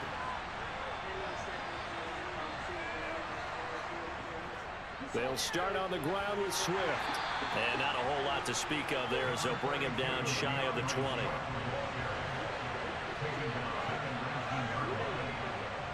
On 2nd and 7, McCarron forced out to his left. In trouble here, and down he goes. Back at the 8-yard line. Brought down by multiple defenders, and it's a loss of 12. This is hard for me to compute because I watched sack after sack happen, but somehow they're still behind in the game. I would expect all of this defensive pressure to translate to them taking a lead, and thus far, it hasn't happened. Time's winding down. They don't want to waste this type of performance from these ace pass rushers. And Pittsburgh with 6 defensive backs in the game here on 3rd down. To throw, it's McCarron. And a most curious way there to burn some clock. That was wild, and at the end of all that, it winds up a safety. Well, 2 snaps ago, I don't think anyone thought a safety was on the table, yet it happened. They caught him on back-to-back plays breaking through the line. No amount of evading was going to save him from a sack on either play, and on the last one, he ran too deep into the end zone to set up the safety.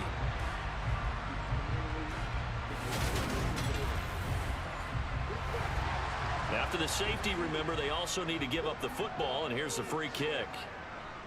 Fielded at the 20. And now out come the Steelers. See if they can put this drive in the end zone, Charles, because it's been a little bit of a rough go at times. They've had to punt the football a ton in this ball game because of stalled out drives. So are you saying that you're kind of tired of seeing the punter run out there and do his thing during this game? Is that what you're trying to say? Well, I mean, I'm okay with it. I have a feeling that this offense, they don't want to see the punter again. And frankly, the punter doesn't want to run out there anymore himself. He'd love to see his offense put together a drive and give his leg a rest. So from the 39, they'll come up on a 1st and 10.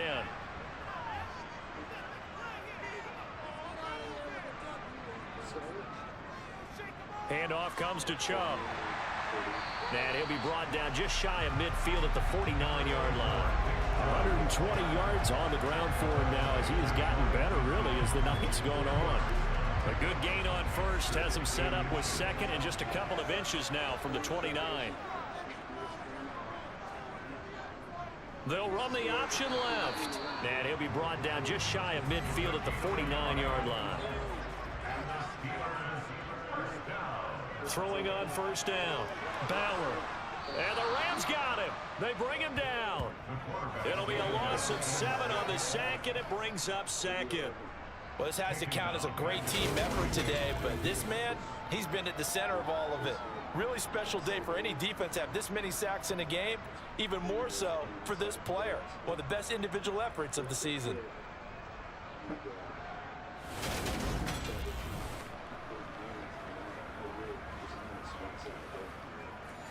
Pass protection has been a problem all night long as they come up facing second and a bundle.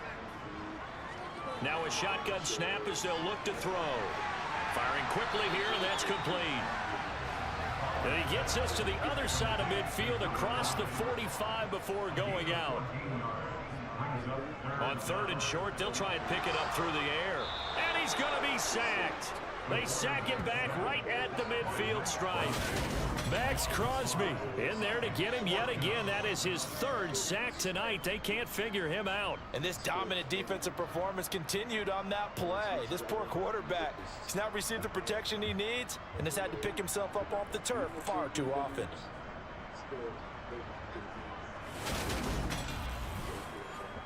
The Steelers send out their punter now as he'll come on to kick for a 6th time tonight. And the punt over the side in the air, and the spot will be inside the 35. Here's a Los Angeles offense as they get set to take possession. And last time they surrendered the safety, we know they don't want to do that again. That is just one of those oddities in scoring that we get, and it's just so strange to see that go up on the board, and then you got to make sure that that doesn't happen to your team again. They've got to take care of the ball. But boy, it juices up the defense. Oh, without a doubt. That's a great way to score some points. Well, with the fumble he had earlier, we know how key keeping the football is here. That fumble earlier probably at the forefront of his mind. Just hold on to this thing. It's also at the forefront of the mind of the guys who are trying to get the ball from him. And since they've seen him drop it on the ground before, they're doing everything possible to have him do it again. They need that turnover.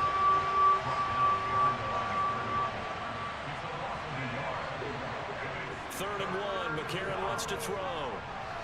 And Allen's got it. And he'll be taken down, but not before they work this to the 45.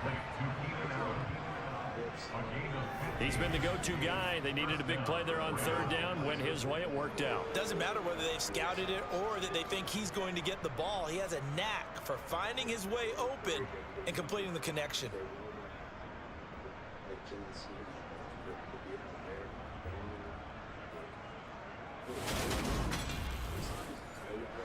Working with a lead, trying to get to 2-0.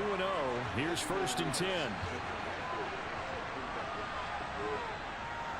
A handoff, Swift running to the left. And he's corralled, but not before getting it inside the 35. 11 more yards that go around, a 1st down as well. Well, you know me, partner. I never tell them to back off of being aggressive, but sometimes you see the consequences when you're overly aggressive and you don't secure tackles. Guys break through. Trying to sell out to pry that football loose, and just as you said, cost some yardage. Yeah, you got to go get him. Stand him up first before you go for the ball. Don't just go for it initially. From the 34 now, here's 1st and 10.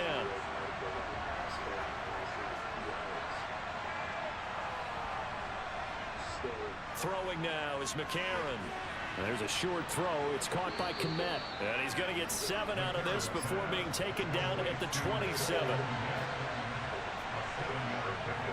Looking to throw again on 2nd down. McCarron toward the sideline, and he will have the 1st down as he was able to keep the feet in bounds. With that catch, he goes over 100 yards receiving on the night. Tell you what, he's been able to put the ball in some tight spots all game long. That throw, no different. Yeah, a lot of people would call it a gutsy type of a throw. I think he looks at it as, I can do it, so it's not that big of a deal to me, and I'm going to keep firing. So here's a 1st and 10 now, down inside the 20. From the red zone now, they'll look to throw. It's Williams on the catch. And he's going to be brought down at about the 16.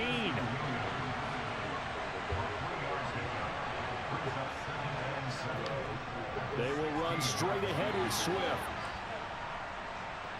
And he'll get it here to the 10-yard line.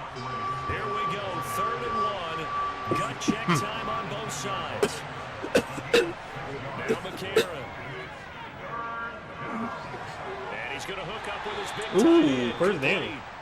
And he'll be taken down, but he does have first down yardage. And in a lot of ways, that catch is expected.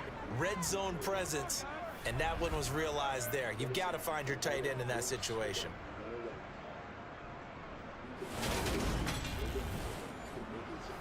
So 1st and goal, 6 points here would go a long way toward wrapping this one up.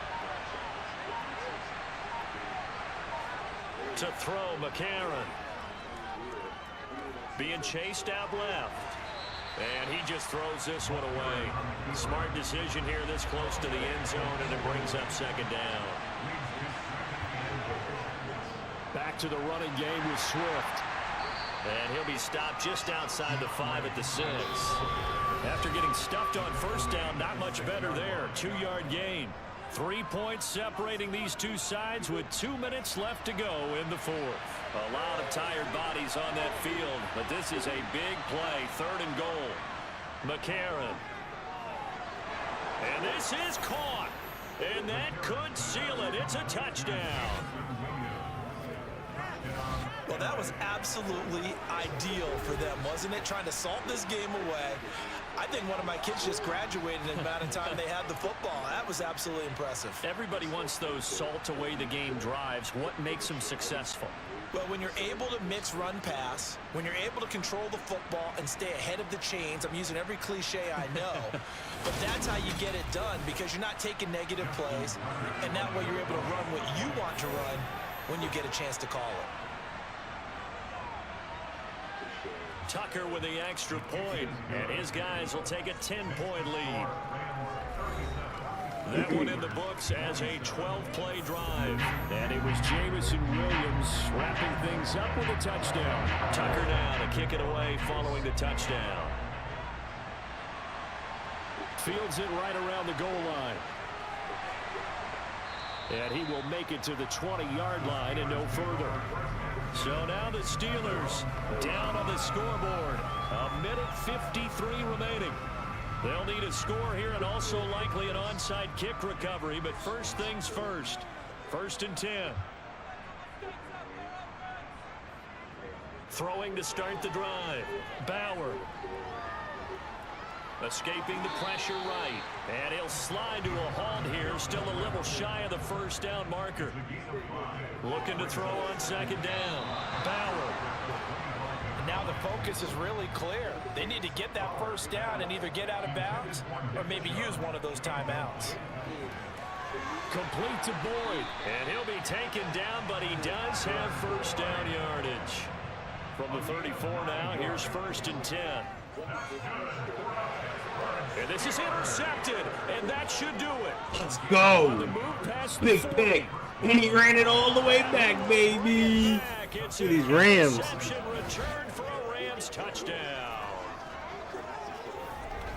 Well, this defense just continuing to do their thing, and now they add on to that lead with another pick 6. And how about the way they've played this entire game? Not only they put their stamp on it, but every time they try and mount an offensive challenge, they find a way to thwart it. And multiple pick 6s, oh yeah, they'll enjoy watching this tape after the game. Now Tucker to add the PAT.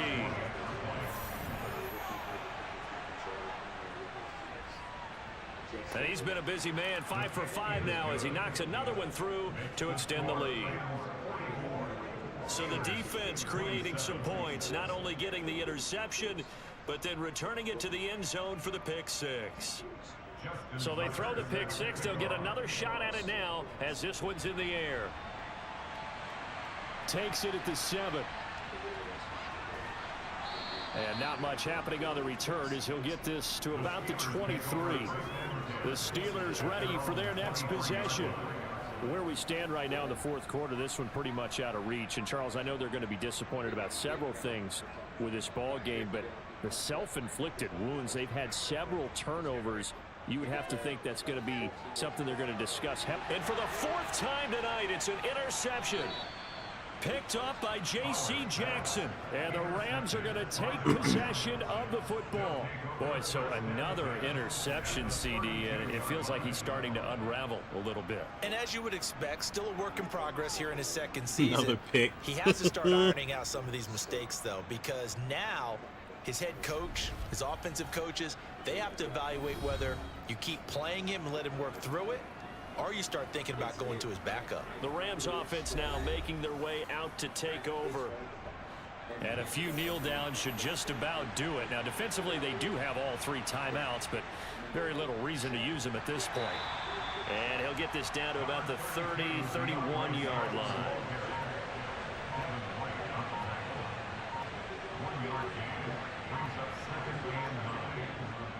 Right back to Swift again on second down. And he is met quickly in the backfield. Down he goes, folded like a lawn chair. It's a loss of a yard, so it's back to 3rd and 10. The partner under the lights in primetime, this offense, they gave the nation quite a show, putting up that many points to come away with what will certainly be a memorable win for them. And Brandon, I think it's as simple as this. Some players, some teams, they're just meant for the big stage. And when they get a chance to play in this type of atmosphere, where all eyes are on them and all the lights are shining brightly, they show up and they show out. So for the Rams, it's a dream start. 2 wins in 2 early road games. And they'll have another road date next week with the Cincinnati Bengals. Meanwhile, for Pittsburgh, they'll drop to 0-2. And they'll be on the road next week for a matchup with the Baltimore Ravens.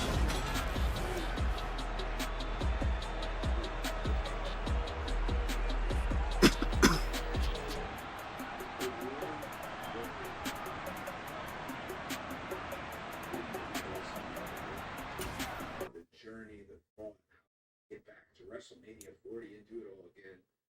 I remember saying to her, I just want to be quarterback. I remember she didn't mean it in any negative way, but how she slid right in as I said that, and she said, just one time. When she said that, I realized that I was out of time. It was now or never. WrestleMania 39, like, it felt, this is the moment, this is it, it's the most obvious thing ever. What they asked me, what the challenge was, what the task was, just for, Mike the Miz, who I've known my whole career, telling me that was an incredible amount of pressure and stuff on the back here, but I feel like the gauntlet was laid down. That I was able to get through to the other side, and ultimately the biggest challenge in front of me was the biggest movie star in the world, Dwayne "The Rock" Johnson. Mr. Heyman, now a Hall of Famer, and of course the Tribal Chief, the man who's on the Mount Rushmore of pro wrestling sports entertainment, Roman Reigns.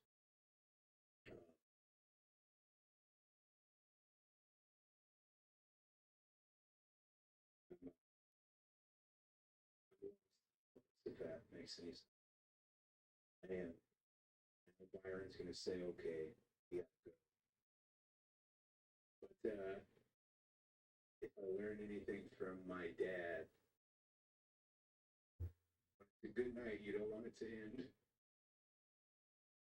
So with that thought, one more question.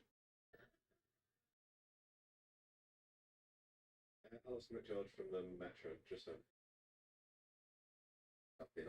Anyway, you've just mentioned your dad, and you said not being able to hand that title to him. What would you say to him with him looking down on you?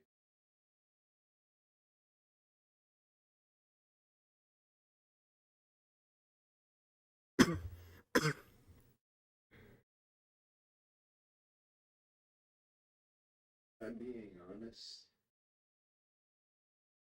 I think I want to say to him, Hope I lived up to your name.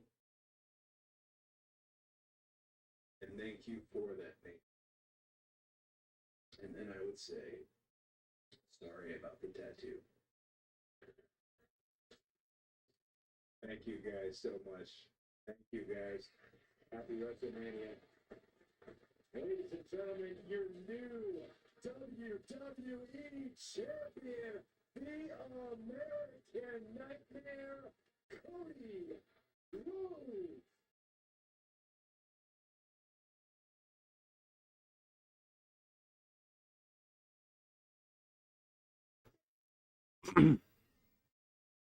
To cap off what has been an ultra historical WrestleMania 40 weekend, we welcome the Chief Content Officer of WWE, All Elite.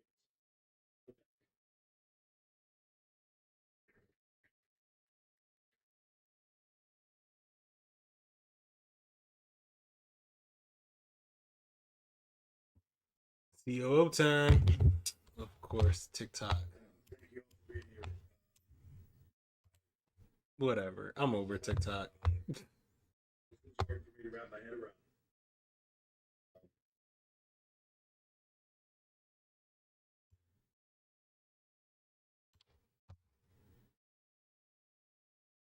Where to start?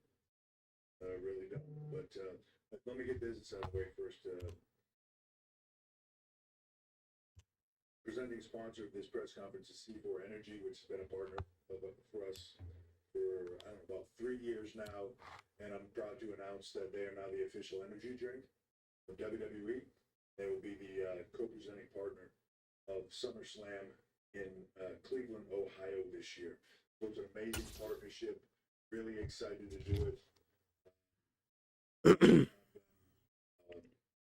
Help usher in this new time in WWE. So get the business off the table before I start thinking. I don't know, probably get emotional.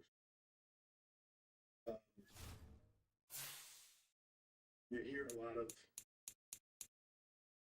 hyperbole coming into these things. Greatest WrestleMania of all time, biggest WrestleMania of all time. You know, we're gonna do all this, we're gonna do all that, and shift the world. Sometimes that stuff is said, and you humor and you move on. I do watching that this was the biggest WrestleMania of all time. I really do. And when you break it down, I have spent the last 4 days getting text messages that say things like, we just, you know, here's where we're at 12 o'clock for the world or for merch sales or anything. And I'm like,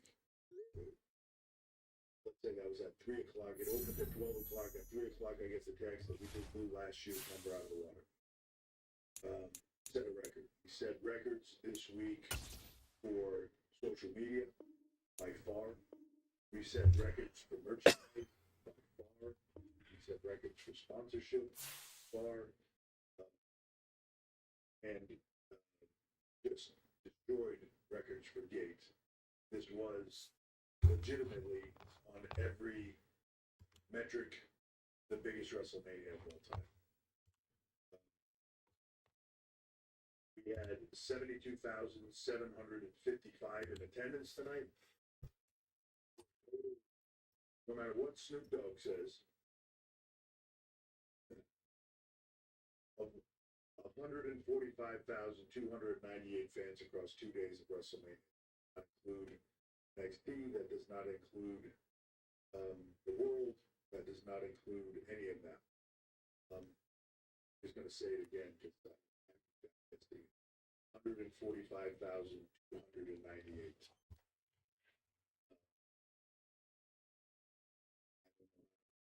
To say it any more than that this was just the biggest WrestleMania of all time. Now that it's here and it's sort of over with, it's sort of all sinking into me, and it's kind of crazy to think about. Talk about the show a little bit. I thought last night's show was great. I thought it did exactly what it needed to do, which was set the table for tonight. That's a testament to the talent that were in it. Testament to the 72,000 plus fans that froze their ass off to enjoy it. Somebody said to me, "Well, this crowd seems a lot more live, and it's because they're not frozen." That's why, it certainly adds to the excitement level. But again, I thought last night set the table for tonight perfectly, and I thought that sort of everything we did tonight then delivered across the board.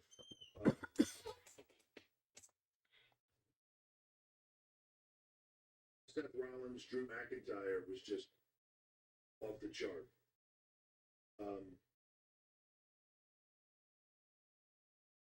When you create a new championship, whether people debate there's a lineage to it, not, whatever that is, however you want to look at it, you're creating a new championship. I was thinking about this earlier today because this is the process I went through. Creating a new championship. How do I get that championship to be as big as it possibly can be? How do I make it mean everything that it can? How do I make it where everybody should want to win it? I give it to Seth freaking Rollins, and I let him go to work. That's it. Right? And I just let him run with it. And you saw it tonight, what he did with it. Became this unbelievable symbol of success that Drew McIntyre was obsessed with winning, almost as much as he was obsessed with CM Punk.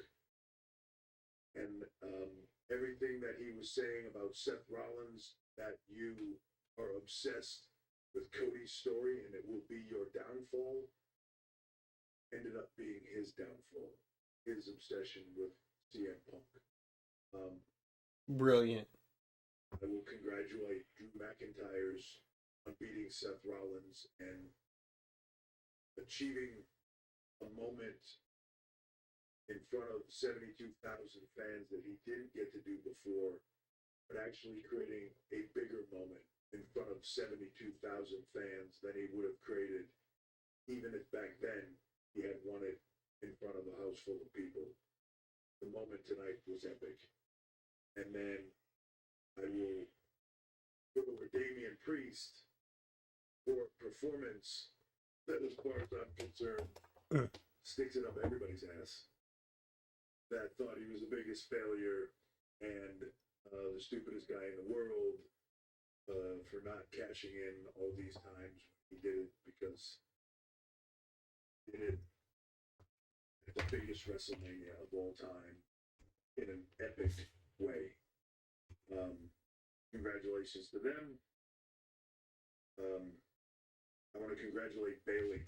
Bayley is like a foundation here for the women's division. I don't know that the women's division was all at Gorilla when she came up. I don't know that I've ever heard them louder because they do that, they do that for everybody. But it was something different about when she walked up. It's just who she is as a performer. It's who she is as a human being. She's the foundation, and a lot of times because of that, she gets overlooked by people, right? She's just so steady and so good and so always there in the right place. You can count on her for anything. And because of that, sometimes she's not thought of in the same, that she is. She absolutely is. And I'm so happy that she's acknowledged for that tonight. This crowd and the biggest WrestleMania of all time. So, very exciting. I congratulate Logan Paul on another epic outing. You get in the ring with Randy Orton and Kevin Owens, put on that kind of performance. Whether you walk in, whether you walk out as champion or you don't walk out as champion, what a performance. Like just a guy that every single time he goes out there, proves why his choice to be here in the WWE and not be doing the other things that he was doing before to sort of cemented himself as a WWE superstar. Man, he's so good. It's hard for me sometimes to sort of think about actually how good he is, given the fact that he's only done this a handful of times. It's crazy. And then Cody. Before I talk on Cody, let me talk about Roman.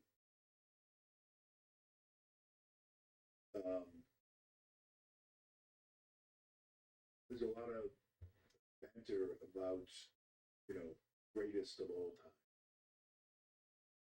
You can make arguments for a lot of people in that, and there's a lot of metrics that you can measure that by, or opinions, or whatever that is.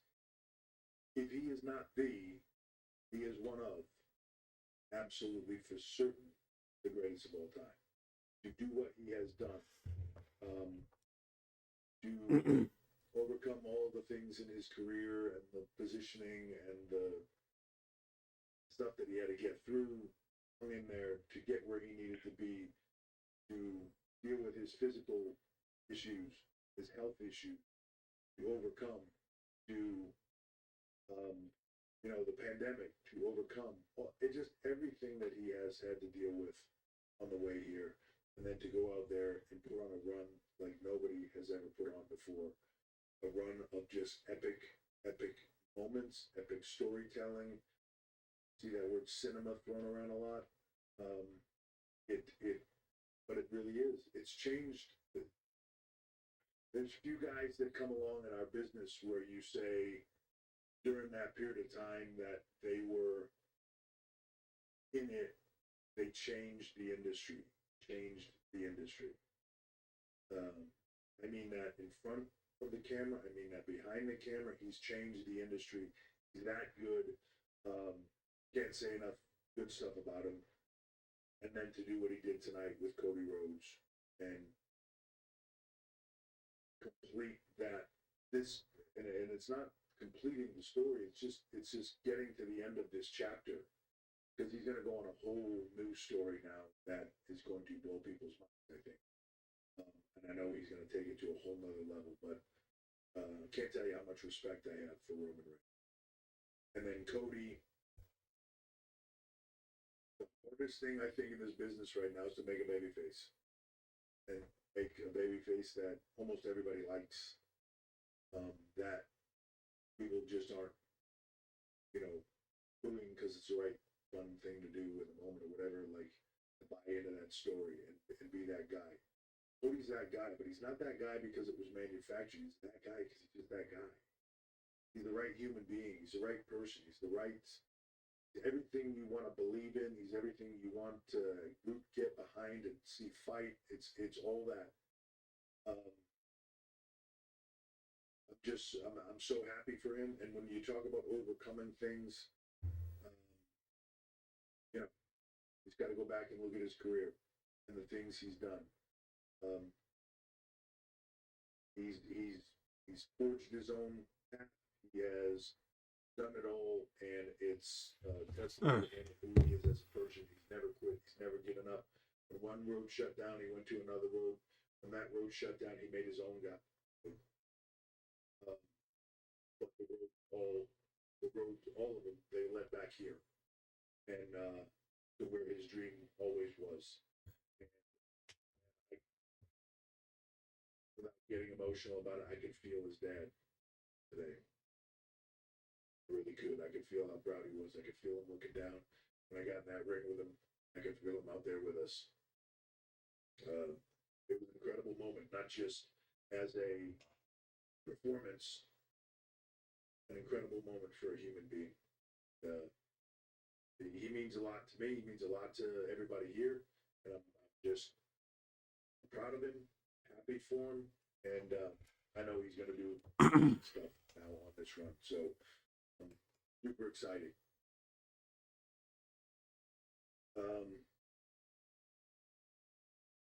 Tomorrow night we're gonna last Monday we set a record for the largest gross in the history of domestic television for WWE, and that record will last till tomorrow. because we're about to smash it tomorrow night. It's already past it. And then also over the next few days, you're going to see our talent everywhere. When we say we're taking WWE to a whole other level, the amount of press, the amount of media appearances, the amount of coverage for WrestleMania, you're going to see our talent tomorrow on the Tonight Show. Pat McAfee's back at WWE World tomorrow. Going to have the winners from tonight there, and he's also going to have John Cena as a guest tomorrow, which is epic. John's agreed to go on his show, so super exciting. Before I open it up to questions, I just wanted to cover off on one thing because I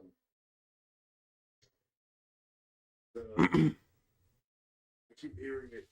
Paul Heyman started. Well, he didn't start it, I suppose, but Paul Heyman made a big deal out of it. Friday night, the new era, talk about it being my era, all that. It's not my era, it's our era. When I say our, I mean everybody in WWE.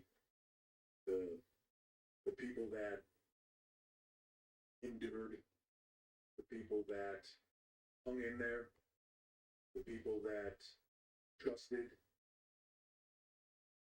the people that over the last year, whatever it's been, gave their sweat and tears to get to where we are, because somewhere along the way, they trusted a process that led them to remembering how much fun this is, how much of a privilege it is for us to be able to do it, how great this can be. We all started kind of in a similar place where we just thought this was the greatest form of entertainment in the world, and we wanted to do it, work our asses off at it, and make fans all around the world make a product that they could all enjoy, and that they could love again.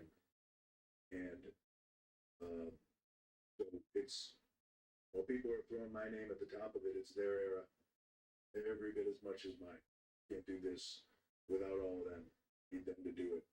And two of the people at the very tippity top of that, one is new here, but has just been, no pun intended, a game changer. Lee Fitting. From a production standpoint, from what we're doing, from the look, the feel, all of it, you see changes happening every week on TV, and there's going to be more of them, but you see them, and I see people excited by them, and just loving the changes that are made. But I'm telling you, there's so much more to come. Like, we made a conscious decision together to sort of, Nick and myself, to slowly roll out some of those changes over time. There's a lot more coming. But when I tell you Lee Fitting that I love working with him, he has a passion for this just like we do. Might be new here, and he's all in. And for me, he's the kind of guy that I want to go to work for. I want to do stuff to make his job easier, and I want to collaborate with him. I want to make it with him. So I can't say enough good stuff about him. A lot of the change that you see and a lot of the success that you're seeing comes from Lee Fitting. And then Nick Khan. I can't even begin to describe the change that he's made here.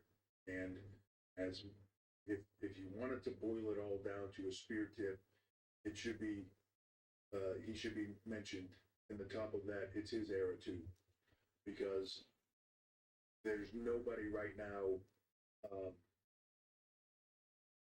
I don't even know how to say it. It's such an amazing partnership with a guy that I have so much respect for that it just clicks. And he's the biggest difference maker I've ever seen. And together, I can promise people, with everything else I just mentioned, with Lee, but with Nick, at the top of it, there's no ceiling on it. We're going to take places it's never been before. So I just want to thank those guys and say whatever era they want to call it, know that's for you just as much as it is for me. And the last thing I'm going to say is, man, my wife looked good, right? She didn't lost a step.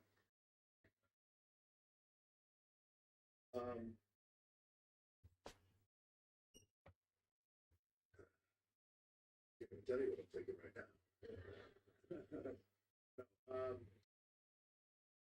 It's so great to have her back home. Right? I get her home all the time, but like to have her back here, to see the doubt leave her by being here for the last few days, to see her confidence come back, to know that this is her home. All of you, all of us, all this business, it's her home. And as much as anybody on the planet, she belongs here. Hopefully she knows that now. So.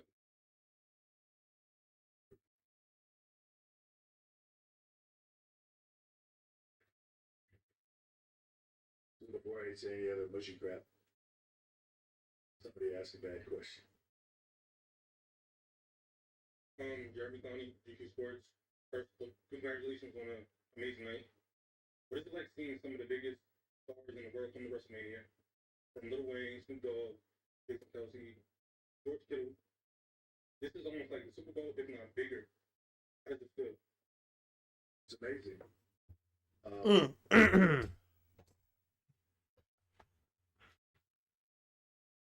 A big believer in if you build it right, they'll come.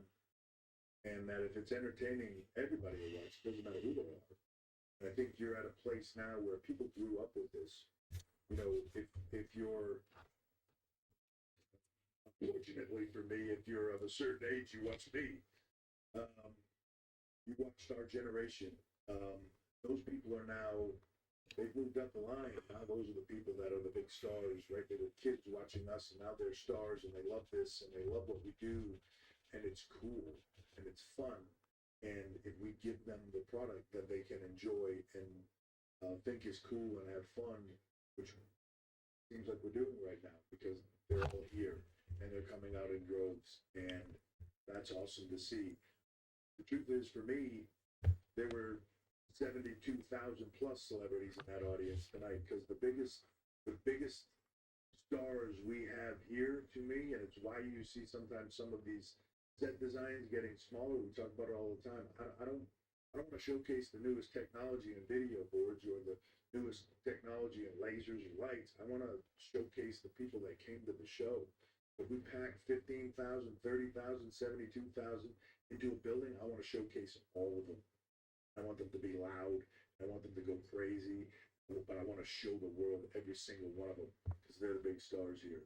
So I'm happy that recognizable people are coming, but to me, the stars are every single person that buys a ticket and comes to our shows. Sinclair with ageofthenerd.com. Back here. No, thank you. I don't know. I can never find it. All good. So, congratulations on an amazing WrestleMania. And the word innovation has been tossed around so much throughout this weekend. We saw a lot of it at this WrestleMania. Can you talk about or tease a little bit about what more innovation we're going to continue to see? I know you touched on some of that earlier with your comments. Thank you. Thanks for the question. And one, thanks for noticing, I guess. Yeah, we're just trying new stuff and seeing what works and what doesn't. The stuff that doesn't work, all right, we just won't do that one again. The stuff that works, amazing. Let's not run it into the ground, but let's do some cool stuff. We're trying things. We're trying different camera angles. We're trying different shots. We're just, you know what we're doing? Action. Right? And just, we talk about it all the time, all of us, Nick, Lee, myself, everybody, and the ideas are coming from everywhere now. It's amazing to me to go on the floor in the afternoon and have people that I've never heard say, hey, what if we tried this? And all right, let's try it and see where it goes and see what it does, right? I love having that and the ideas collaborating. I'd rather have all the ideas than a few of them, right? And then pick the ones we want to do and let's run with them. So they're coming from everywhere now. We're collaborating with everybody, and to me, that's what's going to make this special. And as far as innovation goes, I don't even think we've scratched the surface yet of the stuff that we're going to come out with in the next year or two. So It's going to be a lot of fun. And as The Rock would say, just enjoy the ride. Going on, legend. Hey, man. Listen, Heaven Back Rules podcast. I'm sitting here with my wife, Wrestlemania 40, my best friend, right? We're up here. You in my home state of Pennsylvania. Your lovely wife's music hits, right? I'm watching my wife mark out. And your wife comes out, says, "Are you ready?" She said it's the Triple H era. You just kind of said it's everybody's era. But as I watch you, I watch this. And I don't know what era we're in, but damn, what's it like being Triple H right now? How you feeling, brother? What year were you going with all that? Yeah. It doesn't suck. You know what I mean?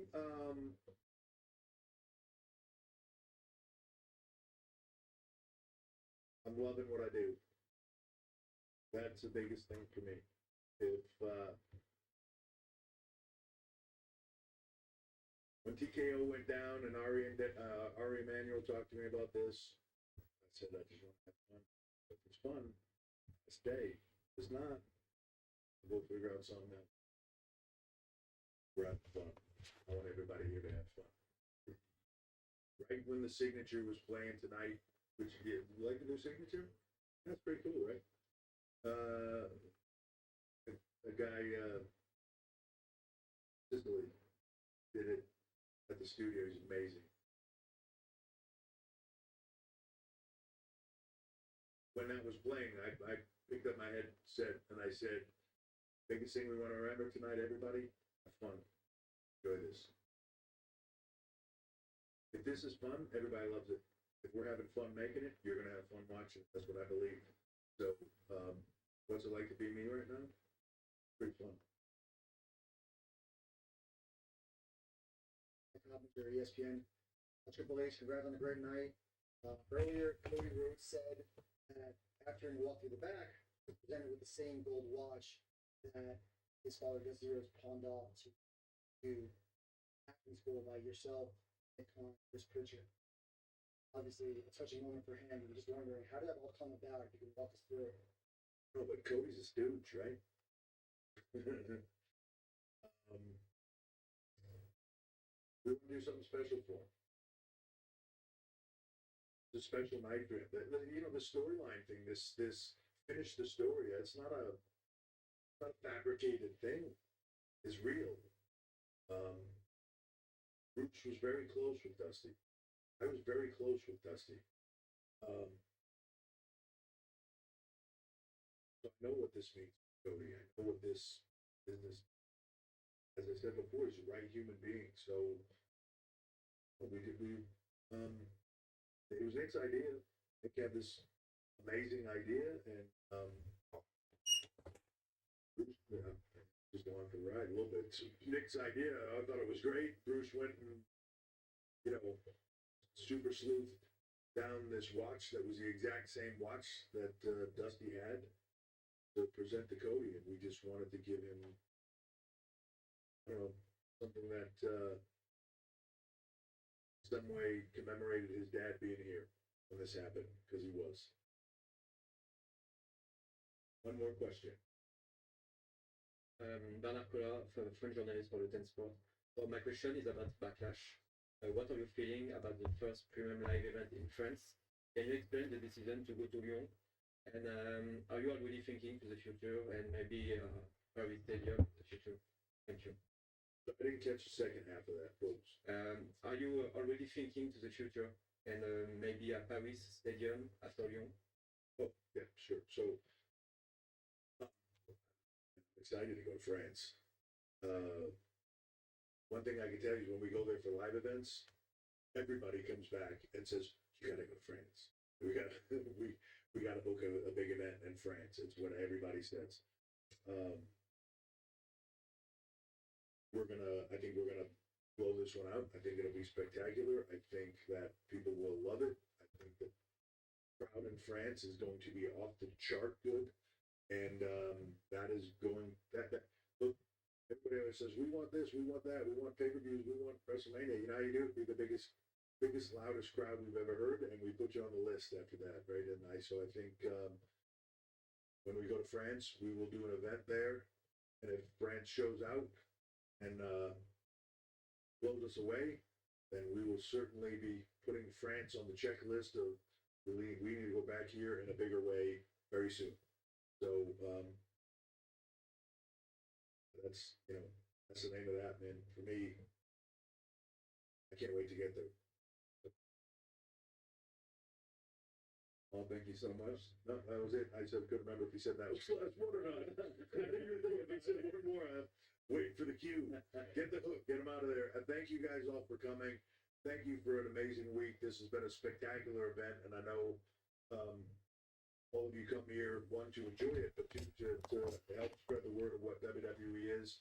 So thank you for that, and look forward to seeing you at the next one. I appreciate all of you. Thank you.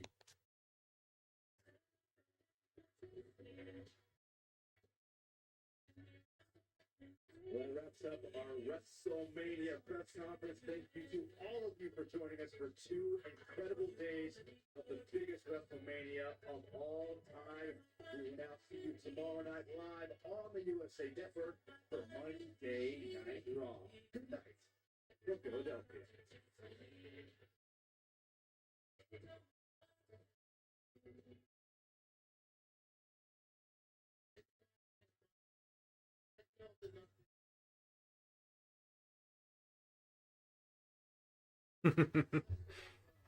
All right, so we're out of here. I gotta go. We'll be back in a little bit in the morning for coffee and prep work as I get ready for work.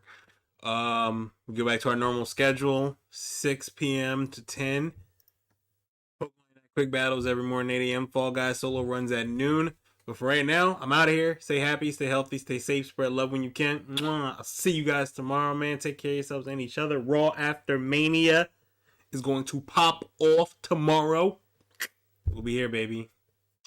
Peace.